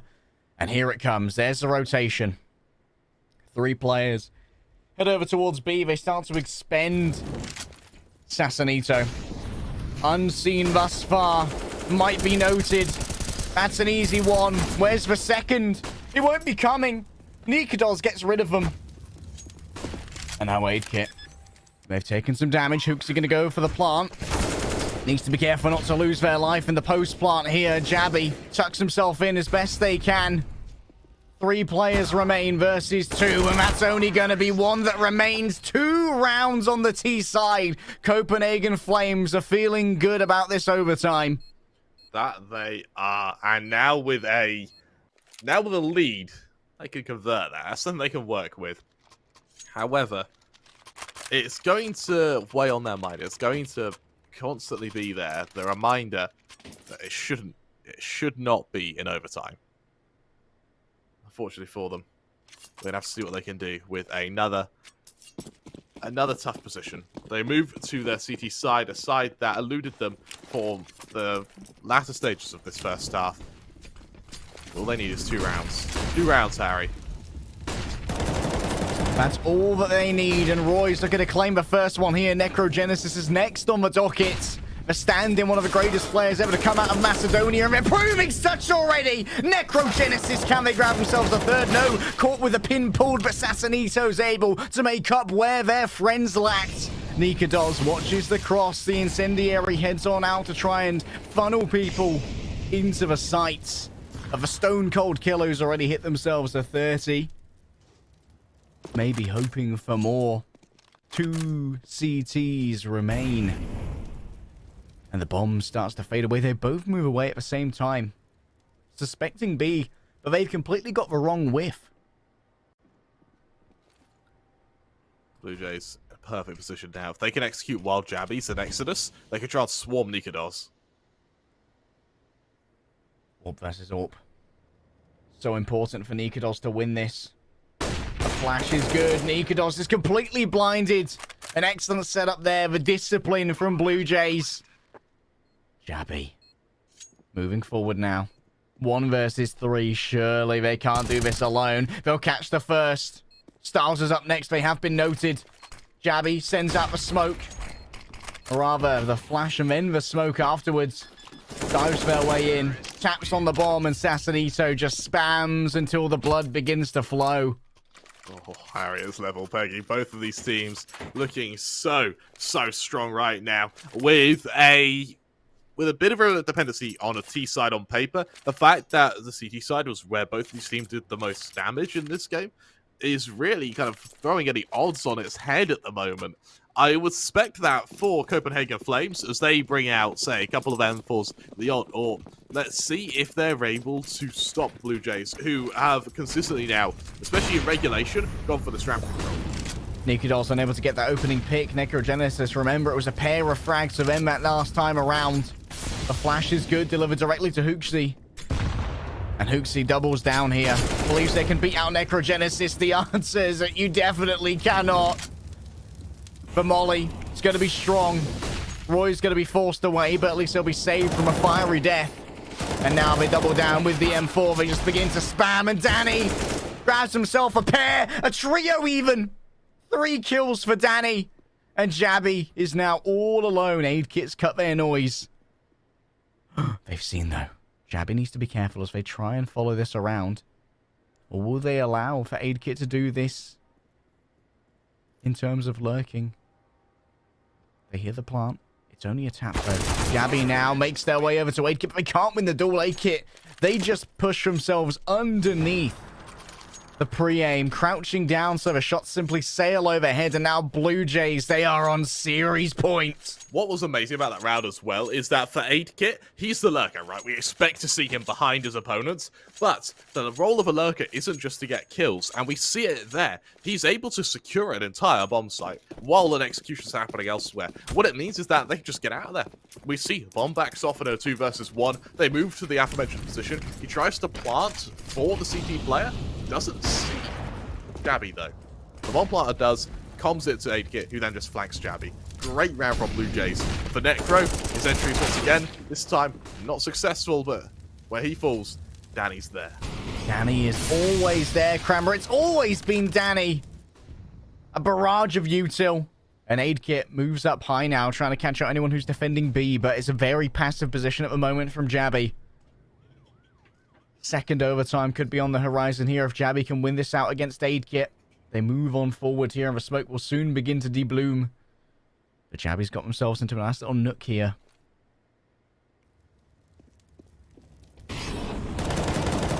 That's an easy one. Can Jabby get anything more than this? Anything more would be a gift. And a gift has been readily given over. Blue Jays start to fall on down.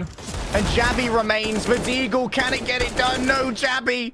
At the back of a site, he's in absolute terror.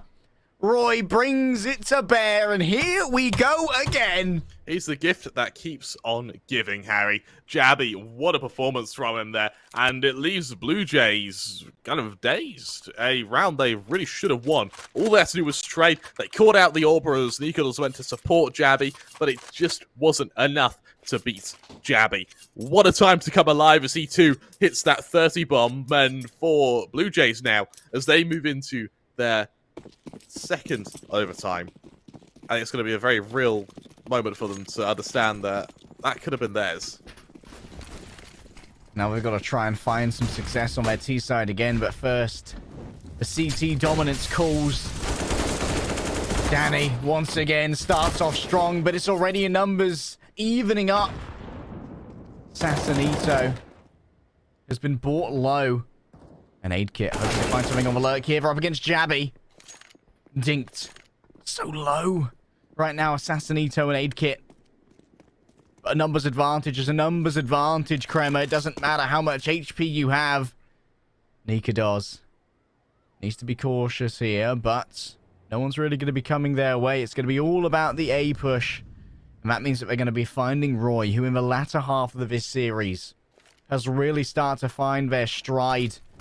That's the first scene. It's a messy spray from Roy. But now everyone's so low. They've got less than 50 HP between 3 of them, Kremer.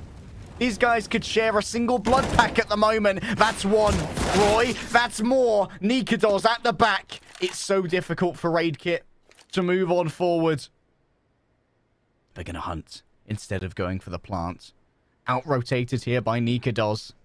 They have been spotted. Nikados is keen to use Vertigo. And all it took was a body shot.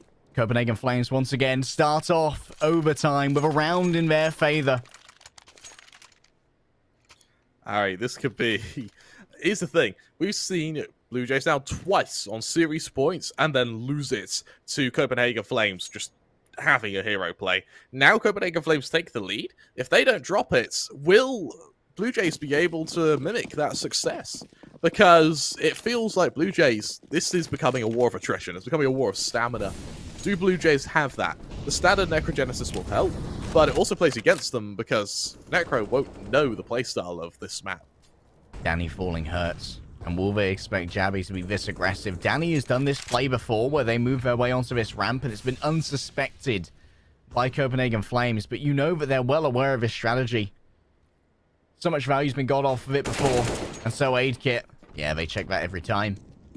Jabby falls down. Numbers are once again even, but Necrogenesis has been bought low. Nikados, they get their shot jumped over. That's 2 misses in a row now for Nikados. Blinded and potentially overwhelmed here. They can't hit anything. Aid kit goes huge. That's 3 now for aid kit. Surely there's nothing more than this in the tank. Aid kit might look for an ace here, but Necrogenesis, they can't be the one to continue taking these fights. They're so low. Necrogenesis, the stand-in, the Macedonian hero, the mercenary, grabs themselves a kill. Xiphon, they see the AWP. Aid kit might be the one to try and take the swing off the back of this. Time is not on the side of Xiphon. As the tension begins to build, the smoke is brought on down. The first is noted by Xiphon. They look towards the second. They're unkeen to continue playing up against all of these. They'll only grab 1, and that'll be it, Kremer. 19-19, Harry. This could go either way. And what a performance that was from aid kit. We asked, can anyone mimic the success of Jabby? The answer is yes. Yes, yes, and yes. That is a insane performance from aid kit there. And for the rest of Copenhagen Flames, they're just on the back foot. They need to find something that can possibly go in their favor. Otherwise, we're going to be seeing Blue Jays really, really look dominant. Oopsie needs to unlock that latent Scandinavian CS energy. We know that it burns bright and burns strong. But will it burn for him in this losers finals? Playing behind sandbags is surely going to be mollied and instantly extinguished. Only a single tick of damage will be given on over. And the HE does plenty more to leave Hooksy barely a shell of their former self. And now they're going to be completely eliminated. It was all utility that did that. And even more still to be done. Xiphon still alive. Nikados has fallen low, but still gets 1. Styles, no! Oh, they turned my 180 God! and put Xiphon in the ground! How does he get away with that? Necrogenesis wins their duel as well, and it's all going wrong for the Danes. Hail to Macedonia, because Blue Jay, they're starting to tighten the gap. Oh my God, Harry, this could be going so downhill. Blue Jays 20, but what a shot from Styles. We said all game he's been outclassed by Nikados. But if there ever was a time to come back, if there ever was a time to just return and show you your worth, this is it. And he's just done so. 20-19. The magic number here is 22. Let's see if Blue Jays will hit it, or if Copenhagen Flames will once again crush the Macedonian dream. Macedonian dream, Kramer. I think overall it's already been realized here for Blue Jays. Their run here at Funspark ULTI has defied all expectations already. But even further they can go. They could guarantee third place here, and they could take out a team that has previously been at a major.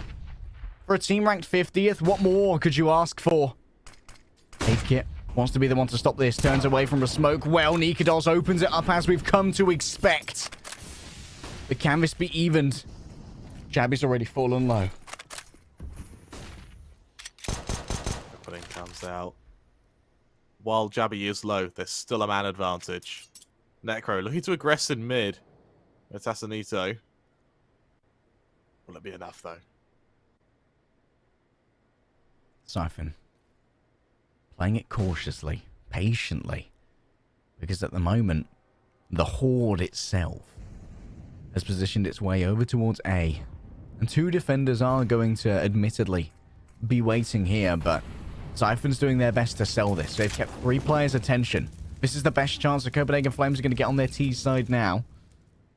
And Necrogenesis shuts him down. We know that this guy aims. The Macedonian mercenary. Smokes go out. Styles puts it down. This was a man advantage, Kremer. But what is it worth? Hooksy runs for Molotov. And they're going to be rewarded for their audacity. They can't get anything more than that. 2 players remain, but 1 point separates Blue Jays from taking this series.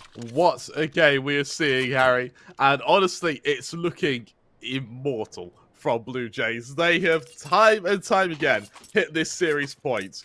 Will this finally be the time they can close it out? Or are we going to see another comeback from Copenhagen Flames?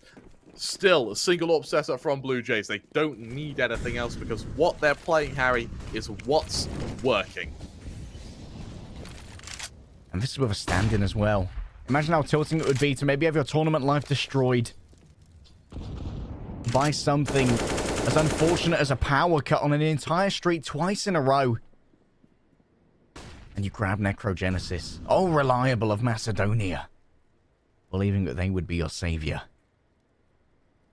And for Blue Jays, they might well be. Siphon. Looking over towards Aidkit here. But Aidkit playing it small.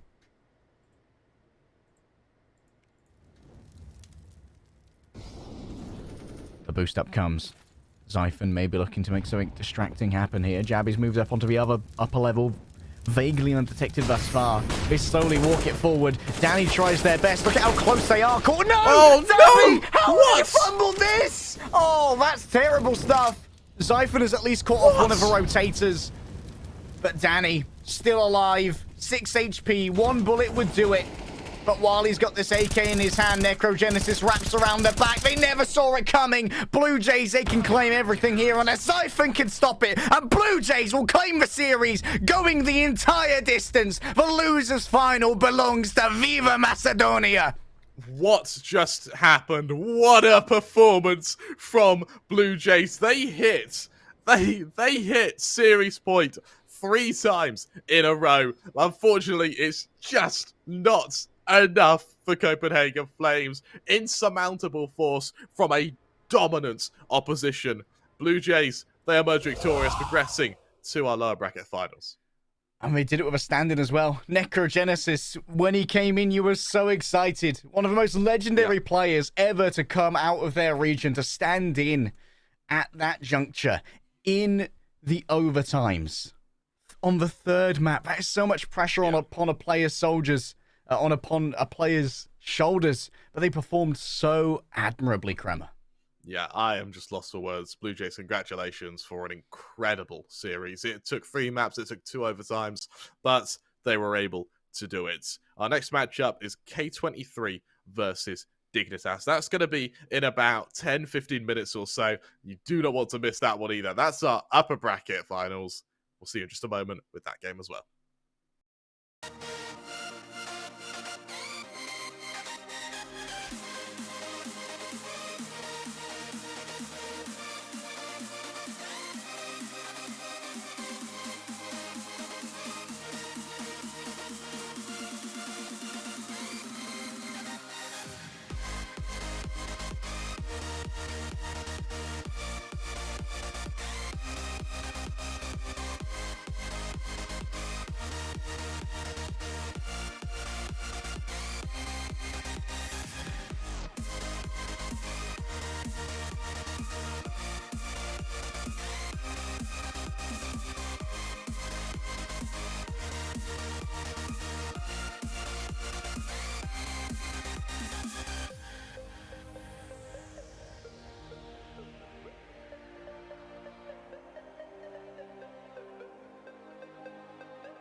Dignitas. Yeah, I'm really looking forward to this one. I mean, K23 and Dignitas have had a bit of a rivalry, but earlier in the year they played against each other all the time. Now we finally see them match up against each other with K23's new lineup, and I'm really feeling K23. They are looking very, very strong at the moment. Of course, they're off the back of a 7-series win streak. These are very good teams, like BLUEJAYS, like Vision, and of course Copenhagen Flames in there as well. That's a 2-0 Copenhagen Flames, a team which Dignitas ended up losing to earlier. Meanwhile, on the other side, Dignitas, they have had a flawless run through the brackets so far, but I'd say that probably their frags recently haven't been as impressive as the ones we've seen from K23, who have been tearing through some pretty impressive competition.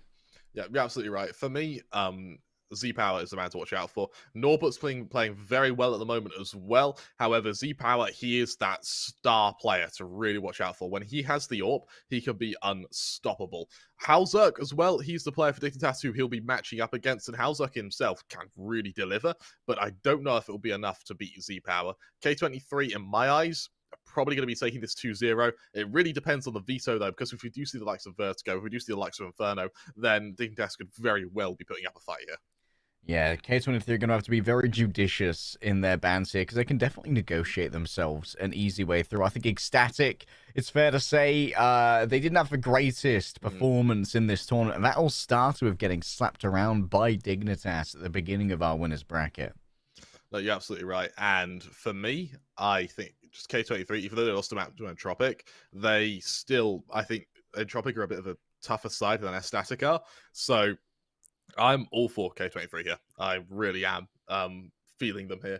That being said, there is a plethora of experience on Dignitas in the form of Forest and Freiburg. You know, two kind of players who have been around since 1.6. These are some heroes of CS. However, they have fallen off recently. They're no longer the gods they used to be. But that being said, they're nurturing their own gods up. That being Halzerk, a player who they kind of just picked out. They picked him out of Face It. So he really is the player they found and have just nurtured since then. And he has been playing out of his mind. Of course, you've got Heap and Lekro, two additions who have been playing on the pro stage for quite a while now. Lekro particularly has had some very, very solid performances. However, that is being overshone by the quality of Halzerk if he can show up. When it comes to consistency, Heap and Lekro coming into this as the top two for ADR on the side of Dignitas, but Halzerk's definitely like the X factor, and maybe if you want to deliver the damage where it counts. And you know what? He's powered by Mustache, and I think that's a pretty good energy source these days, Kramer. Yeah, it's a very high power, rivals nuclear, actually. But K23, of course, Norbert, Fame, and Neelan, they've been around for a very long time. They've stuck together for almost, I think, a year and a half now. Adding X5, adding Z-Power. Z-Power, he stood in for the roster quite a lot, so he joined already knowing them very well. Then X5, another player that they scouted and have then been nurturing since then, and he's also been very, very good on just delivering on that scouting. Really solid player. For me, this veto is going to matter quite a lot. Our first ban, of course, from K23, I imagine it will be Vertigo. It's a map they just don't play. Unfortunately, it happens to be Dignitas' best map. with our pick, though, let's see, Nuke is where we'll be going first. That's interesting. It's a map that both teams play quite a lot. We then have Mirage, and then Nuke and Mirage, two maps which K23 go into as favourites. However, it is about level pegging on Nuke. Ancient being our decider, K23 favourites there, and K23 heavy favourites when it comes to Mirage. For me, this veto, very, very Russian, is all I'm going to say. Nuke, there might be a chance. There might very well be a chance for Dignitas to potentially take that and then use that momentum on Mirage. However, it all comes down to how well this CT side of K23 is. If they dominate on it, then it could just be too far gone. Bear in mind that K23, not only do they have the same win rate on Nuke, they've played it more than Dignitas have. And Nuke here, we're going to see K23 want to generate a good lead to begin with, because despite it being the pick for Dignitas, this is also the biggest toss-up for Dignitas, and it's actually going to be statistically their best map to begin with. We're heading straight into game, ladies and gentlemen. You don't have to wait around for the CSGO talk for long. You can see already Z-Power dueling with the veteran of Forest, one of the newer players, on the side of K23. A flash and smoke on Freiburg, and then P250's dropped to Forest to fight outside. Over at Dignitas is just a smoking kit ready for a retake. They try to catch out Z-Power. Oh, X5 though catches 2 from that window, and this is not going great right now. For the side of Dignitas, the CT of K23 is hunting them down, and Fame is just squeezing away all of this map presence. Should be an easy execution. It's a little bit unyieldly. What? Ooh. How does he lose that? That's a little bit weird right there, but that's fine. X5 walks away with 4 kills, and K23 will take the first round. 4 kills for X5 to start. I mean, hey, he shows himself as that up-and-comer. He shows himself as the man to worry about. And as Dignitas now move into what should be their force spy, the Eagles come out. There's the old Tech 9. What I do like, though, is the investment of smokes. It means they do have the option to go for outside control. However, against the scout of Z-Power, they are in danger of taking a fair bit of damage. A little bit of damage can be taken here. Heap with a Deagle in hand.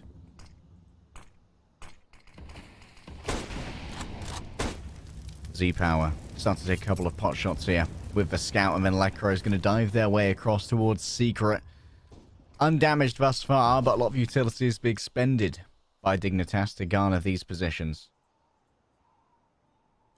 Let's see what they can do, as we now see a bit of damage onto Lecro, but it's not going to kill him. It's just going to hinder him, as X5 actually bold to then peek outside, having seen a player in Secret. Heap. We're going to maybe play it off hut here. There are 2 players atop it.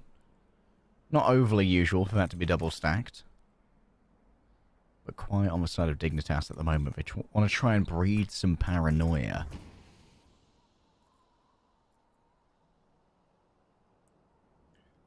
It's a very slow eco from Dignitas. I really like this. They're just trying to burn the utility of K23, make it costly, even if they don't get a kill.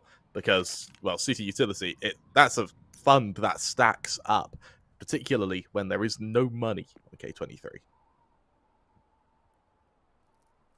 Big risks here if K23 decide to venture out, but they know that time's on their side. If time flips away from Dignitas, things are going to get very, very difficult for them. Fame worries that maybe heaven control here has been lost. It's constantly with their head on a swivel. X5 has already got themselves 1. Can they get anything more with the M4? Heap has joined the fray, and X5 just tears through them in a single second. K23 almost flawlessly exit that round. I mean, that's just what you want to do, K23. Instant shutdown on that round. More importantly as well, you're starting to harass the kind of economy of Dignitas. Bear in mind that keeping players alive, yours starts to bolster quite a bit.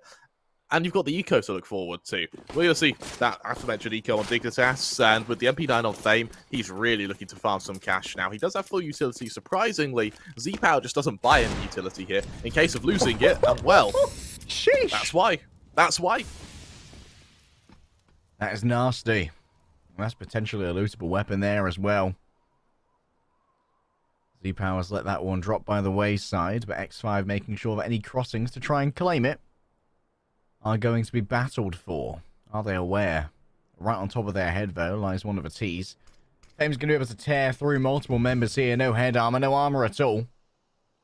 So, they'll be shredded by the SMG, but Heap will hit themselves yet another shot. Heap's hitting plenty with this Dig. Dignitas looking crispy with the upgraded pistol. Down to a 2 versus 2. They still don't have much to work with when it comes to either rifles or anything else. It's messy. Does their best to just avoid this fire jumping, and Nealon is going to swap over to the How sidearm. does Lecro survive that? What is, he's just dancing away from the bullets, man. And now Norbert, Famous, proves unyieldly. And maybe they could be surprised here by someone dropping round their back. Do they expect Lecro on the drop? As silent as they can be. Nealon's going to see them, and finally Lecro will be finished. 1 versus 2 here for Heap, with a Dig in hand. Unable to connect the shots. And both members of the K23 CT will survive. Honestly, a 3 kills and a bomb plant for your eco. That's not bad at all. You really harm the K23 economy in doing that. And for Dignitas, they move their full buy. The bomb plant's going to allow Halzerk to get that AWP out as well. Really solid stuff, actually. K23, they do win the round regardless, and their AWP will go to Z-Power. But will it be enough to beat the full buy of Dignitas? Bear in mind, Dignitas, they have got all the utility they could ever hope for. The AWP on Halzerk, they are prime and set up to take their first T-side round here. Scandinavian side looks to flip momentum now. As Heap once again will put a little bit of pressure in towards that A site. Fame's exchanged a touch of damage. And Dignitas once again go into their slow default.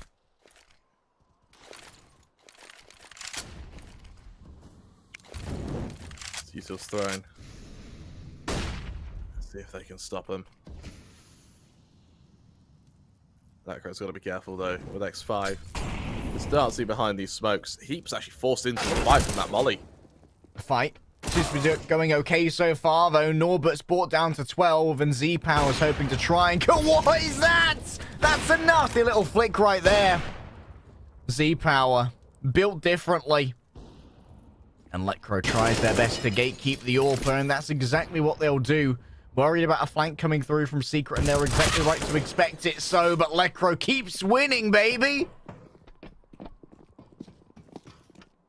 4 on 2 now, when for Fame, he's just in the wrong place at the wrong time. He's going to have to go for a retake whilst having lost Heaven control.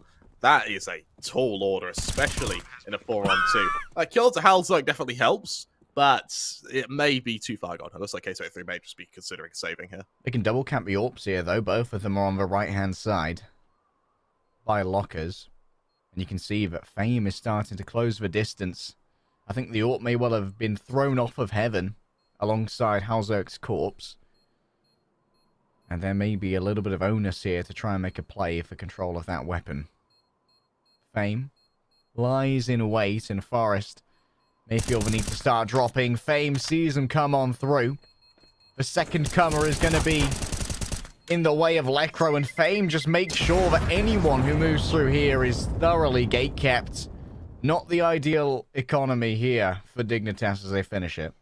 Yes, saving the AWP as well is really going to help K23 with the shaky buy that follows. But, unfortunately for Dignitas, the wrong players die, and because of that, not a single AWP will be in sight of the T's. There's a full buy from K23, but there are the kind of hallmarks of a broken economy here. With a FAMAS coming out, there isn't full utility on Needham Fame and X5. Granted, may not matter because they do still have enough. But it's those little cracks that will really show in the latter stages of this round, especially if Dignitas run down the clock. And Dignitas, they've been running down the clock quite a bit recently. Z-Power. It's a cheeky rotation. Might be able to intercept anyone who decides to make their rotation over towards Secret. The classic smokes align themselves, and Z-Power's going to be forced out there by the Molotov. X5 does not have a great sightline to try and deny this. That crow, I think he's hunting for an opening here. He may very well be flashed through this garage smoke here. Does X5 read it, though? X5 knows that they've lost a lot of control here. Oh, that's not what Z-Power wanted. Missing that shot. And now X5, how many do they anticipate here? They just hold down the trigger and they get themselves 2. Not just the Steam Authenticator code. They're a murderer. He's going to authenticate that push, that's for sure, because they're a player down now on Dignitas, and with a very disconnected Heap, he really needs to find a killing quickly. Otherwise, he'll just be crunched on the second lobby controls fought for. Fame waits patiently. They reveal themselves. They shoot in towards the gun barrel, and that means Heap can grab that one easily. They do they expect Norbert behind them, though? Oh. The peel from Lecro, man. The peel. Timing. Z-Power is going to do their best to hold on to this AWP. They see the approach here, but once again, it's an uncharacteristic miss from Z-Power. Wow. That's a shaky round from Z-Power. That is a bad round from Z-Power. Well, Halzuk, he'll be more than flattered to receive that orb. An orb! It's just what I wanted. Oh, Merry Christmas, man. Yeah, as K23, they sit 3-2 up, but that may change very quickly, and that lead may no longer be a lead after just a moment, because Dignitas, dare I say it, looking as strong as ever. 3-2. Dignitas should be able to make this a trio in good order. Norbert gets aggressive, actually runs the molly to do so. Freiburg considers the second, but look at this, coming in from all sides right now. The CTs begin to swarm. They've grabbed themselves one, but won't get anything more than that. Freiburg holds down the castle, and I'm afraid you're not coming in here, son. Yeah, one's not the end of the world. You do want more, though. You do want more, and Dignitas have done quite a good job at managing that eco.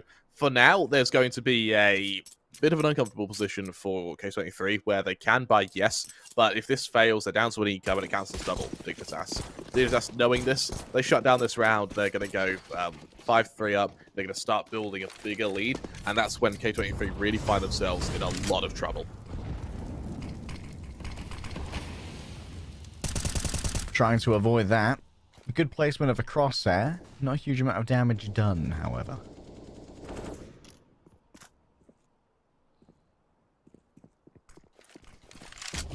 Position now. Heap. See. They got flashed in. Didn't really find anybody. But hey, info is info, right? Exactly, exactly. Let's fight for some control here, and for C-Power, somehow he's managed to find the funding for an AWP, but he needs to do well with it this round, otherwise he may be kind of shaken from using it again for the rest of this map. I mean, K23 have only got $150 between them. They have bought down to a bottom of the barrel here, Kremer, and they're almost all out of util. Lacro, they have been lights out on these entries, so sharp. Norbert manages to find Heap. That's a great start for them. Oh. Whoa! He's so damn good, man! Wow! Z-Power just got absolutely topped! Z-Power's just been destroyed. The Ferrari, no. What an opening that was there. Like, when you're looking for entries, like, Lacro is so damn good, dude. Look at this, so this movement. Yeah, this really movement won't be expected from Neil, and it's easy onto Lacro. They didn't expect the old Batman bye-bye. The plant has been given over. 3 versus 2. It's not untenable for K23, but with the finances they've collected, better to grab the AWP and run. It is. Some aggression is due to try and hunt these remaining players of Neelan and Fame. Neelan saves that up for Z-Power, but Z-Power's having a really tough game. And he didn't even get to shoot that round. He was just destroyed by Lecro. Credit will shoot to Lecro, though. That was an incredible shot. But it's looking dire. It's starting to look pretty dire for K23, especially now that it's really slipping to the T side as well. Nuke's a map where you want a kind of 9-6 CT side minimum. 10-5s are quite common, but to risk losing the half, now that's when you're in trouble. Look at the deadlift on X5 as well. Yeah. Trying to be the steam guard against the T's. He's having a great game. However, a lot of that came in the first 2 or 3 rounds. Yeah. He's really slowed down since then, and because of that, Dignitas, they've just been catapulting themselves ahead. Pretty front-loaded fragging. Yeah. Now down to Z-Power. It's another miss. Oh. Z-Power's not having the best game. It's been a bit of a stinker. And to allow for this to happen, 3 members are still on the Deegs, and Norbert can't get much done there. Heap gets themselves an easy one. Neelan wraps around the back. But what can the Kazakhstani hopeful do? They can take out Freiburg. Anything more than this. They will be able to pick up a rifle here at least. Give themselves a little bit more firepower to work with. Now it's only X5, the top fragger, who has to deal with a Deeg. Holzerk from behind this generator. Pushes themselves into decon. Re-evaluating the position of the AWP. Heap. They found themselves a man It's going to be AWP versus AWP, and Z-Power once again might be unnerved as they move up the ramp here. Lecro's going to have to look both ways before they cross the straight. Doesn't go for the knife. Up against X5, I don't blame you. That bomb will go off once again, and sure, Z-Power saves that AWP parry, but...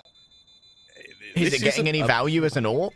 Yeah, it's a really unpleasant position if you are Z-Power, because when you do have hero AWPs, they are so instrumental to you winning. Like, if this AWP doesn't deliver, then that round's lost. Like, the round is lost. You have to let that AWP be your big impacts. And admittedly, Holzerk isn't doing much better on the AWP, but it doesn't really matter. Because Lecro is doing fine on the entries to gain that man advantage. You're absolutely right. For now, there's another attempt from K23 to have an AWP out. This time they go for a double AWP setup, one on Norbert as well, hoping that'll be the difference maker, right? Hopefully something there works. On both of our two fraggers. Yeah.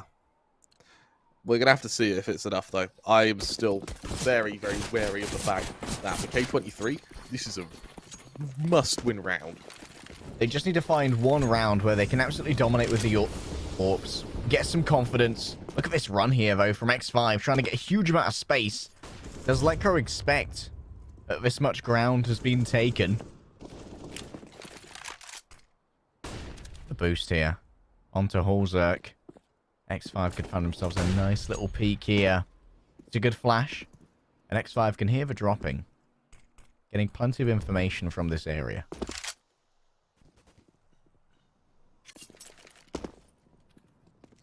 It's a slow start from Dignitas. I like how slow they're being. They are trying to garner map control. They're trying to base out the utility of K23. I mean, look at Fake, doesn't have any. So with late outside control, what can X5 do?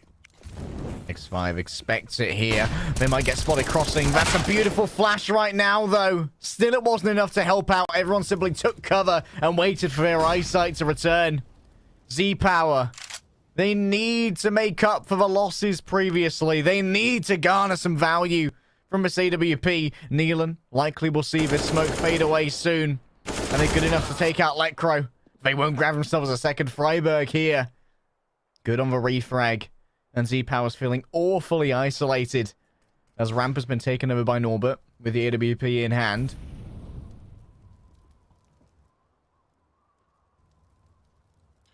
Attacks coming, Fame.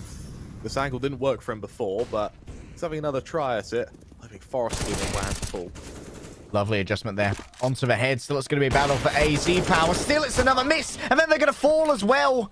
Fame, though, does their best to make up for the discrepancies. And AWP up in heaven's going to be unsuspected, potentially. Moving in with utility to try and give themselves the additional advantage. And Holzerk has no idea that Fame is this close. It's the AWP finally getting some value here in the hands of Norbert, and K23 will easily grab themselves a defuse.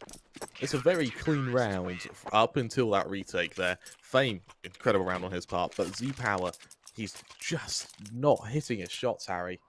It is spiraling heavily downhill for him. And for Dignitas now, as they have they've been stopped for the first time in a while. We'll see if that means this round is going to be a once-in-a-blue-moon ordeal, or if this is where Dignitas have the tables turned on them again, where K23 start building their T-side, or C side. What can be built? Can Z-Power start to build up any kind of relevance for this AWP? They're getting aggressive to try and do so. Falling into vents, and they'll look for greener pastures as the Molotov is extinguished. But look at this. The speed, the take on A is unprecedented thus far. Nealon can't get anything done. Fame's caught in the corner, but still survives with only a little bit of HP remaining. Forest. I can't see the forest of the trees right now.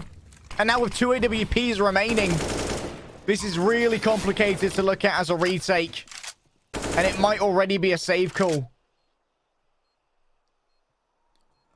Well, Dignitas, they show that it will be once in a blue moon, Harry. Both AWPs get saved for K23, though. Granted, I don't know to what avail that may happen, because AWPs just haven't been working for them. However, there's the hope. There's the hope that it's turned around here. For now, Z-Power, there's a lot of eyes on him. There's a lot of pressure on him. He's got to deliver, Harry, or Dignitas is just going to take the series. You're exactly right. Like, when you said series, I was like, wait, that's right. Like, if you could unnerve the primary AWPer this hard, yeah, when we're going to Mirage, we're going to Ancient, like, the knock-on effects of anything that happens to Z-Power's mental here will be potentially catastrophic.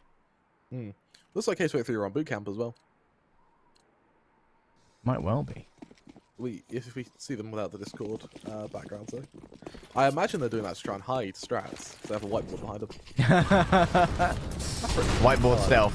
Chroma board. Yeah. X5 takes some damage here, and everyone's already through the vents before Nealon even knows what hit him.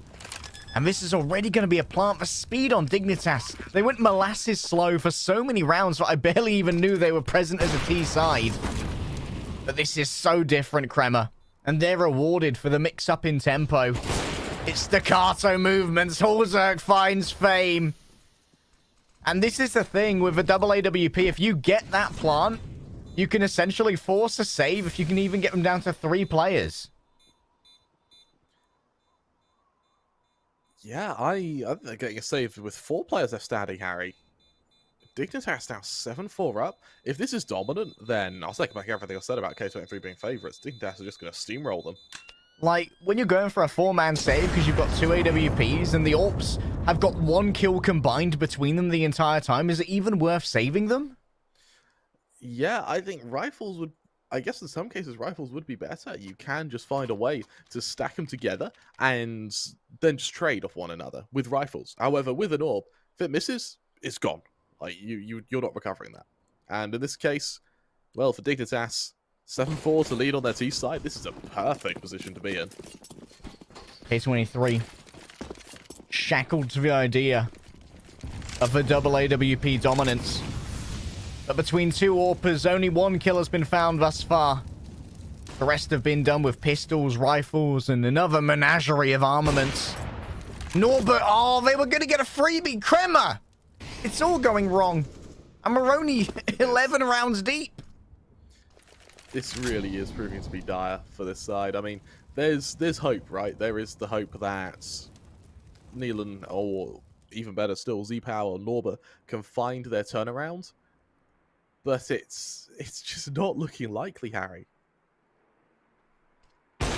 Norbert won't get any guests on ramp. Lecro still outside for now.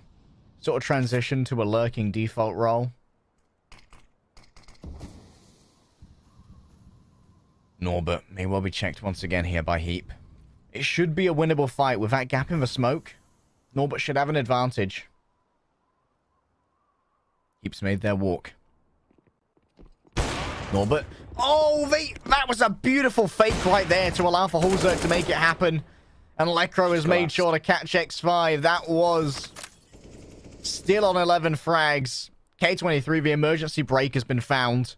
And it has broken them when it got hit. Nealon's going to get timing tier likely, but it doesn't matter because Forrest already won it. Elsewhere, Z-Power has fallen down. I didn't even see where it happened, but it's still only 2 kills on the board for them. And I think both of them came in the pistol round. You're absolutely right. Solid performance there from Dignitas, who have just... They just collapse the second the first kill comes in. And yeah, I say Z-Power and X5 haven't done much since the pistol round. It's just been the Dignitas show since then, with a few kills scattered in between. Lecro may very well catch up fame there. He does as well. Lecro's so fast, man! 8-4 now as Dignitas start really trying to spiral against K23. Not a single player that isn't next to or above 10k. Freiburg's just bought up some utility there, and that's bought them under 5 digits. K23 will finally call the timeout, but it's a little bit late in the day for this CT side. At least now they might consider just going full rifles. Like, they aren't playing for outside control that hard anyway. Like, they occasionally put Z-Power over in Garage, but they sort of rotated him over towards Mini for a while. Yeah, you're absolutely right. 8-4 scoreline with K23 desperately trying to hold on to a just any form of hope, really. They really are being damaged by these rounds. They really are being harassed by Dignitas. And sure, it's Dig's map pick. Of course they're going to do well on their map pick. But if you can't find a way to keep it close, come Mirage, and even though you are heavy favorites, it won't matter. If you can allow enough dominance here that your AWPer stops believing they're a good AWPer before Mirage, Yeah. you could get absolutely destroyed. No, you're absolutely right. You're absolutely right. And yeah, I'm taking a look at the results. Something to highlight as well is Dignitas. They've been playing against much better opponents than K23 have. You know, especially on Mirage. You know, Dignitas they've been playing against Mouse NXT, Skade, Havu, Blink particularly, who are doing very well at the moment, and Fiend, and even Extremum at the time. This is against K23, who are playing against Singularity, Finest, TTC, LDLC. It's not great. It's not great at all if you are on K23 at the moment, because even though you have a higher win rate on Mirage, Dignitas, they still play it, and they play it against better players. It really sets them up to actually upset you here. This match is worth at least $3,000, Kramer. Yeah. If you win this, you're guaranteed at least second place. That's 10K. The loser has to battle Blue Jays. And you know what? Blue Jays are looking pretty bloody good. I would not want to go up against them myself. Yeah, they really are. X5. An opening pick here could be everything. Just something to give K23. There it is! Z-Power gets themselves a frag here. Heap and Frybet are so close. Look, why can't you move? That's why. You're right under Fame's nose. I smell terrorists. Oh no, don't let it be when Z-Power gets that opening frag, but that's another round K23 lose. It's 3-3 now. See what can be done as Halzerk on outside, daring, challenging X5 to peek him. The Z-Power falls. Harry, this could still be a Dignitas round, despite Z-Power able to find an opening. Well, they've noted the location of the AWP. At least X5 has. If it needs to be looted later, but this deep in. What? Oh, no, no, I refuse to believe it. It's a myth. It's a fabrication. We made it up. Electro was simply a modern myth that you've been forced to believe by your handlers. What? Not this time. Not this time. We made it up. Oh, who's it who did that? Jonathan Frakes. Jonathan Frakes is incredible, man. I think it was also Captain Rikers in Star Trek. I'm not a Trekkie. I'm not a Trekkie either. I'm more of a Star Wars guy. I'm a Lord of the Rings guy. I can tell you look like you came from it. Wow. Don't worry, I think you look like Aragorn, mate. That man is disgustingly good looking. So I mean, Viggo Mortensen is the male meta. He is the male meta. Z-Power's found his rhythm, though. And found Lecro, which is the biggest frag you could possibly hope for on Dignitas. Yeah, it absolutely is. Really nice position to be in now. Let's see if it's enough for K23 to try and shut down here. Already a man up. Is it enough, though? Might be an upgrade for Fame as well in it as well. Later on into the round, Z-Power finally starting to find these shots. Norbert remains in charge here of ramp, but Z-Power on the crossfire. Look at this. A lot of space being gained here by Freiburg. X5 expects it. That's an easy clap. No dramas, mate. That it is, and just like that, they fall. Another opening that has been... Look what Lecro taught me. Well, I'll say another opening that's been mitigated, but no, never mind. Still, Dignitas find themselves down here. Norbert only needs to get one, and they will get it. Will a second present itself? It's Heap in a 1 versus 4. And they have plenty of money to work with. But that doesn't make it sting any less when Nealon takes their head off. K23, they found it late, but they certainly have found it. Is it late? If they can go 9-6, it's not great, but it's not terrible. Like it's recoverable half. Sure, they've lost it. Sure, they've lost it on the T side and by something other than 8-7, which in itself is bad. But there is still that chance. There is still that glimmer of hope, that being they can convert the pistol round, and if they can get Z-Power feeling it on that all. Z-Power here, once again being tested by Lecro. Sends out a stray bullet, will not connect. Lecro has taken a little bit of damage here. So we're ready for the attack though. As we prepare. Oh, Z-Power gets one between the legs. Heap has now managed to close the distance a little bit. They can hear one moving away. Will they expect the second? The bait and switch doesn't work out at all. Heap knows your tricks. I've seen Norbert do these before, mate. I've watched the VODs. Don't quote the ancient scriptures at me. I was there when they were written. Dignitas. On outside, ancient scriptures or not. Violence means violence, Harry. And with that, Freiburg's to try and push into X5 here. Nealon heard them moving in. They're touching each other in the smoke. Lecro is so bloody fast. And while they will fall to X5, now Z-Power's all alone in a 1 versus 3. This is the kind of clutch that could get your mojo back as a languishing AWPer. But it's going to be very, very difficult to do. Playing around Hut to begin with. Likely out-rotated here by Heap. But the bomb is still in motion, making its way now towards A. Z-Power will be able to catch the cross. They wait for a moment. Forrest tucks himself into the cubby. And Z-Power simply is not fast enough. Forrest wins that one, even with a dirty AK spray. Like that. 10-5. Harry, we could actually see there's a world where this turns into a very fast game. Where we just instantly shut down.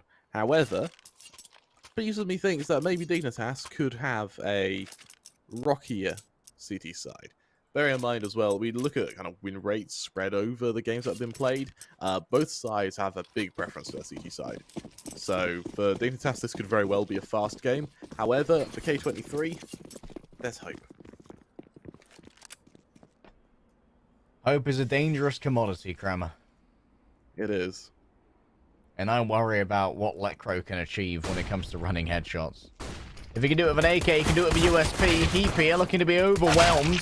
But Z-Power finally comes alive once more, and it's headshot after headshot delivered readily by Glocks. Lecro remains. And from... Well, oh, he's gone. Fame is bloody on it, mate. Fame's had enough. He just wants to close it out. He wants to come back and win. Lecro, 1 versus 4. I mean... He's had a good game, but is it 1v4 good? It ain't 1v4 good. Z-Power... We've had enough of that for Z-Power almost doubles their kills in the pistol round. Yeah, he's had a rough one. However, luckily for him, we have been seeing both, in this case, X5 and Fame deliver, and they've been making up for that discrepancy. If they can now run with this momentum, they could very well find themselves in a position where they can come straight back into the map.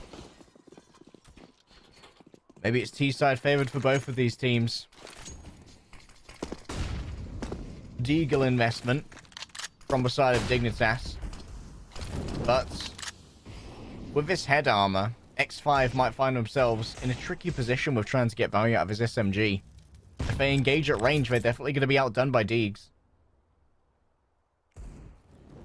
Try to do that. Let's see. Smoke is ready. Freiburg is not. Z-Power claims that one with the AK. And X5 just tucks himself into a cubby on secret. Is that a save already? Just fading away to CT. 3 players from Dignitas. Yeah, they want no part of this. Nuke as a map obviously a lot of saves. Like, purely because they can't risk the... You can't risk being caught in an eco cycle, because then you will just straight lose, and in a very convincing fashion. Instead, You've got to hold on to your weapons when you can. You've got to hold on to your utility, your armor when you can. Just because of how much an emphasis is on utility, it means that money is so important for your CT side. X5 most likely to be caught here, but may not foray out of garage. Dealing with Electro could be difficult. And this is going to be K23 starting to close the gap a little bit. Winning out some gunfights. They overwhelmed Freiburg easily. And forcing a 4-man save. Sometimes you get those feel-good free rounds, Grammar. Yeah, the only issue is with that feel-good free round, you can no longer play for an eco. You no longer get the bonus of an eco. Because you've saved for 4 spying players, it's almost like you're just playing another 4 spy with one player who has a bad, who doesn't buy anything. In this case, it's Freiburg. Let's see if that from Dignitas is going to have any influence as to how K23 play this round. For the most part, I imagine they'll play it the same as just a mimic of last. Might well be the case. Lycro looking for some headshots here. Will not be delivering them. Neil, and if they exchange fire with this AK, they are sure to win that one out. Lycro bought low. They've got a good idea of where the next player is. It's X5 who's in their sights, but they simply cannot connect. And Neelands tried their best to close the gap and close Lecro's ledger. And they do exactly that. Dignitas, they do have a little bit of utility on Halzerk to use him.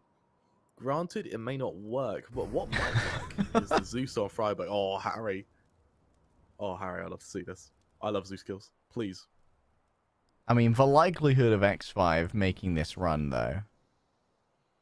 How large is it really? Don't worry about that. I want to see the Zeus kill. Oh, Neelan. The Zeus remains. Show the Zeus! Show the Zeus! The Zeus gets its man! Norbert is up above. It's easy clap for Norbert, but hey, you got the mental frag. Harry, I can die happy now. That has made my series. We don't care who wins this. We got our Zeus kill, and with that, K23 make it 8. They're starting to make a bit of a comeback here, actually. Now, it's take that with a pinch of salt. The comeback will be decided as to whether or not they win this round here, because this round will be really where we see the influence of both sides, especially with the full buy from Dignitas and with the AWP on Halzerk. Two-sided nuke hits different, dude. Halzerk needs to get some real value out of this. We don't want to see the same scenario where these AWPs were simply languishing. Forest caught out. Takes so much damage from a Molotov, and then as they flee, Norbert is able to get the killing blow. And Halzerk here. They wait for the next. Another shot potentially. That one's going to be a miss, and simply put, it's going to be the distance cleared. And the angle as well. Lecro might want to wait down below, seeing if anyone is going to test their mettle on B. But for now, a stagnant approach from K23. They've slowed down to assess the situation after getting rid of the AWP. As they do just that, we see K23 look to set their gaze back to this A site where Dignitas, they don't actually have anyone playing on A. They do have players kind of up in heaven in that general vicinity, but no one on A site. It's Norbert leading the way. They'll be made a fool of by Freiburg here. Look at this. Z-Power's been handed off the AWP. Will it serve them better on the T side than on the CT? Potentially not. Freiburg here. Looking pretty clean up top. Z-Power. Taken down by Lecro. Coming in from the back. X5. Coming back to the forefront. Remember, we were about 3 rounds in when they hit that 11. And since then, it's been a little bit more stagnant. Dignitas on their buy will finally turn this around. Z-Power just isn't working with the AWP. I would much rather see him rifle. Much rather see him rifle. He's getting kills with the rifle. Ain't we getting kills with an AWP? AWP's more expensive. Rifle's cheaper. It should be fairly easy maths to take if you are the members of K23. But instead, they keep investing it on him. And for now, let's see if it pays off. But it may not be pretty. Lecro. Blinded. Z-Power's already taken some damage here. Back on the AWP. Oh, they've been slaughtered out in the outside. Your attempts to extend your reach nipped in the bud by K23. 3 versus 5 now. If they play this disciplined, it should be an easy round for them. And it should be. Z-Power having to hold for now. But there's no damage yet. Instead, Dignitas, they're being very reserved with these 3 members. They can't risk losing another. That being said, though, Forrest could be in big trouble being caught out by Norbert. Heads up to heaven. Wants to leverage the high ground. But Norbert is going in to check this the old-fashioned way. Fame and XZ. Z-Power. They could clear up the top here easily. Heap has been discovered. It's X5 who gets that done. That's going to be 4 remaining members of 23. Plenty saved. Yeah, it's not looking good, is it, Harry? It's really not looking good. And even though Dignitas have a lead, sure, they have a lead, but for how long? Because Dignitas, like, they're in a position now where they drop to an eco, so they just have to. That'll be 10. Then the momentum for K23 is going to be very difficult to beat.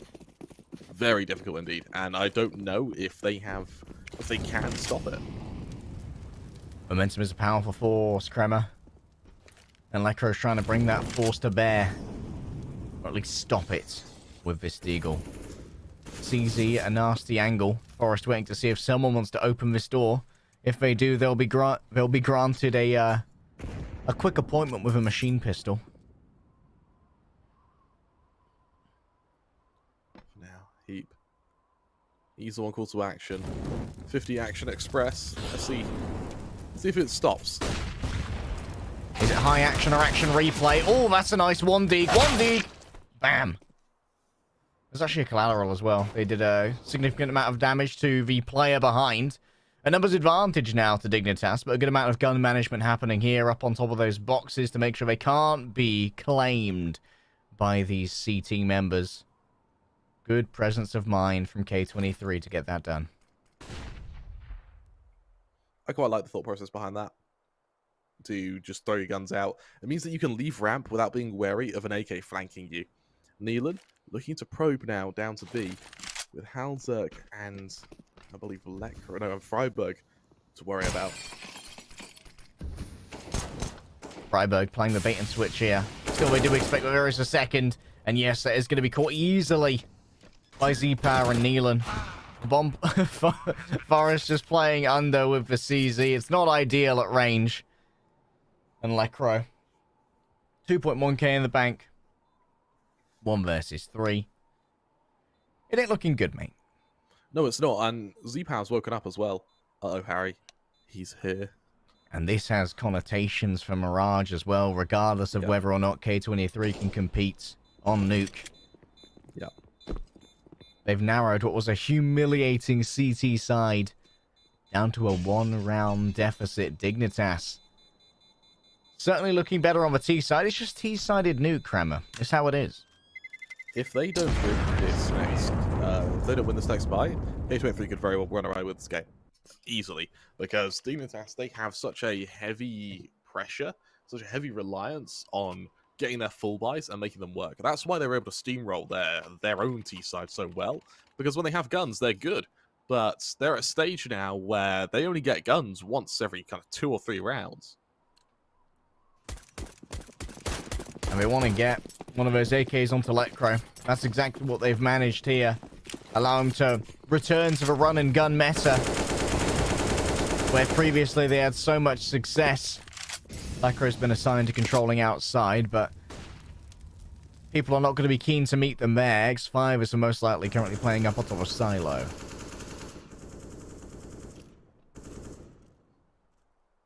Now Fame, highs on ramp.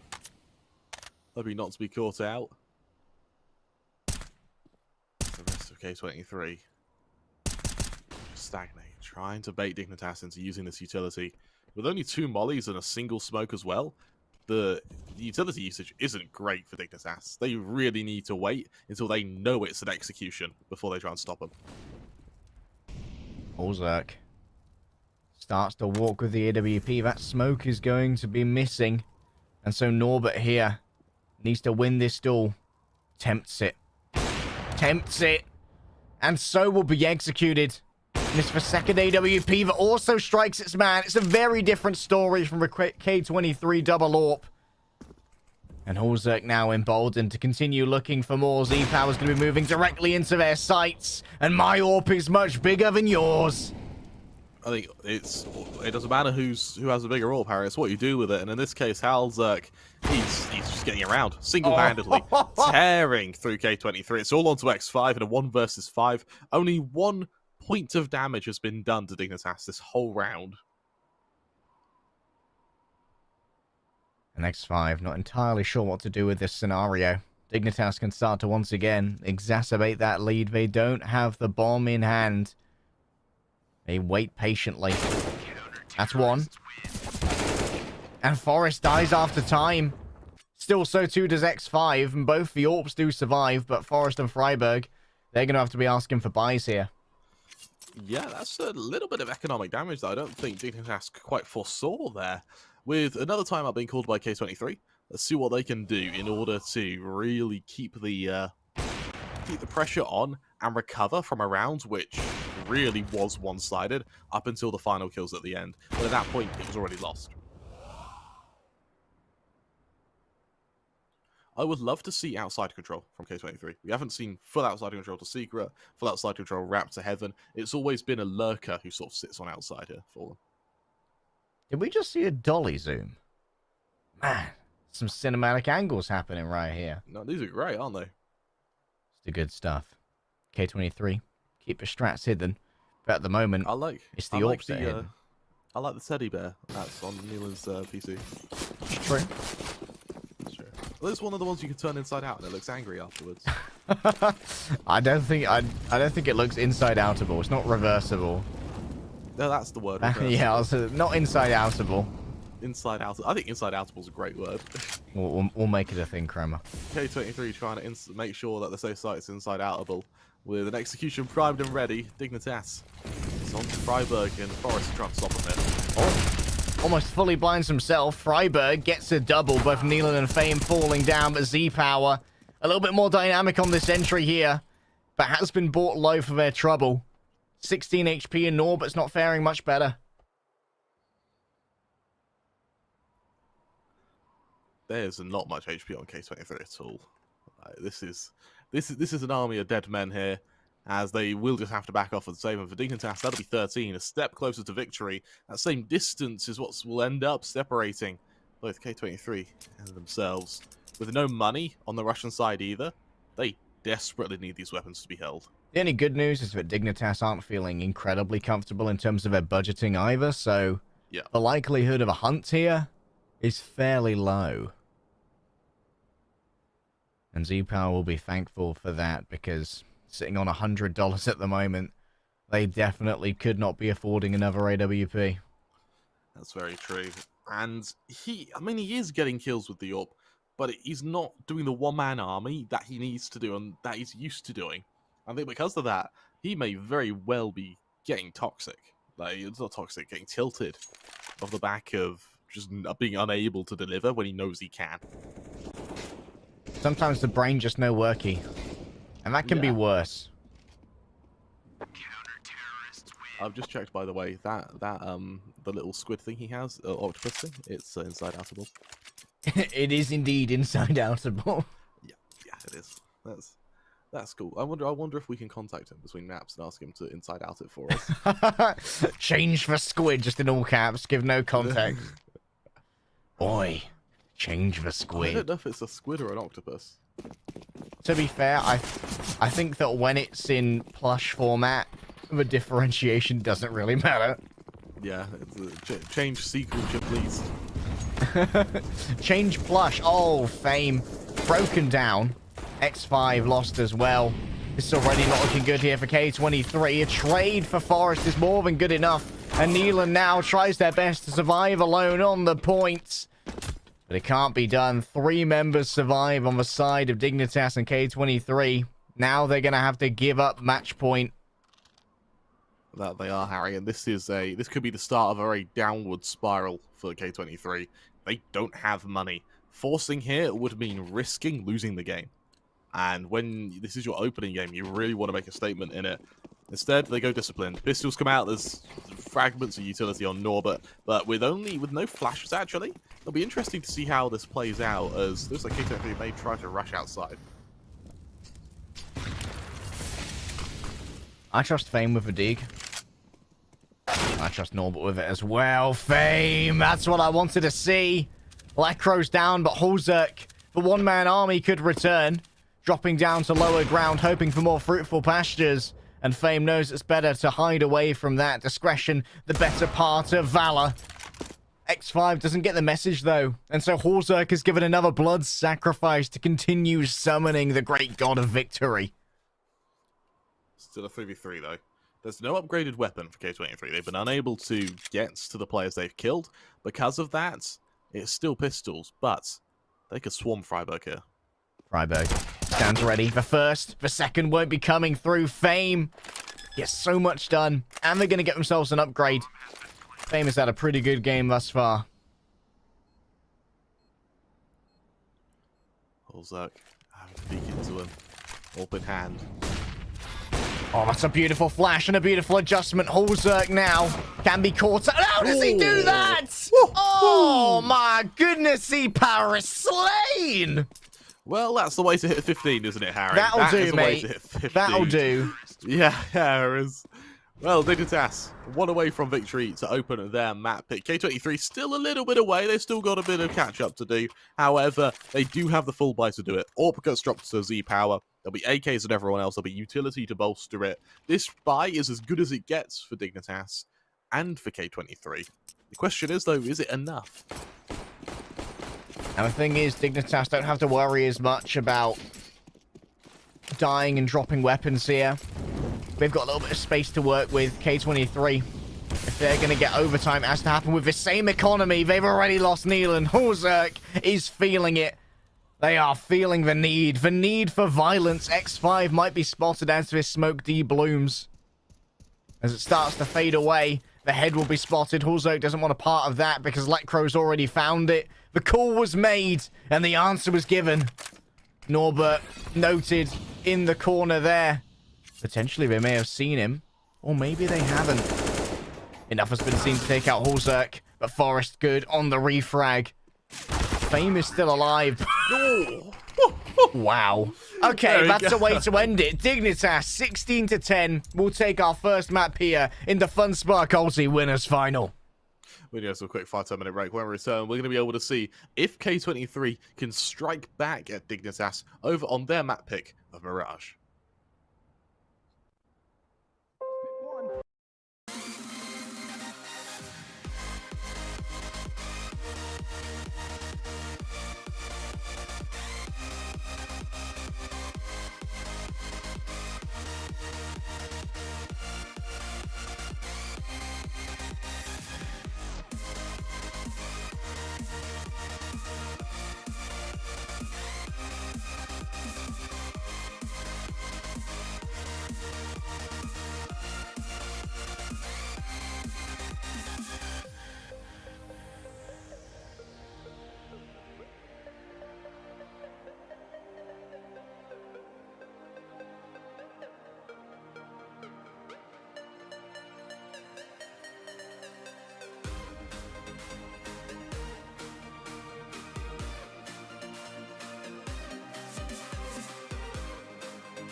$1,000 on the line. 3 teams remaining.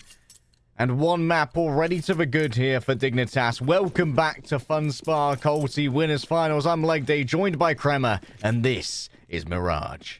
It's not just you and me though, Harry. We've got our wonderful producer of Nutellas, our admin of Rain, and our observer of Matt. All of us guiding you through the upcoming couple of hours of CS. So for K23, looks like a default execution for the pistol round. Heap looking to try and hit some of these headshots with USP. Freiberg on the other swing. Unable to connect onto X5 just yet, but will manage to find the end of that eventually.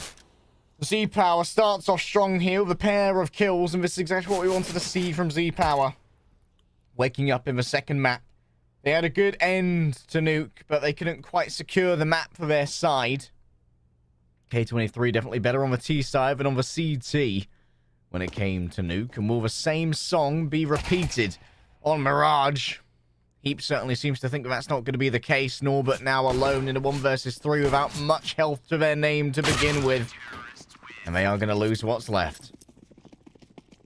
Dignitas now take the pistol round, show K23 that actually they can play Nuke or the Mirage just as well as they can play Nuke. Remember, on Nuke, we saw Halzuk do very well with that AWP. Z-Power, he had a very lackluster game. He really did struggle. And so I worry that if we get to this stage, we could very well be seeing Z-Power fall off, Halzuk show up, and Dignitas taking Mirage as well in a 2-0. Well, Dignitas, they have had a flawless run through the tournament so far. Will they be able to continue that here at Funspark ULTI? Brought to you by our friends over at Relog. Freiberg gets fame for free. Has a friendly flash there from Neelan. And Freiberg going to be tested again here by the Tech-9s in an attempt to try and stop the plant. They've done a little bit of damage to X5, and already so many of X5's friends have fallen on down. This scout is going to have limited usability here with all of these smokes deployed, but still, Heap will present themselves to Z-Power, and Z-Power's thankful for the freedom that's given on. What? What? Wow. What? I cannot believe it, Kremer. That was absolutely disgusting. I'll tell you what, that could very well be Z-Power showing that actually he is woken up, he is prepared, he is buckled in for this map. However, it has to take the round. And so long as they're losing players but winning rounds, I think they're going to be fairly happy, even though it does come in close with... this is a nasty shot, Harry. Just what? What? It's a thing. A lot of that was luck. How much of that is repeatable? That's what Dignitas has to tell themselves. Yeah, it was luck. You've got to tell yourself that. Z-Power, despite saving, still upgrades to the AWP. Oh, and Norbert has come alive, baby. Lecro and Heap both falling on down. 4 versus 2 already in the first 30 seconds or so of the round. It's been an absolute bloodbath, Kremer. And Halzuk has no idea how close Norbert is. Already on 3 kills. The second they get the AK in their hand, they have come alive. That they have now. Forrest alone in a 1 versus 4. It would be on for the ace if he wanted to win this. However, he's on the wrong bomb sites, and I think that little bomb has been planted may kind of alert him to the fact that, yeah, he's got to save. He's just got to get out of there. K23, solid way to start, particularly from Norbert there, he wasn't bad on Nuke, but he was a little bit shaky for him. You know what? I much prefer the famous silhouette in our current UI compared to the base silhouette. I think they're that'll because it's the same silhouette. Well, they're very similar, but this one seems a touch more detailed. Like, the Galil's definitely got a different silhouette. It doesn't have the cutout in the stock. Is there a cutout in the stock on the default one? Yeah. That's how I used to be able to tell the difference. Back when I was still learning CS. Let me quickly check this. You sure? Yeah. Sure? Yeah. Fair enough. It's actually really hard to find someone who's bought Galil on the default HUD. I never thought it'd be this hard. Yeah, anyway, K23, that's a lot of damage to Heap to start, as I think he's laid by Zebra as he tries to cross there. He survives, sure, but he'll be a wiser man because of it. As K23 stack up outside mid, turn their attention to what could be a mid-B split here, as there's so much pressure on Halzok's AWP here. Not a huge amount of mid-control garnered for the moment, but still there will be utility invested to make sure that it does remain in the hands of K23 for now, and Freiburg moves over towards window in hopes that potentially they would be the one to catch for cross. Halzok is going to be isolated over here on A site now and moves back to a more conservative position. There are still options here for K23 when it comes to where to place the bomb, but it looks like they're looking for this B split. Z-Power is going to lead the way with the AWP. They see one player on the jump spot. They confirm the presence there. It's Lecro with a deagle and Z-Power. There we go. Warmed up, not missing the freebies this time around. What can Heap do with the tiny amount of health they have? The answer will be nothing. And Dignitas are surely going to be evened up upon here. Is there a world where we see a third map here, Harry? Or do you think that it's going to be Dignitas 2-0 yet? Not entirely sure how Dignitas stack up overall on Mirage. Like, they've been going up against some tougher opponents here. Dignitas, on paper, have a massive dependency for their CT side. I mean, Z-Power's looking a little bit better. And I think Z-Power looking better is really what K23 needed. Because that's very true. Like, you can have a player underperform, but having a player underperform when they can become economic deadweight by continually investing in AWPs really can hurt your side so much. And that's kind of what happened on the Nuke CT. But at the moment, Z-Power is really getting some value out of this AWP. And the thing is, even if Z-Power stops fragging with the AWP now, because you've shown your proficiency with it, that needs to be brought into account in every engagement by Dignitas. Yeah, you're absolutely right. And looking at the buy now from Dignitas, yes, Halzok has an AWP, but it's a glass cannon at the moment.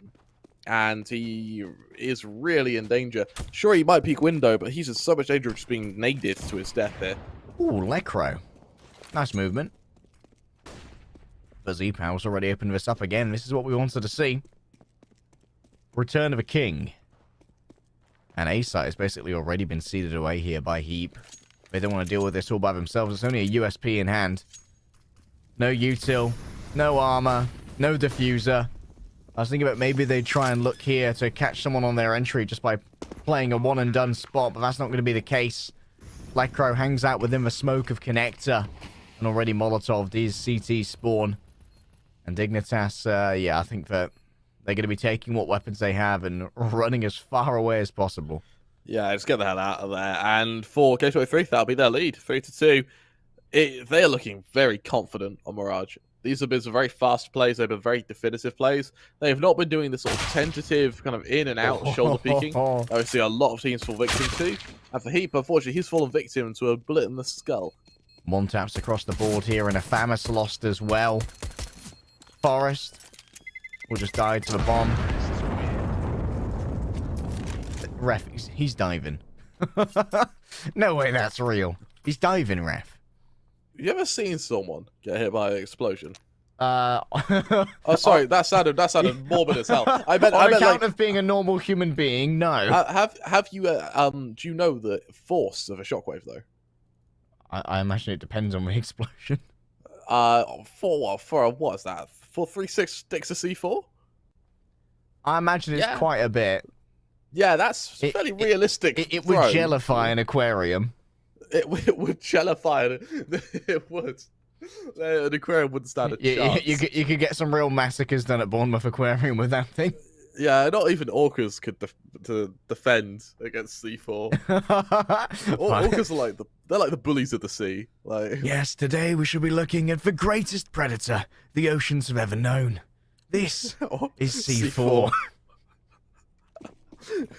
Yeah, I think the classic explosives definitely have a one-up on orcas. We're getting sidetracked. It's K23. They move into their full buy, and they haven't had to invest much. They haven't really been losing players on the rounds they've been winning. Dignitas on the flip side, though, they've invested. They're down to 0. Z-Power takes a bit of damage from utility to start, but it's nothing too much of a hindrance. With the bomb outside A, it looks like an A split is the kind of gaze of K23. However, they may very well be able to pick it up on the dash back to B, should they be able to get a pick on the jump spotter. There's going to be a bit of listing now towards A. The bomb's going to be picked up and continues on its path now. Norbert's going to bring it to bear over on A. A crossfire still to be dealt with here. Both Heap and Freiburg will be presenting their arguments, but the AWP is elsewhere at the moment.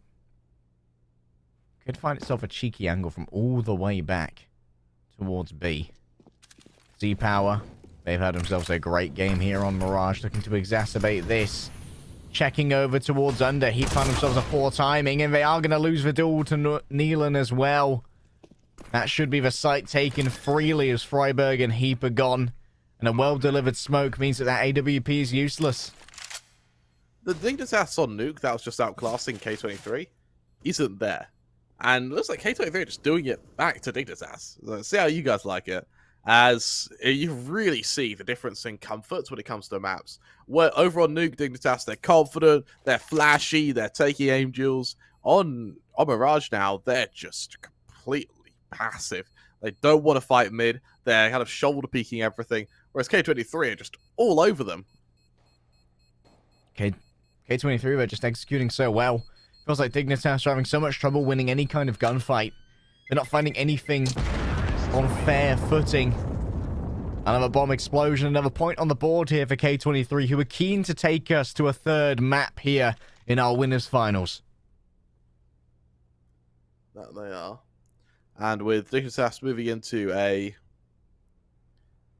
I guess it's the best force buy they can muster. It's not too bad. They've got utility on 4 of the players. I think Freiburg has a weapon on the ground, but you're 4-2 down, and K23 are really making these rounds look one-sided. You need to find a way to stop them and find a way to stop them fast. And with some nice movement to get short control, that's actually really nice movement from Forest, you might be able to go for an early peek. Fortunately, he tanks a nade in connector. Your crossfire and mid's just been broken because he can't risk being that exposed. Horzerk is being so well avoided, Kremer. It feels like he hasn't been able to see any action for days. He's been waiting with the AWP with bated breath, but any time they even come close to engaging someone, instantly they're smoked off. He's got to go for a rotation, find somewhere else to fight from, and unfortunately, it looks like K23 are going to be able to just completely rule out his effectiveness with another wave of smokes. They continue to be efficient with this utility usage. And this means they can foray down mid for free. Fame. They were one of the highlights over on Nuke for as few as they were. That's a beautiful flash delivered by Neelan. Excellently done. And Horzerk's finally going to be able to maybe find themselves a fight. But it might be too little, too late. Neelan goes down. And Norbert has made their way here onto the B site. Z-Power, the speed of this draw is amazing. Horzerk blocks the smoke with their face. And they're going to lose the AWP in the process. Heap now waits for Norbert to go even further out. And while they may get a kill, they're brought down to only 5 HP. And X5 knows this guy wants that AWP. Wants to return it to the hands of Horzerk. But it's in the Hall of a Mountain King now. And I don't think you've got enough clout to get past him. What was really interesting there is we saw an off-angle held by Freiburg there, which allowed him to fight into the apps, and he had the info on the jump spot of X5. X5 still swings to balcony, takes the fight, and kills Freiburg, when Freiburg has an angle, knows his opponent's coming, and has the element of surprise. But he still doesn't win the aim duel. Really solid round from K23, and honestly, they're looking really quite scary now. K23. This is who we expected to see on Nuke, right? Mm. The inside-outable Plash remains displeased. That's inside-outable, isn't it? Yes, you have displeased the inside-outable Squid. Yeah. Squid will remember that. Will it? Is it a telltale Squid game? Will we be able to turn him right side in when K23 if we're going to take K23 win this map? Oh yeah, we'll get Smiley Squid then. Yep. When we get to 1-1. Happy bully. 5-2, Harry. This could very well be a 1-1. This could very well be one-sided. That said, it seems like both of our teams do like their T side. But enough to make it dominant. Sure they like their T side, but is their T side light enough to completely mitigate the other team's skill on their CT? All right. Cheeky here from Freiburg, but maybe Cheeky is exactly what they need. Is caught out by the AK, and Fame's going to get that one easily. Only suffers 44 HP's worth of damage for their trouble. And we expect this round to be pretty easily going the way of K23. That we do, with a tough position now for Dignitas. Heap, the only man with a rifle, is the one who has to really put some stopping power to the K23 attack. But K23, they're still going into a default. They're being so passive because they know Dignitas have to aggress into them. The question is just where? Heap sees ahead, up against Norbert here at this range. One tap will do it, and Heap brings them low. Has to seed away the angle. Lecro, potentially the second phase of the battle. They need to start drawing blood. They soften people up, they tenderize them, but they don't buy and cook the meat crema. That's very true. Tenderized, I say cauterized, because Heap going for a bit of aggression now. Onto Neelan. Oh, Neelan here. Feeling a touch isolated. Heap's found himself Fame. They need to get rid of the AWP, but it's still in the hands of Z-Power. And Z-Power's starting to feel it now. They want to close the distance. They move in towards Forest. The quick scope is good. Norbert elsewhere has got themselves a frag. Norbert is so low. Hulzerk in a 1 versus 2 up against the AWP. It's a miss from Z-Power. Maybe you could get them both, but no. They swing together, confuse the eyeballs of Hulzerk, and send him reeling 6-2. That round should have been Dignitas's. That was their setup for the taking, but some sublime teamwork from K23 keeps them in the driver's seat. And for Dignitas, their double ult setup comes out now. Split between Halzerk and Lecro, but neither have had the stopping power that Z-Power has. And Z-Power, he goes 12-1. Couldn't be more different from Nuke. I don't know what Z-Power did in the break, but they should make a YouTube video about it. Well, how to recover between maps. How to recover from a poo nuke. Yeah. Halzerk baiting them into mid, praying someone will peek him. So what Dignitas are down on HP. They're not down on man count or positioning, thankfully. But is it enough for them? Or Z-Power still alive. Things are very dangerous for Dignitas. Double up setup here. It's a Lecro who's actually playing the second here, which is interesting. Hulzerk's unable to move over towards Norbert, and Forest doesn't want to move affirmatively to try and stop this. We'll exchange some fire. Norbert continues to tease their way out of here, seeing if they can bait in a battle. Forest is unwilling to give it at this moment. 3 versus 3. Norbert on the high ground. I'm hoping to catch out at least a single player, but that's good stuff there from Forest. They can start to do some long-range damage. VHE will do a touch of poke over onto X5, but it's Z-Power here who looks to move ahead of the curve and outdo Lecro. They see the barrel. They can report back the position of Z-Power, and that leaves only a little bit of information that needs to be gathered. Lecro knows exactly where this is. They're watching for it. That's a bad miss, Kremer. That's a bad second miss. Lecro starting to choke under the pressure. And now Forest, they need to try and find X5. They had Z-Power dead to rights, but it's all gone wrong. And X5 has done everything they need to finish this. It's another miss from Lecro. The second AWP simply cannot hit their shots. What just happened there by Lecro? That is a big problem. K23 goes 7-2 up. We're at the stage now where the game's starting to look irretrievable. It's not there yet, but it's getting there. This is looking really quite bad for Dignitas. I'd love to see a tactical pause there because they need something to change. They need something to change quickly. No pause, Kramer. I know. I want to see one, though. Doing it raw. The hero, AWP. Not naked, but no head armor. And again, up against AWPs and AKs, the head armor is occasionally superfluous. And it is. With he just shoulder peeking the top of stairs at the moment, hoping to bait in someone to fight him. There's no real engagement yet. As the whole of K23 stack up by ramp, looking to capitalize on this position and looking to really punish Dignitas. Nealon finds their lineup here for the execute. And so all of the smokes do move out. Freiburg waits in place. That's a good one. Can he get themselves another? No. Nealon takes them both down. And Fame has the covering fire up here from Palace to make sure that the transport of the bomb is safely done. The AWP has arrived on the scene, but it must wait for these smokes to fade away before it can really take advantage of the range it brings to bear.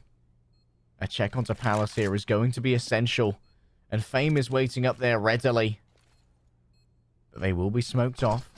It's well placed, and Fame may decide to move on out of it here. Nealon tucks themselves into a corner.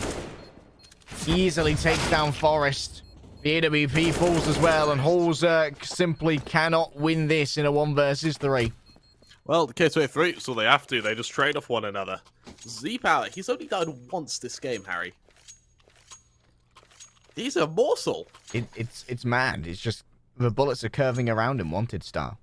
Yeah, he's just a morsel. As honestly, Dignitas haven't really been able to try and kill him. He's been in the back line. He's been saving each other, and they've been sort of putting the rifles as almost a meat shield for Z-Power. It would also, because of that, has done wonders for their economy. Z-Power's on almost 15k. He's going to hit max loss bonus at the end of this round if they win it. Holzerk waits patiently, but is smoked off. And Dignitas, they've definitely got a lack of map control here in how they're playing Mirage. Very rarely are they able to make K23 worry about the safety of their rotations. Often they're constrained to the sites and losing people early. And losing them in pretty basic positions at the beginning. Just from cursory info gather. Let's try and do just that. Let Crow. I think it's about half HP damage. He's not killed yet. Instead, K23 fanned out around the border, hoping to get that opening. So Halzuk, he's able to strike gold. This time, Dignitas, hello. This could very well be a nice recovered round for them. Stringing together a pair of kills, but if Dignitas lose this, it would be heartbreaking. That's true. 3 versus 5. That's a real danger. Z-Power threatened with their second death of the map, Tremor. Fame here takes some damage. Holzerk might try and get themselves an advantage here, but Fame puts one in the head. Down to 2 versus 4.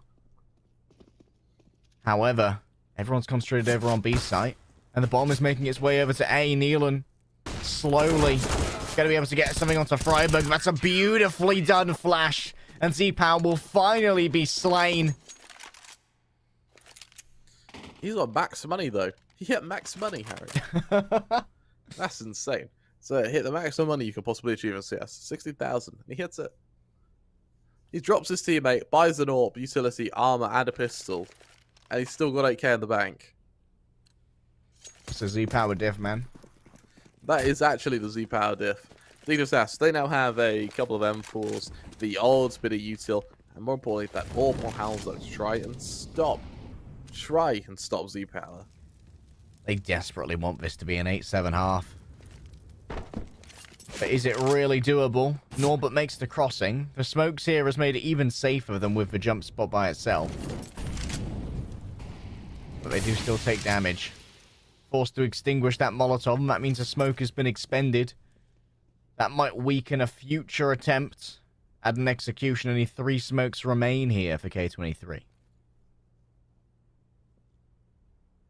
Slow position from K23. Well, they don't want to risk. They want to risk losing a player here. Lecro, he's very alone there. Al's sure he can pivot, but a single smoke will ruin that. Lecro simply isn't the same as Nuke, but Holzerk is feeling fruity over here. Oh, they don't quite find the timing, but they do have to swap away there to make sure that they don't get flashed. And when they bring themselves on back, Neelan is directly within the crosshairs. Norbert gets themselves a freebie there onto the AWPer, though. The information given over was good. And now it's a 3 versus 3, though. K23 are battered and bruised. The plant will be easy. Over on B. This retake needs to be considered. You can't give away more of this half. Oh, that's perfect. Oh, it is perfect. And we know where the last player is coming from as well, because they managed to get a cheeky kill onto Holzerk earlier. Forrest hears it coming, and now you've died after time. It's going to be an AWP recovered. Dignitas refused to lay down and die on their CT side. What a round there from Forrest. What a round. 3 kills, 2 of which in a retake, 1 of which in clutching. A really nice position to be in. And what it means for K23 is they've sort of been shown that actually Dignitas still have the power to bite. It took them all half to get to this stage, but they actually have that power. And for K23, that may give them a bit of a worry. Maybe a touch of worry. You know? Just a touch, Harry. Just a touch. Anxiety. Now in snacking sizes. I would hate to have worry and snacking sizes. I would be like a distributor of snack-sized worry. Fun size. Designed for sharing, and Lecro sharing out the bullets and the pain right now. That's 2 for Lecro. We wondered if we'd see a resurgence of Lecro, who impressed us so at the beginning of Nuke. And finally, he has re-emerged from his chrysalis. Norbert made deep inroads. Completely unsuspected here. Trigger Discipline's going to be their greatest friend. They could even find themselves a knife. That's 1. That's 2. Norbert is going to be suspected now by Lecro, who could go for an ace if they can possibly find it. There's the movement. They're unable to finish the kill, but Z-Power eventually gets it done with a P250. Back over to the AWP. 1 versus 1 now. Dignitas, they're hoping to turn this into a 5th. But with plenty of seconds on the clock here, Z-Power can just weigh up their options. There's a well as Z-Power 1v2s this as well. If he wins it, that's not only the half, but that's also a... It kind of makes a statement to the rest of the like last 2-3 rounds that this is unwinnable for Dignitas. It's a big psychological victory for both Z-Power as well, who had a shaky Nuke, and this here, where he's about to go to a CT side, where AWPing is pivotal. Z-Power. AWPing on the CT. It's going to be a bit of a dream. Freiberg's picked the right pathing at the moment. But there's so much to check here and no info. An HE and a smoke, though, could make this very difficult. We'll just smoke the attempt here. And then wait. Z-Power reveals their location. But the time is so low, they just need to try and defuse it right now. They're going to try and hold it. Freiberg, can they get the round? You bet that they can. Z-Power simply cannot connect. Oh, no. K23, 8-5 up, sure, but that lead is getting smaller, Harry. And Dignitas, they want to come back. Lecro, great round from him as well. The flank from Norbert, it's perfect. It's just too slow. And for K23, they needed, if that came 30 seconds earlier, they've won the round, hands down. For Dignitas, credit to you, clean clutch. And now they've got a comeback to get on with. Beautifully done by Freiberg. Assessing the situation and knowing that they just have to hold. Holzer gets themselves a headshot, taking out Norbert, and Z-Power here. Now feeling the pinch, feeling the crunch. But will they be turned into Holzerk's lunch? Right. Oh, Fame, what a beautiful adjustment from them. That's a masterful flick. How much time's left on the smoke is the question. Holzerk could find themselves a freebie if it begins to fade. Did they not see Nealon? Just see Nealon there. Heap waits, out goes the incendiary, but X5 is so fast on this engagement. Also, seeing if they could catch Z-Power. But they don't use their AWP, they swap over instead. I don't know about that, Kremer. That's punished by Z-Power, and that's punished aggressively. Chorus now, trying to catch him off while he can. There's no kill yet, though. In K23, they're already feeling pretty confident in this post plant. Lecro and Forest move in from the same angle. They spot Z-Power. Oh, Nealon manages to finish that one. And Z-Power, they pop up, pop Lecro down. And that's 9. I feel quite bad for Halzog there. Like, if he's a fraction of a second quicker, kills an orbit, there's now only one player in connector, a late AWP rotation in mid, and it allows your A defense to focus the one player you know is in connector, and you go from there. Unfortunately, they allow Norbert to just slip through the nets, and it just goes downhill from there. For K23, yes, 9 rounds are good. 10 would be better. If Dignitas make it 6, then we could very well see the comeback. You know, it was teased by K23 on Nuke for a good while there. I think Dignitas wary of how easy it is to come back on your T side. Is why they've got to be so careful now. Same. Occupying Palace at the moment. Might be tested by Freiburg. Actually descends down into hell once more. But they're going to be 1 versus 4 at this juncture. 2 players are staring into connector. A lot has been done here by Norbert to try and grab this attention. And it's worked a treat here. Heap needs to win this fight, and they will, but they have been smoked off now. Isolated as Nealon goes to plant the bomb. There's no point in saving. There's no room to do so. It's the last round of the half, and Z-Power stands so prepared and so ready to catch anyone who dares to make this approach happen. Fame up against Vertigo. Sprays away with the AK. However, Lecro finishes them with the 1 dig. Down to only 1 player remaining. And X5 simply closes the distance and then barrel stuffs with the AK. It's just too much for Dignitas there. K23, solid round. And I worry that Dignitas may not be able to come back. They need a pistol round to start. Once they have that pistol round, it goes from there.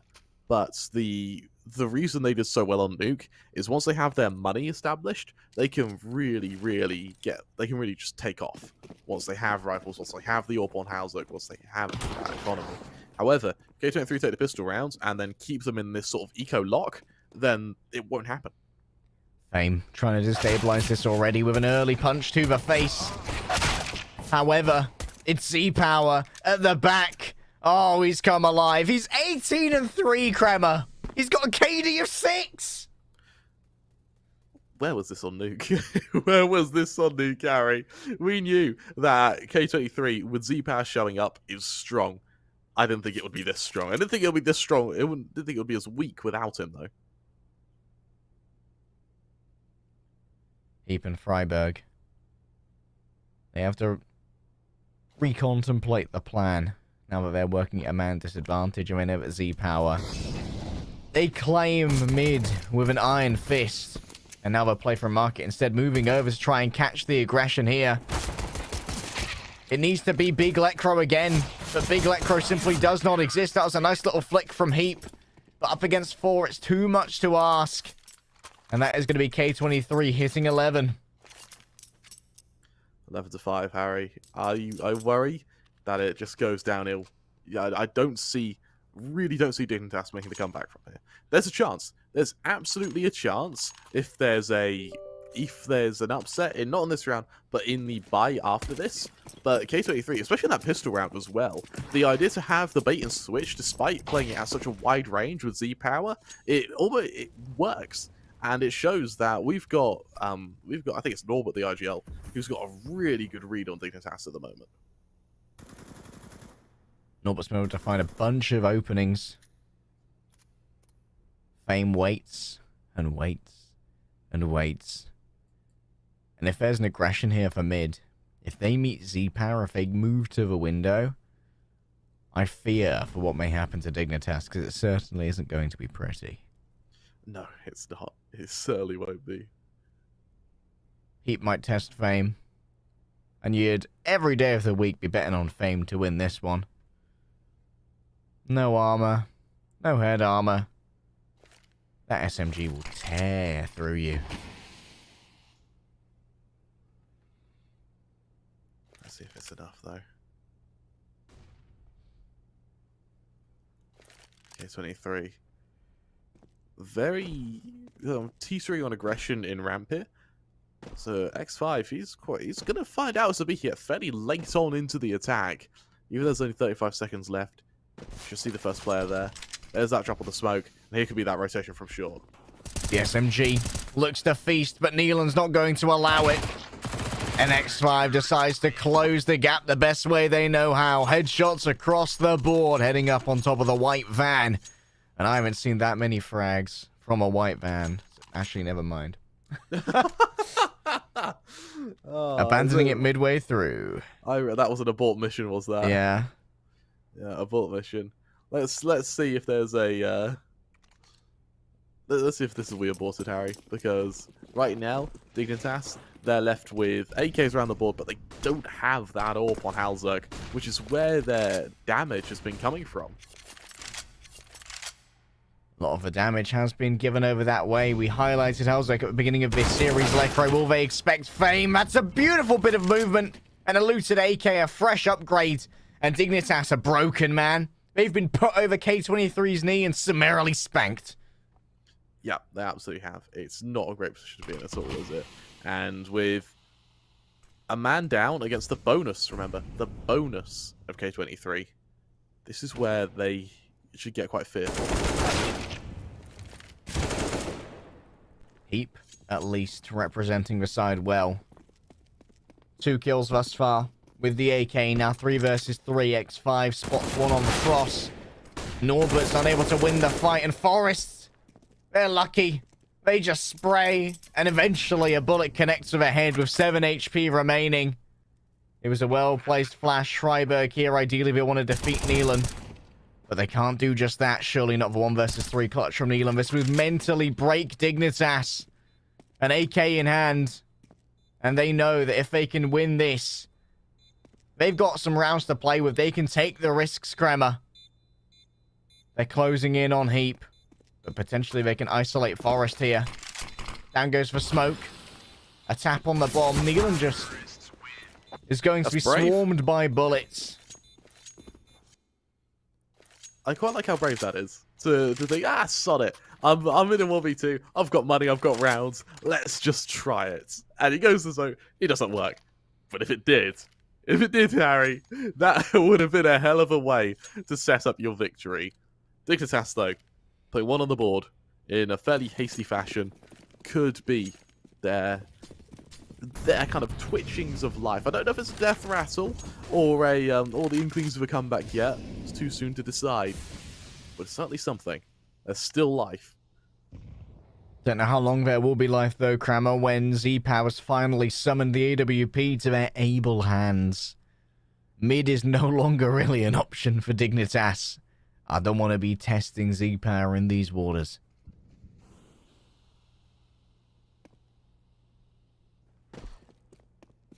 For now, mid control being fought for by Dignitas, and for K23, they don't really seem too bothered by it. With the odd player in connector, the odd player on short, they have seemed like a team that have mainly, or at least predominantly, been fighting from sites anyway. So for K23, this is just setting themselves up for a pivot to a site.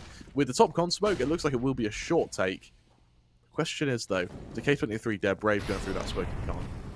With 2 players still up in apps and the smoke up there, or rather, and the bomb up there, Neelan's going to have to do so much, but you can see Z-Power, they've already rotated into a position outside of market. They're looking over towards this window. And the second that Lecro peaks, they are discorporated. No one expected Neelan. It's all falling apart now, and Freiburg, they can't do it all by themselves. Nor is there any desire to do so. He expects where X5 is, unchecked thus far. They've brought X5 so low, and they'll finish him off with a single tap to the head. Somehow it's ended up in a 1 versus 2. Norbert tries to close the gap with the SMG, and while they do just that, Fame is the one to finish it off. Falls down to just one player, Harry. But one is too many. One is too many. And like that, we're going to be seeing a timeout called by Dignitas. I feel like this is a too little too late when it comes to a timeout. I'd have much rather seen one come sooner, just because they've been really trying to break the K23 momentum by their own rounds, rather than by actually just forcing it in a timeout. The good news for them, at least, is that Z-Power can't afford another AWP. The second it came out, it was a close round. And so the economic damage has been too large to sustain that caliber of investment. And without that AWP to worry about, do you make an earlier bid for mid-control? Last time they had to wait just a moment to allow for Z-Power to sort of get his bearings. We'll deliver a smoke from long range so we can at least get rid of window. I don't think it matters how late into the round they take their mid-control. As long as they do it quickly. As long as they don't stagnate in mid, which is where they can be picked off. Z-Power. Plenty of damage done. Could finish us with the HE, but Freiburg will cling to life for now. One of the hero rifles. They have a Galil in hand. The other's in the hands of Heap. Isn't able to deliver just yet thus far. Norbert stays tucked in here with the SMG. Doesn't want to reveal himself too early. It's the drop down here from Heap that eventually gets it done. And that's an upgrade given over. As Z-Power finds their first man. And Fame is forced to hide away while blinded. Oh, they abandoned the plant. That was killed somehow. Yeah, I imagine from short. So a plant needs to come down pretty quickly as well. These smokes are starting to fade. Dignitas are actually in a bit more trouble than they think they are, particularly with this flank coming. X5. Oh, how do they win that so easily against Lecro? Fame also gets their duel done, and Forest with a Dig is all alone. That's a clean shot, but you've still got 3 more to kill, my son. And Z-Power's not going to allow any of that nonsense. Harry, this is not a pretty position to be in. It's not a pretty position to be in at all if you're Dignitas. There's no money to your team. You're 2 away from a loss, and you just you don't have any solution. You got to find one. You got to find it quickly. Admittedly, you do at least have that buffer zone of having a map already to the good. That's true. But which of these maps do you think weighs more heavily upon how Ancient plays out? I imagine it would be Mirage, just because this will be the one that's freshest in memory. Mirage, Ancient is a map that, while AWPs can be effective, there's not a massive dependency for them. You can go for rifles anyway.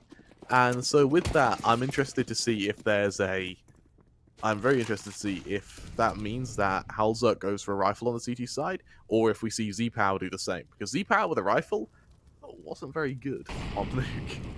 With an AWP, he's playing insane at the moment. But is it enough? Well, Z-Power's also been pretty impressive with the pistols as well. Been a bit of a pistol round mastermind. And Lecro hasn't had as great an attempt here on Mirage. Norbert tries their best to just hold down the trigger, but is punished for their wild spray. And Freiburg, oh my god, takes down Z-Power there. What a shot there from Vertigo. And that allows for an upgrade as well. An attempt to intercept any who would move on forward, but finally Dignitas are actually winning some gunfights. Ooh. It took them long enough to do it. And now Fame finds themselves in a 1 versus 3. And Forest should be able to get an easy upgrade here, including an AWP on the floor in the hands previously of Z-Power. Fame up against 2 here. Do they never up against a double peak is the question. Might be able to isolate 1, but with the time running so low, Freiburg will die out. Yeah, it's looking really quite effective now. With Dignitas making it 7, there's hope. But the issue is, this could just be one of those shot in the dark rounds. While it was a very solid round, sure, they hit their shots, it went perfectly. Where's the consistency? They need to be able to do it again. It needs to happen again, and again, and again, and again. 7 times in a row to even us up here, Kremer. 8 to get overtime. And in that round, K23 only have to grab 2 for themselves. Nealon aggressively posits himself up at the top of mid, looking over towards these sandbags.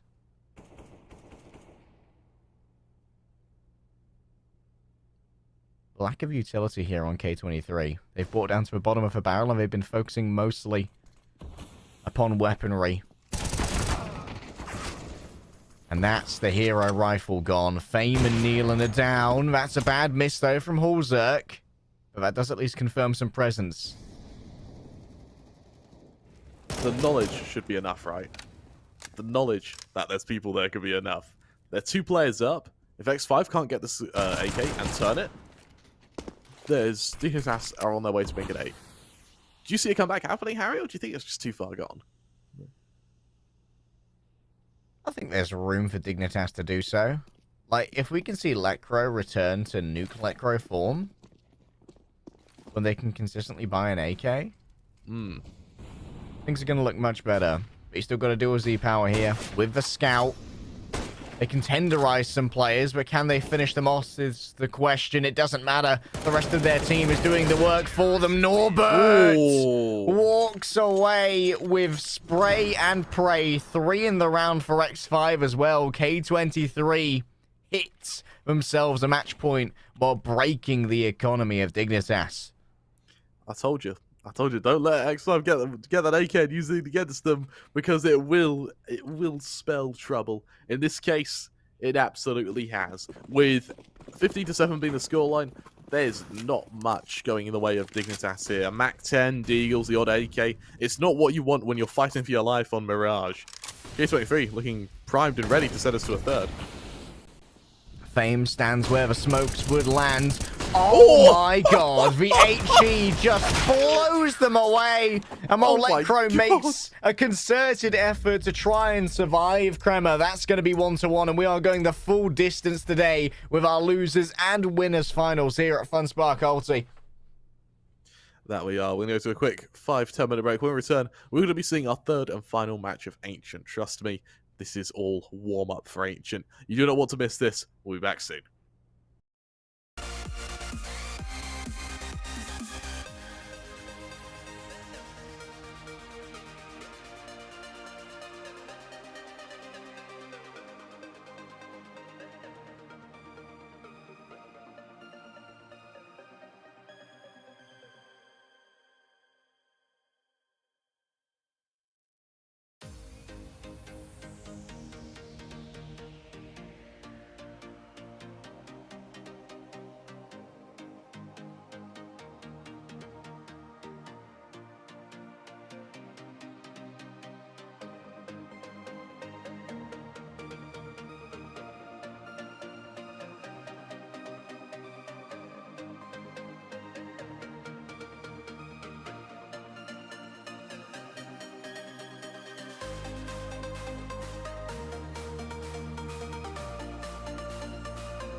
Funspark ULTI.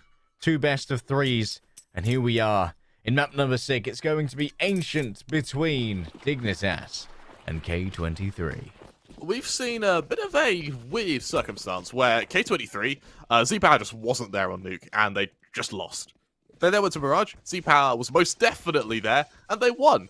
We now go to Ancients. Is Z-Power going to be here, or will he not? Oh. Forest unable to win the knife 1 versus 3, and Neelan stabs Z-Power. Trust nobody.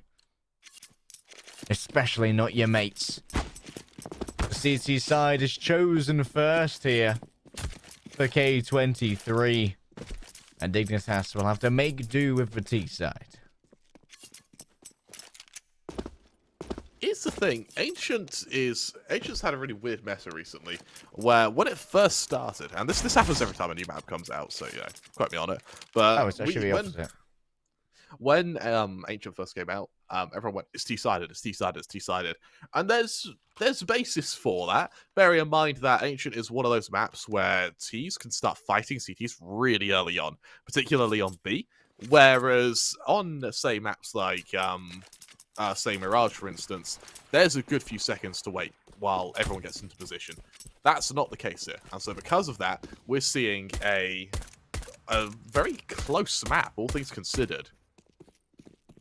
Z-Power once again looking to become a warlord when it comes to these pistols. The USPs have been well defined in his hands. Regardless of the map. Heap here, beautiful stuff. Working well with the Glock. Takes down Norbert, the OGL in the grave. But Heap doesn't expect a secondary player there, so X5 will grab themselves a freebie. Oh, that's a lovely shot. Good job, observers. That's a very quick shot, isn't it? Thank you, Matt. So we now have Dignitas set up for an execution. However, Z-Power, he knows it's coming. When Z-Power knows that you're coming, Z-Power turns on. But is it going to be a Nuke or a Mirage from this player here for K23? Freiberg goes for the plant. Z-Power taken out early here by Forest, who's began to close this distance to make sure there's not too much to work with here. The Kazakhstani hopeful can't find anything.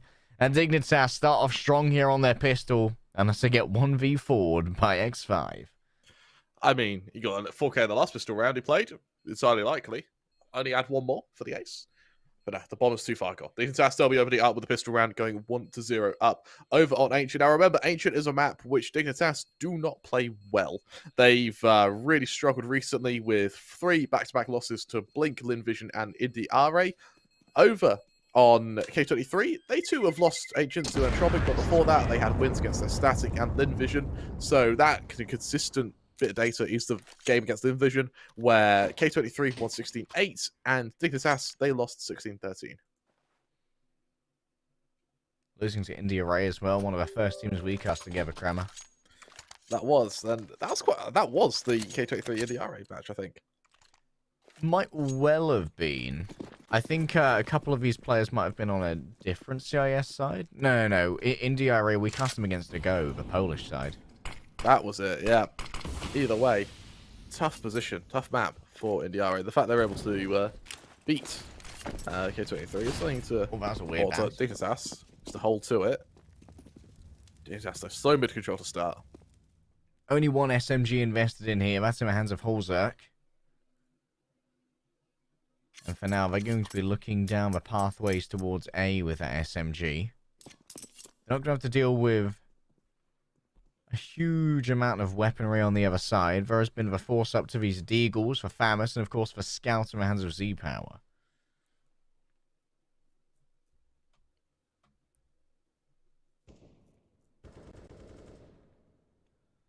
Fame. Slow start. That's only a Deagle gone though. And Z-Power. Oh, this is awkward. Neelan! Oh, that's a beautiful shot right there. And this is already looking pretty shaky here for Dignitas. Norbert down to only a sliver of HP.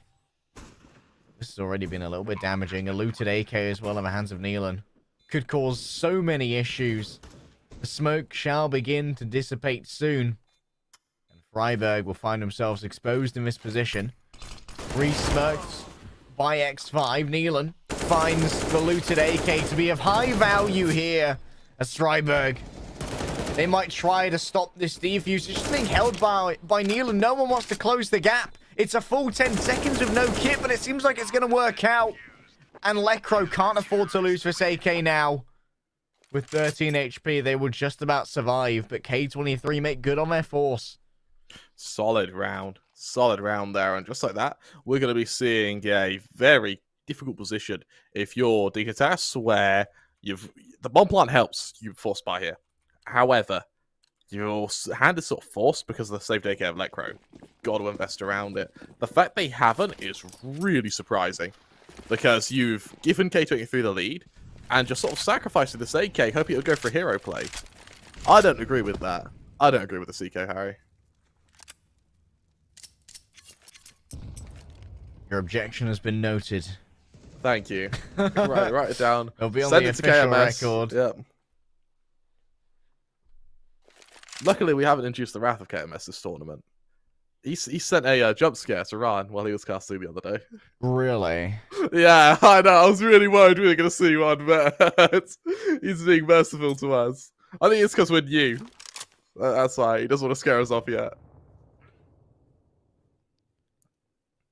Either way, Dignitas just set up outside B. And honestly, this round is just going to be... There's no utility, bar the single smoke on Lekro. But Lekro's got that AK, so you're just going to allow Lekro push in, maybe get a kill. If he doesn't, just pick up the AK and try and continue his work. Red Army style. We've seen Lekro do great things with the AK. They had one good round on Mirage, but Nuke was definitely their map. Norbert lies in wait. And Lekro, oh, he's back. At least Dignitas are hoping that he's back. X5 holds their nerve at the back of sight here. They can tear through multiple pistols, but Lekro again adjusts well, and that's a lootable M4. Straight into the hands of Heap. Fame with the Famous fades back into the smoke, but guess who's alive and kicking? Still Heap. Actually, I spoke too soon. Fame grabs that one, but if Lekro's still kicking, it's still winnable. Lekro gets their third. They won't get themselves a fourth. A tap on the bomb. And Forest holds their nerve themselves. Does not exit from this angle. They know that the timing now has to be tempted. Fame, it's do or die. And when you're faced with Forest, all you can do is die. Tell you what, they don't even need rifles. Fair play to them. They make it work with a single AK and ecoing players there. Big loss for K23 there around. They really shouldn't be losing. However, they've got just enough for a force buy, particularly that AWP on Z-Power. And then the max 7 on X5. Two very interesting buys here from K23. I hope both of them do well, because I love the max 7. Diametrically opposed, I see the Krieg. I like the Krieg. That's true. Kriegs are pretty fun. Hal's, I quite like him going for the Krieg, because he's the kind of usual AWPer. He gets that range from the Krieg, but it's a less of an investment than an AWP. It also gives you a bit more maneuverability. They want to be dynamic on this take. Out go the regular smokes. Two players will await on A, and here come the reinforcements. It's going to be Z-Power who's going to make their way over. The Deegs not quite connecting just yet. Flame reefs around Fame as Z-Power tries to take inventory of what's occurred already. Forest has been brought so low, and Nealon needs to connect the shots here, and they will just about do it. They're just about tapping in, but they're unable to connect the kill. Lekro is caught out to begin with, and Z-Power's opened this one up well. Freiberg gets caught by Nealon, and only the Krieg is going to be demolished here by Norbert. Welcome to the Force Buy Wars, Harry. Enjoy your stay. Dignitas, their turn. Even though Dignitas don't really force buy, that's like a round. We'll see if they do so now. I'm surprised they kind of teach us these ecos. It's an interesting bit of decision making, bearing in mind that they're a side who really, really excel with rifles. So the reason behind them ecoing is just so they can get the AWP out onto Halzok quicker, then get the AKs on every other player. But in the process, you're sort of giving freebies to K23, who now just get a chance to build their economy. There's freebies. It can be hard to justify, Kremer. And already Norbert and X5 working concert to claim a huge amount of space here. Freiberg simply waits alongside the smoke, hoping that someone might get a little bit risky. But that's not going to be the case. Instantly refreshing with smoke. They don't want to give anything away, even if it means the information will be forgone.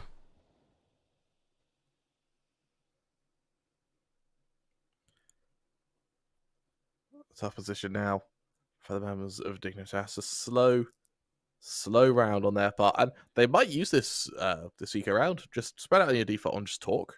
Use it as attack timeout. So tactics round. Freiberg. For now, I believe they're just going to be responsible for this gateway. Maybe they'll hear a rotation and try and wrap in behind. The eventual hit is, of course, going to be on A. With only 40 seconds remaining of the bomb making its way that far. You just see a bald head and you're like, oh no, here they come. I'm being attacked by an egg. Eggs are scary, man. You ever had an egg thrown at you? It hurts. I've not had an egg thrown at me. I'm not that hated, Kremer. Fame. He hates teas. He just tears through them 3 in a row. Fame would throw an egg at teas. Eggs also really hurt. Don't throw an egg at someone. It would be funny as a joke, but then you realize that you are essentially throwing a solid object at someone with a bit of weight behind it. It's like a small rock. A small rock. It really hurts being hit in the head by an egg. Do you and your friends in Hampshire just have egg parties? Do you have that kind of money? Well, we pop up to Swindon and we egg the houses, yeah. Well, we don't mind. We'll lick that off the walls. Finally, some nutrition around here. Something other than eggy bread. Actual eggs. That's not mushy peas. I'll take it. No, but it's on this off angle, so maybe go for a wall bang on the play coming up from mid here. Forrest could be caught out for the timing here. Tracer's given over. It's a battle through the wall. We don't need to see each other to shoot each other. That much is guaranteed. Crossfire out of candles. Does its damage, but does not claim lives.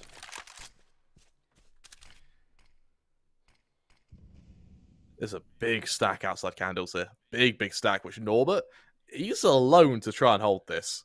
Sure, Fame might be able to get into a fairly fast flank, but he needs to move now. Norbert only needed one to go in. And desperate attempts to grab the... Keep testing him. Keep testing him and see how it goes, Z-Power. Make sure that those grabby hands are going to be gravelly hands for a while because he's in the grave and he's 6 foot under. A looks a little bit more tempting, but donut control has not been gained. Fame is winning fight after fight. They're 8-3 at the moment, Kremer. K23 might be able to reset the economy of Dignitas once again. It's a well-placed flash, but can he finish this off with only 25 HP remaining? Z-Power's found Letcro, and Z-Power has been an absolute boss here. You're absolutely right. Both of us have been able to get off the site, but Neelan just dances around the smoke. It's a nice boost. Puts Heat Pup onto higher ground. How quickly can they be identified as a threat, though, in this 2 versus 3? It's a bit of a slow movement here from Neelan. That's an easy frag. Neelan is down. Z-Power will tempt fate as they move on forward. That's a missed flick at the moment. A desperate dash for the bomb. Z-Power will get one, but do they have time to take the duel and get the defuse as well? The answer will be no, and Z-Power's forced to run away and just about survives.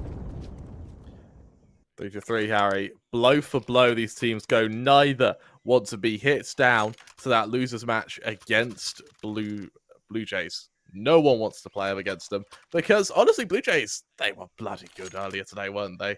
They were bloody good. And because of that, we've got K23 and Dignitas who are just... Yes, they beat BLUEJAYS in the past.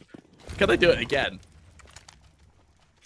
I think we're in for one of the longest days of 2 best-of-3s in CS I've seen, Kremer. This is going the entire distance. Z-Power wants to end this as quickly as possible.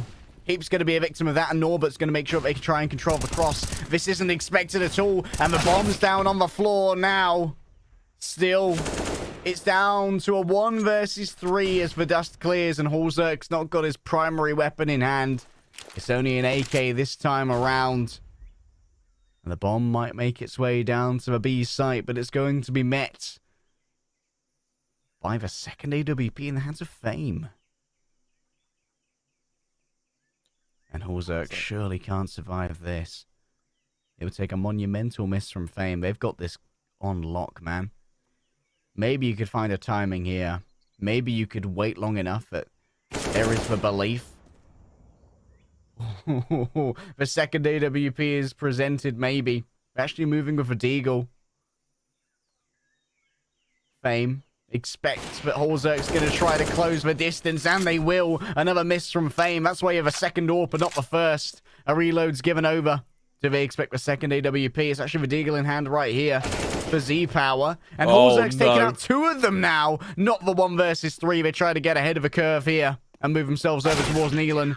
They don't expect them to be that close, but it's going to be difficult to grab one of his AWPs. Will eventually be reclaimed, but the double AWP is put in the grave for now. Oh my god, Harry, it should not be coming that close. It should not be coming that close at all. Solid stuff from him to be able to survive, but still, that's a lot of damage for one man to give. And as K23, their economy is going to take quite a pounding now for the reinvestment.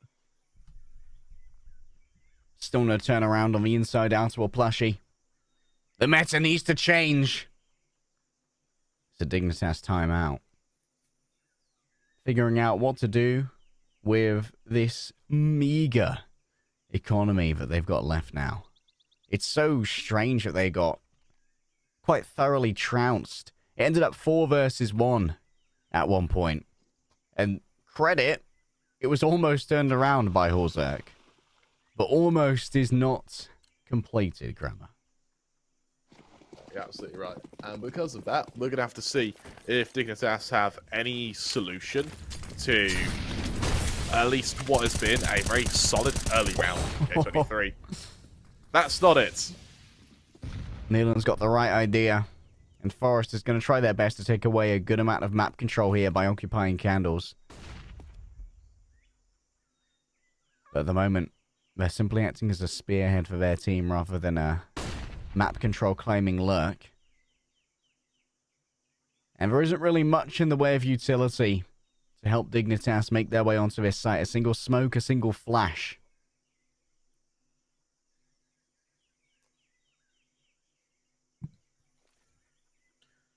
For now. Quiet outside A from Dignitas. A man down.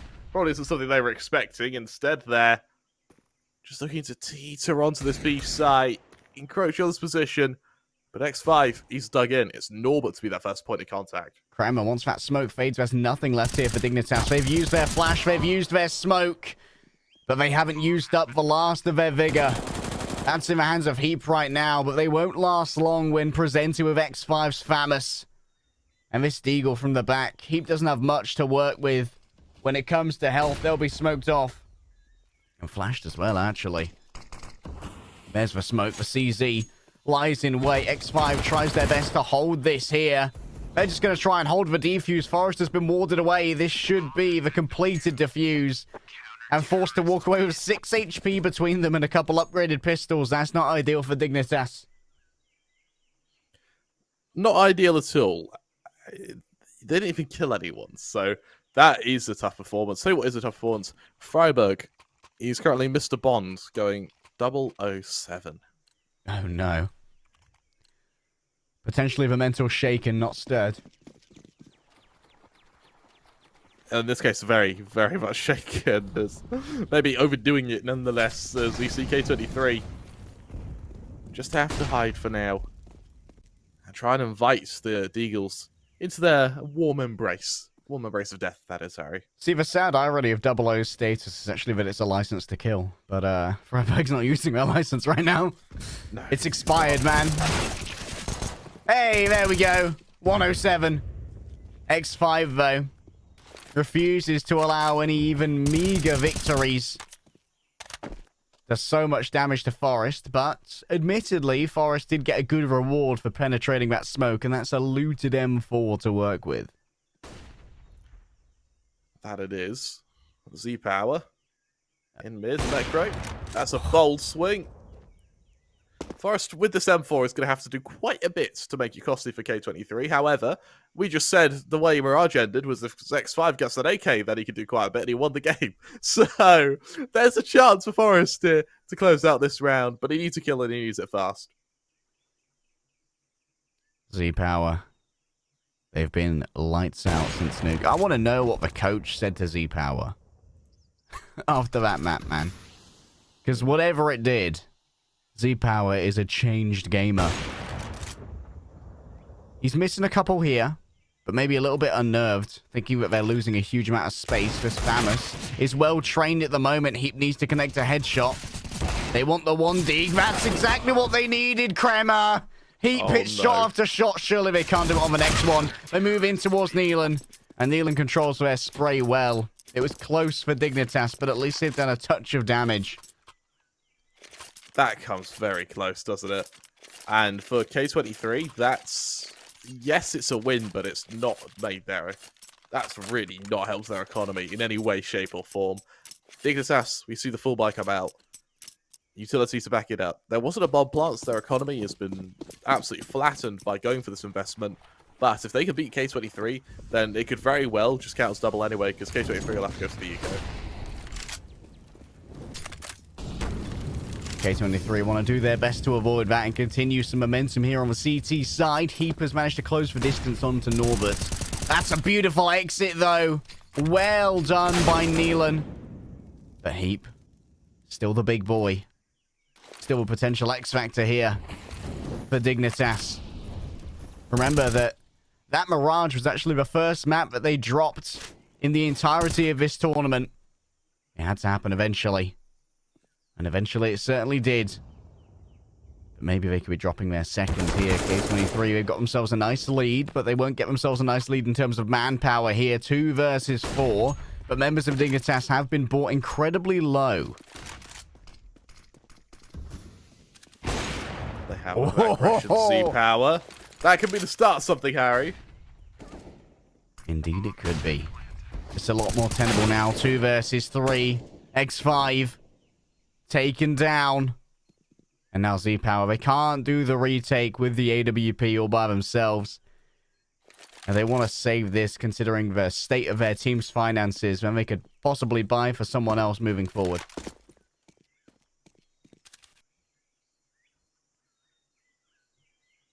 I think for Z-Power, a hunt would have been great there. I think Dignitas being able to track down the AWP would have meant if you kill him, Hauser gets one next round. Instead, yeah, that money isn't great. It's a big risk to try and hunt him. And in this case, Dignitas, they don't like risks. Their money will get a bit of an injection, but for K23, they're the ones who are struggling in the finance department. Z-Power can drop one of his teammates. Neelan can probably buy a FAMAS, but that's about it when it comes to assortment of firepower. This feels a lot more K23-sided than it really is, to be honest. It doesn't feel like a 6-4. No, it doesn't. Absolutely doesn't. And honestly, I suspect it's because Dignitas, they haven't been stringing rounds together. They've been getting the odd round here or there, and that's where their momentum's coming from. However, getting rounds here or there won't win you the game. And K23, they know this, which is why we're seeing massive aggression in mid here. Oh, Z-Power. And powerful they certainly are. Norbert takes down Freiburg. But the big boys are still up. Holzerk, Heap, and Lekro. And 4 versus 3 is certainly tenable for this Dignitas side. They have equal numbers on B, but the AWP has been revealed from a missed shot as directed by Holzerk. For now, Dignitas. They've got to stick together, T-spawn, group up, coalesce to this B site, where Z-Power is laying in wait. Picking Z-Power, I mean, That's a brave thing to do, Harry. We've died in that spot before as well while trying to grab that AK. In one of our earliest rounds, I think it was probably round 3, maybe round 2. Out go the smokes. Potential for an execution here, but entering is going to become a lot more dangerous when you have to move through that blind spot yourself. Oh, what? What? Z-Power just puts Lectro in the grave, and now 2 versus 4. This is a lot less palatable. Heap tries to move on through. They're going to actually pass X5 in the smoke, and Fame, with a beautiful bit of peel, they'll get themselves an upgrade here on a Deagle. Wow, okay. A little bit of a money-making round for K23. Yeah, 7-4 the scoreline, and Dignitas now find themselves in a very difficult position. There's enough money, I guess, for a buy. I think Let Crow, Forest, potentially Hauser can invest, and then the others go down to pistols. I like the fact Dignitas are calling for a timeout here. This is where they end up kind of stumped, because they've just not been able to win anything consistently, and that's really becoming a problem for them. A second of it, they managed to actually get an AWP out. Nothing gained off the back of that. Z-Power's getting a lot more mileage out of this, and Halzerk, remember, a large amount of those 7 kills were in the kind of clutch round where they tried for the 1 versus 4. Get ready for some aggression here.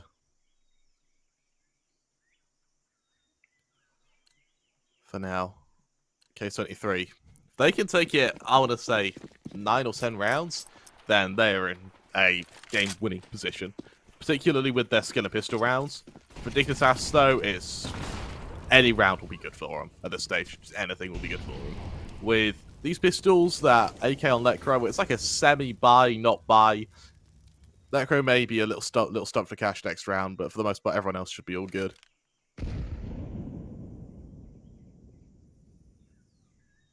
Maybe hoping for a touch of Deeg magic.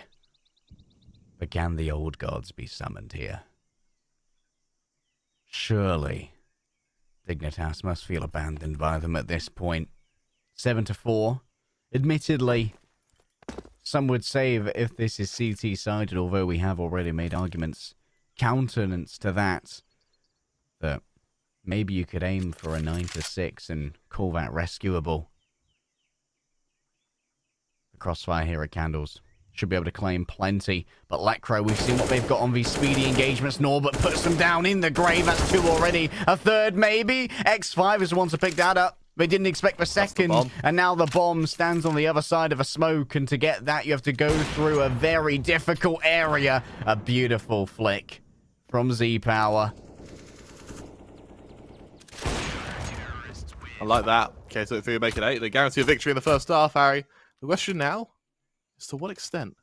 To what extent are we going to be seeing this victory? As Dignitas, they move into a full buy of AKs, Galils. We still haven't been able to see Halzerk have that up for an extended period of time.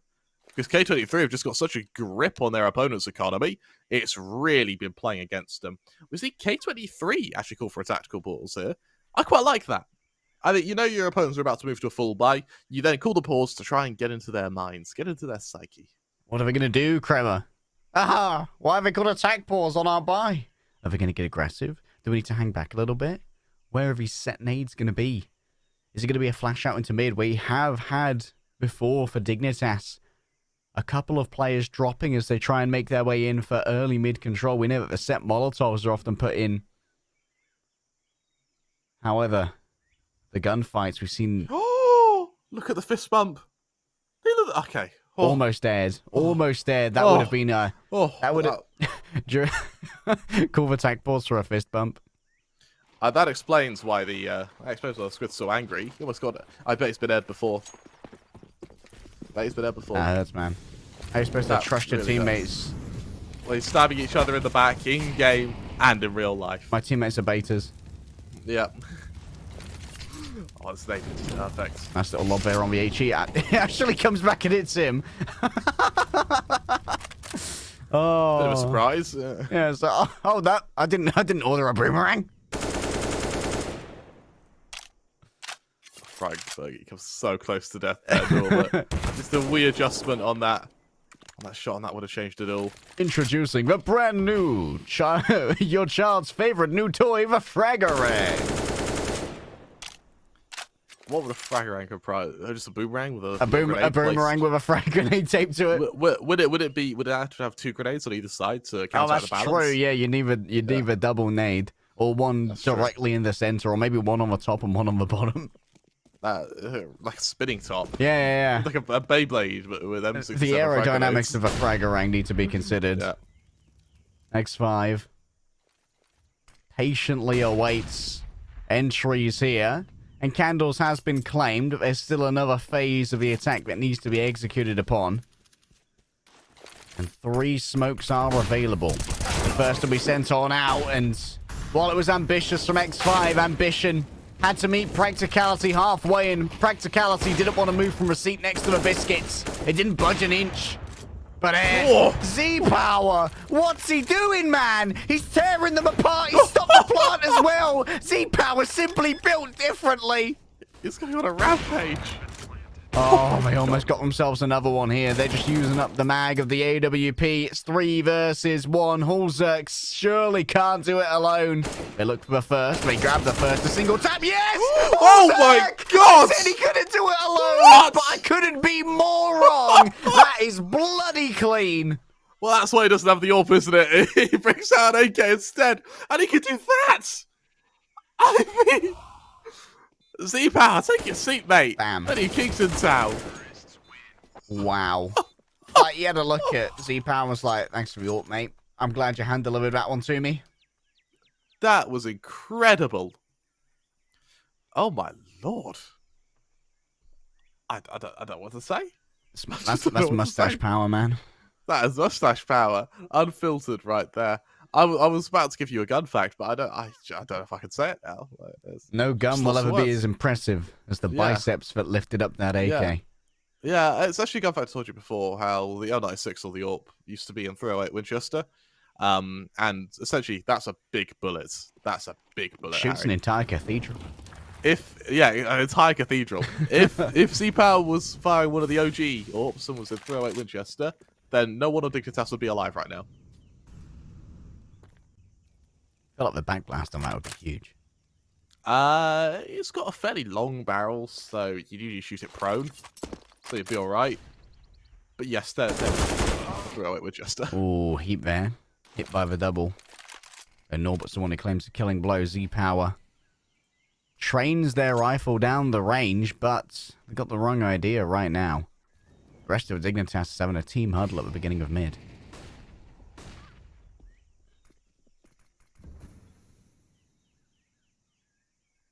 Oh, X5, they could get a drop here. They could very much surprise Dignitas. Freiburg.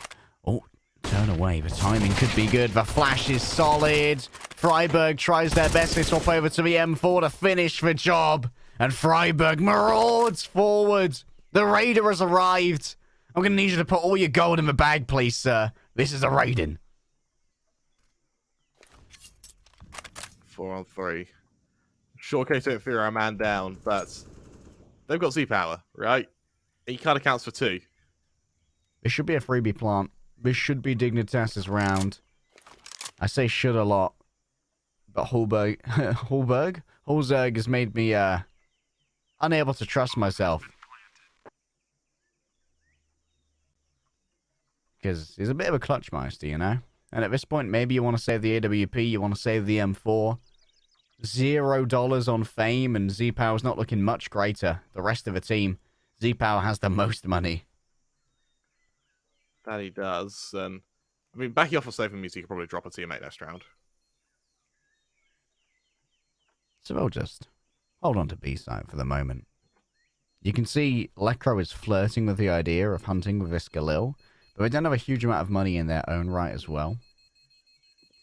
So it's probably better to just be a bit more reticent and allow for a more fully equipped final round here. That it is, and for Dignitas, they've really recovered. To be honest, having won that 1 versus 3 from Hulzerk, they sort of win the half. Especially if it goes 8-7. While they might only be a single round down, the momentum enough will carry them through the pistol round and equalize. which is enough. With K23 now on a very shaky buy, Z-Power really has to make up for the lack of firepower. Zerk spots one. That's a direct HE almost. But is unable to connect the shot to take Neelan out. Go straight to the legs. So they will be left. And actually, Z-Power moving in with the AWP, one of the only big weapons that was available for K23, which falls on down. And you can tell that Fame is very interested in claiming that. Wants to move away from the SMG. The flash does not connect due to good turnaways. And Heap here up against two. They need to find the timing. And the timing might well be found by the CZ. Heap gets them both. And Dignitas, they could walk away with a much greater half than they were hoping for. So close right now to Neelan. Opposite sides of a donut. 1 versus 4. Fame. Surely they can't do it all by themselves. Swapping over to the M4 now.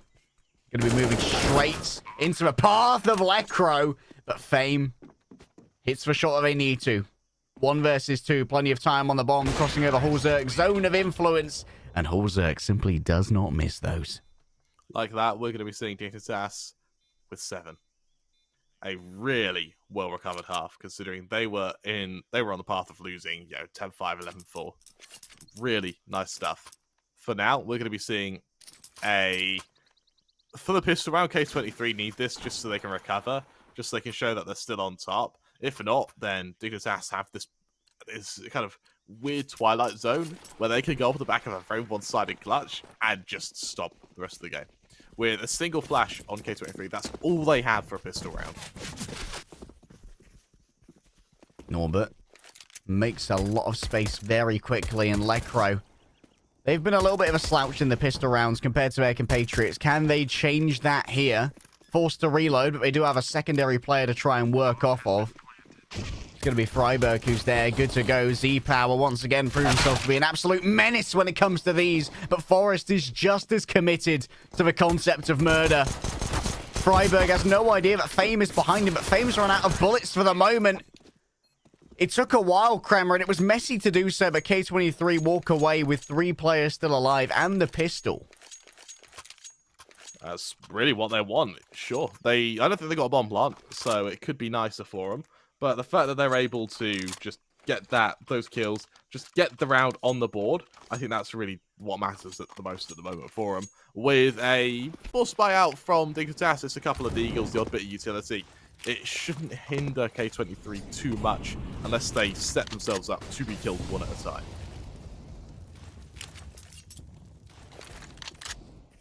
Dignitas with Deags across the board. 2 sets of head armor. For everyone else, Neelan will be very scary with that Mag-10.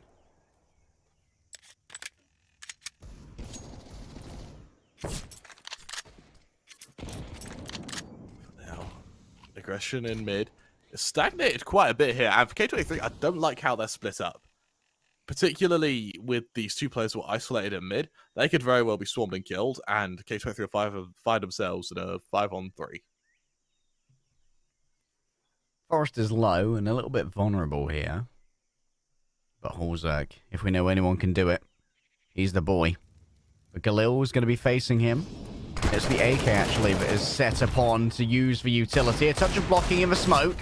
That's fine. Everyone manages to stay alive for now. And he takes plenty of damage as K23 start to move together over towards the A site. In fact, they're going to have to do a Forest and Donut. It's a good one, Deeg. Oh, it's a classic here. Anything more from Forest? Yes, there is! Oh, I couldn't see the forest from the trees, mate! X5 falls down and Z-Power finally puts it to bed, but Lecro's now waiting. Makes the move to try and stop the plant. They're unable to do so. That was a messy one from Lecro. But Heap is a touch cleaner. It's down to only the Galil versus a pair of Deegs. Maybe a tap on the bomb here. Heap decides to try and close the distance instead, but they're not going to be in a position where Hulzerk can really support. They offer the 1 versus 1. I would have liked to have seen Hulzerk just hold on the bomb. The defuse kit is picked up. Hulzerk needs to tap again. They start to hold the defuse.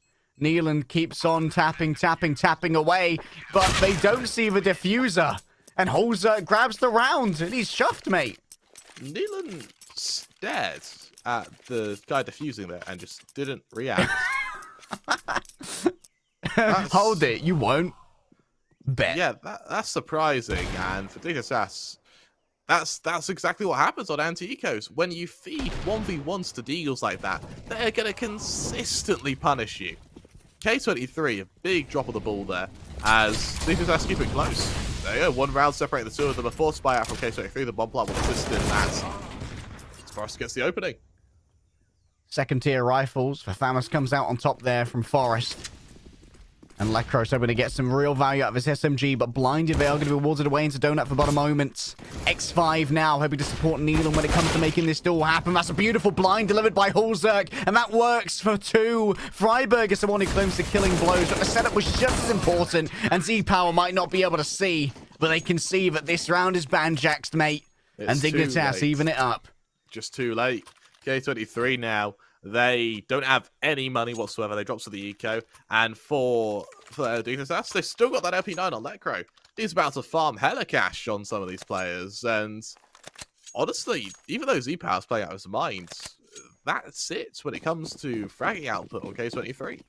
Whereas on Dignitas, you've got everyone pulling their weight in some round or another. It's either Z-Power or no one for K23. And Z-Power is going to be down to a Glock alongside a lot of their compatriots here. I think only Norbert might have a slight upgrade.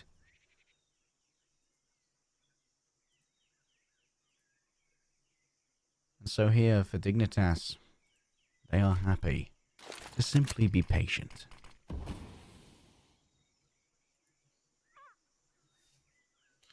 For now, aggression comes Freiburg. One call to action on this defense, accompanied by Hulzerk.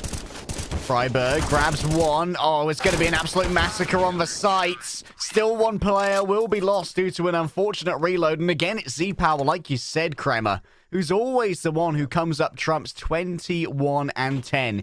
Even now, they are over a KD of 2. Yeah, he's really doing quite well. Dignitas 6 away from a victory. K23 only 7. It is as close as it really gets in kind of the middle stages of the second half. And for K23, time to consider how to beat Dignitas, because that up on Z-Power has to really pack the punch.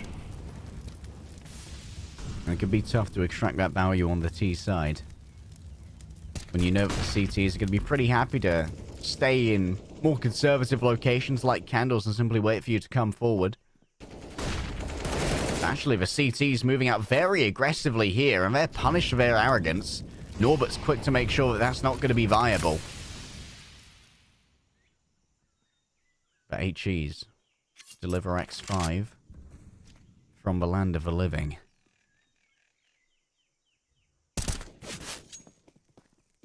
Both not quite able to get that opening in mid, but the info alone is enough. 4 on 4, and with Norbert backing off, it's down to Fame to lead this way to the safe sites, with Freiburg being the man to try and stop him. Fame's been up and down, but now they're the tip of the spear. The entry. They're going to be meeting Lecro.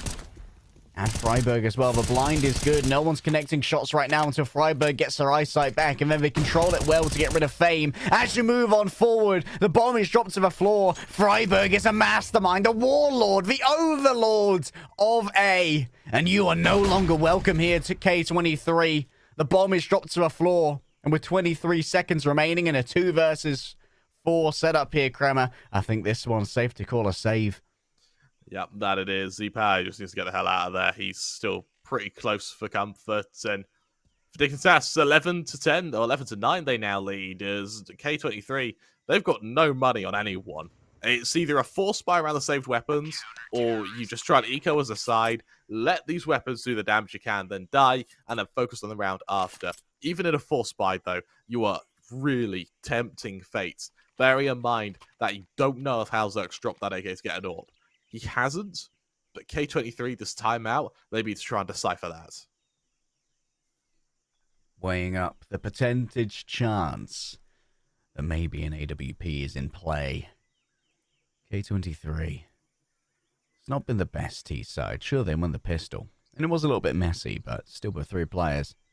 Z-Power really showed off a bit of Glock prowess there, and EWP's offered less opportunities on the T side, it would seem. And that kind of hamstrings K23 when they rely so heavily on Z-Power on this map for a large amount of their firepower.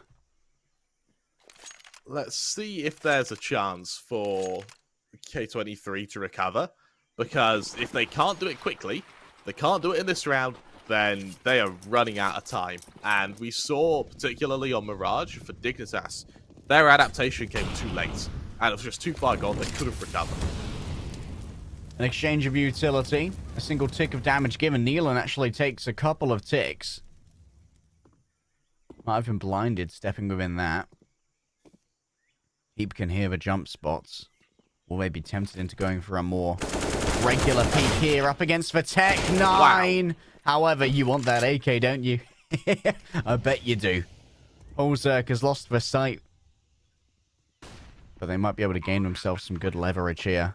They know that there's still someone in candles. Holzerk's able to get themselves an easy headshot. And now they simply have to wait for the rest of their team to get through here. Penetrating through the double smokes is not appealing at the moment for the side of Forest.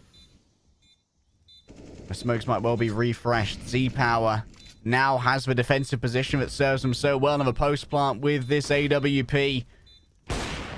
But they need to be watched from the other direction. Holzerk is moving on up. They've been noted there by the jump spot. Z-Power comes alive in the round and gets themselves a pair. K23 are well suited to their tactical pause. That was a disgusting shot from Nealon. In mid-air, he's able to ruin whoever it was he was shooting at. And just like straight to their dome. Really strong stuff. And just like that, K23, they show Dignitas that this round is one in a many. You're not able to just get away with it. And for K23, the investment comes out. They're all ready on Z-Power. We saw the effectiveness of it last round. For Dignitas, though, the orb goes to Lecro instead of Holzerk. The Candle's approach here on B is not fared well for Dignitas defense, it feels. Even when their CT side is going well, they're still losing more than I'd like in that area. Heap's going to give it another go here, but they're playing a little bit more safely. As for smoke.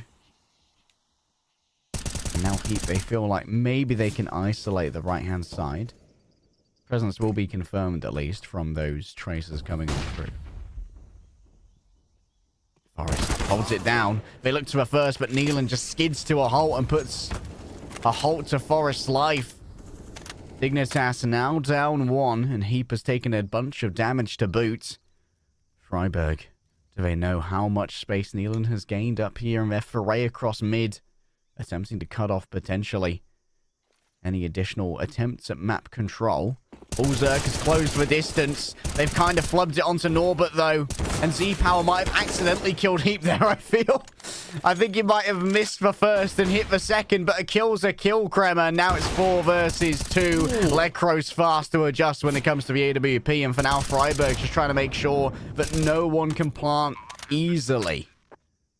They'll consolidate their position. Wait for their counterpart. And 2 versus 3 might be doable yet. As Lecro moves forward, but Z-Power, he's just so fast, man. He's so bloody fast. He's so good. He's fast and he's good. He's quick and he's good, Harry. There's the equalizer. And look at Dignitas' money. Or rather, the lack thereof. As for Dignitas, this is a very, very difficult position to be in. They now have to face this kind of harsh reality where no matter what investment they go for, whether it be a force buy, whether it be an eco, you're going up against K23 who are feeling it, who are hitting their shots, and are about to take the lead, regardless of what you throw at them. We're in here for the long haul, boys and girls. 11-11 as we head into round 23. Both of these teams so evenly matched here on Ancient.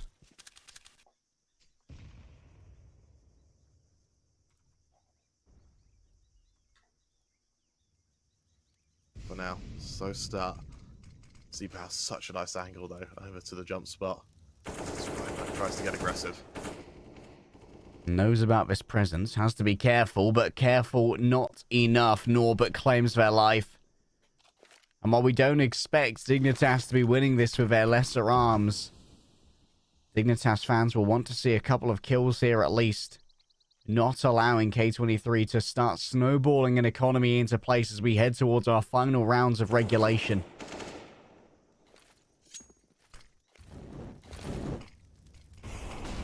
It's a difficult position to be in. Very difficult position to be in if you are K23. You're running straight into the stack.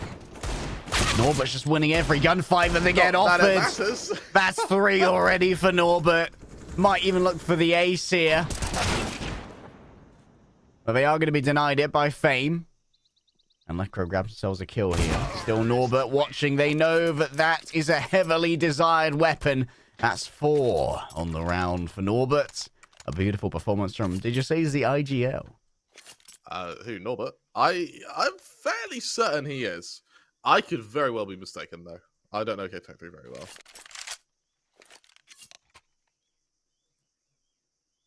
I'm going to see if I can find it for you now. I got you. Let's see who it is.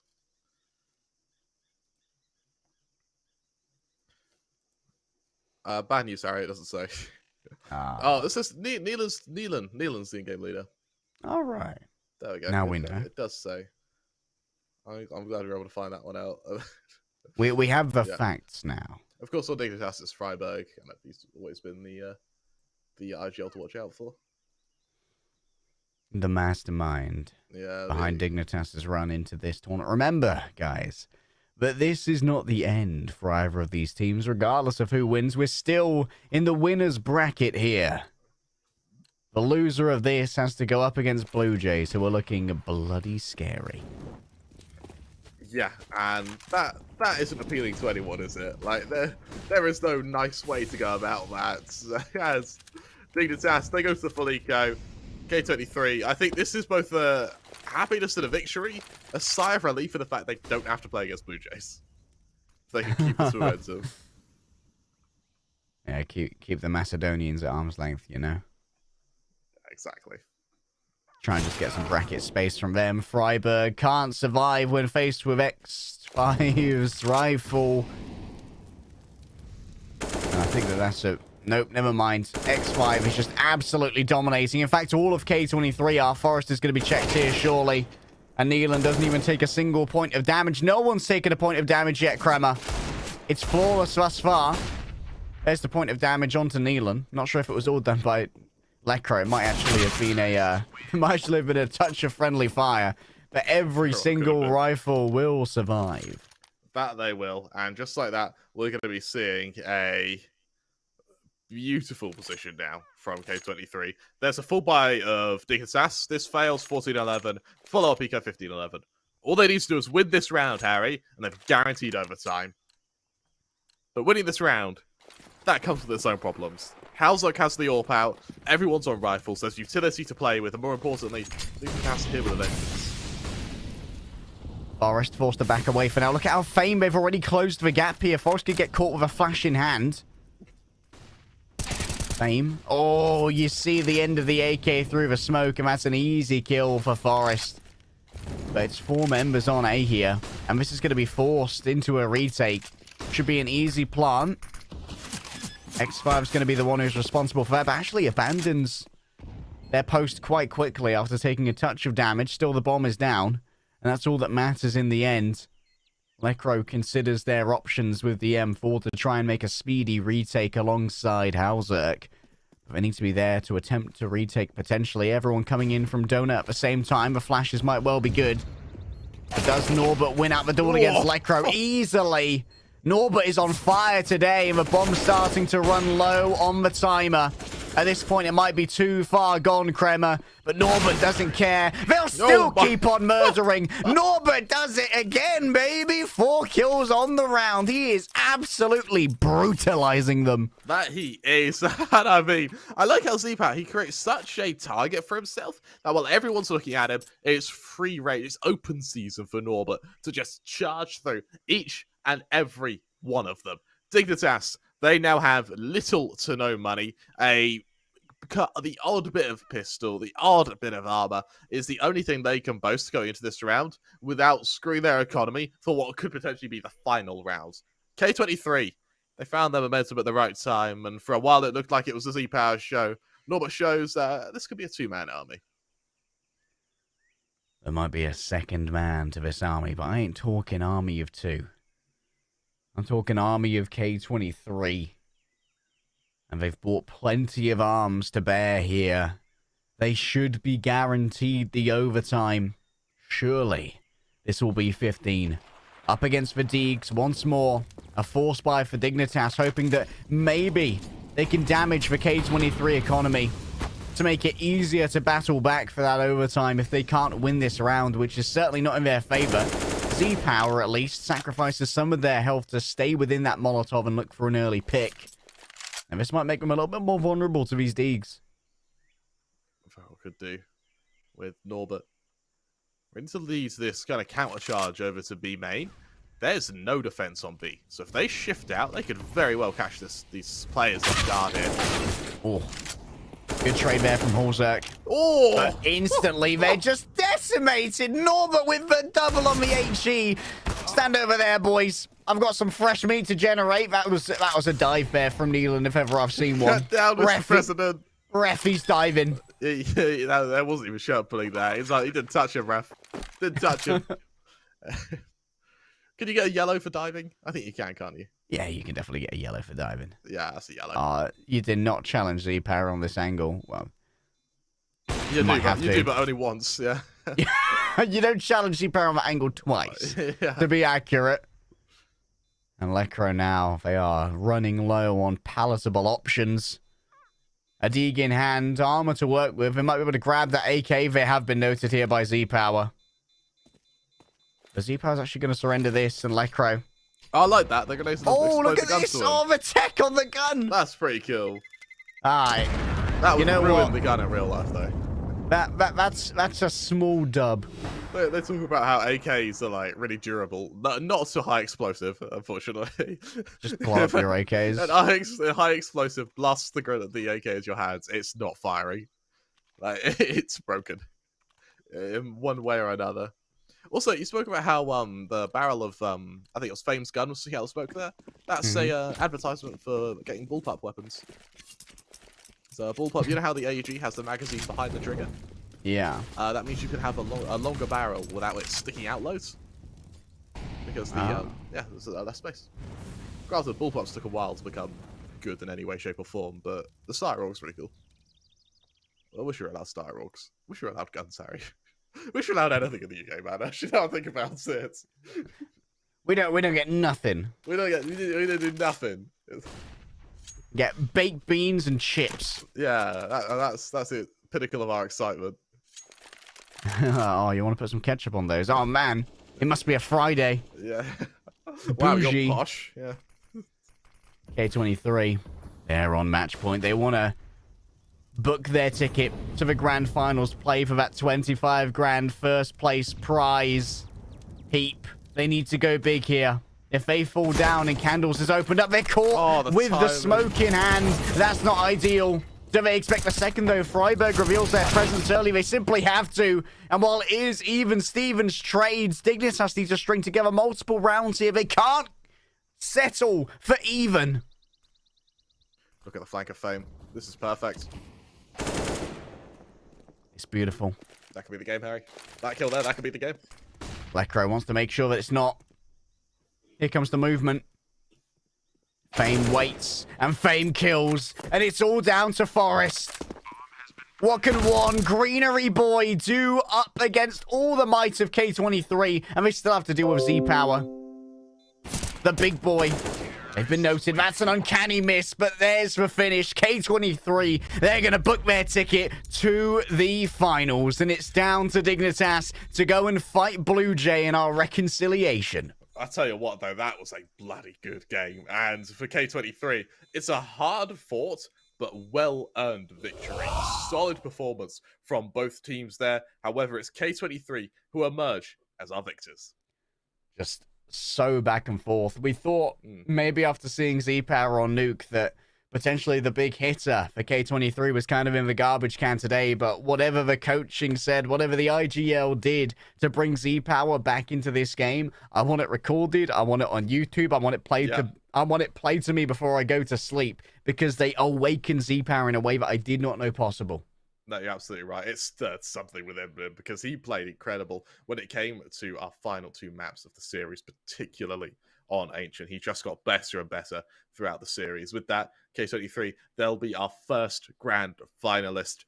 For Dignitas, they're not out of it yet. They have to play a consolidation match against BLUEJAYS to find out who will be joining K23 in the finals. Will BLUEJAYS be the ones to have that rematch, or will it be Dignitas?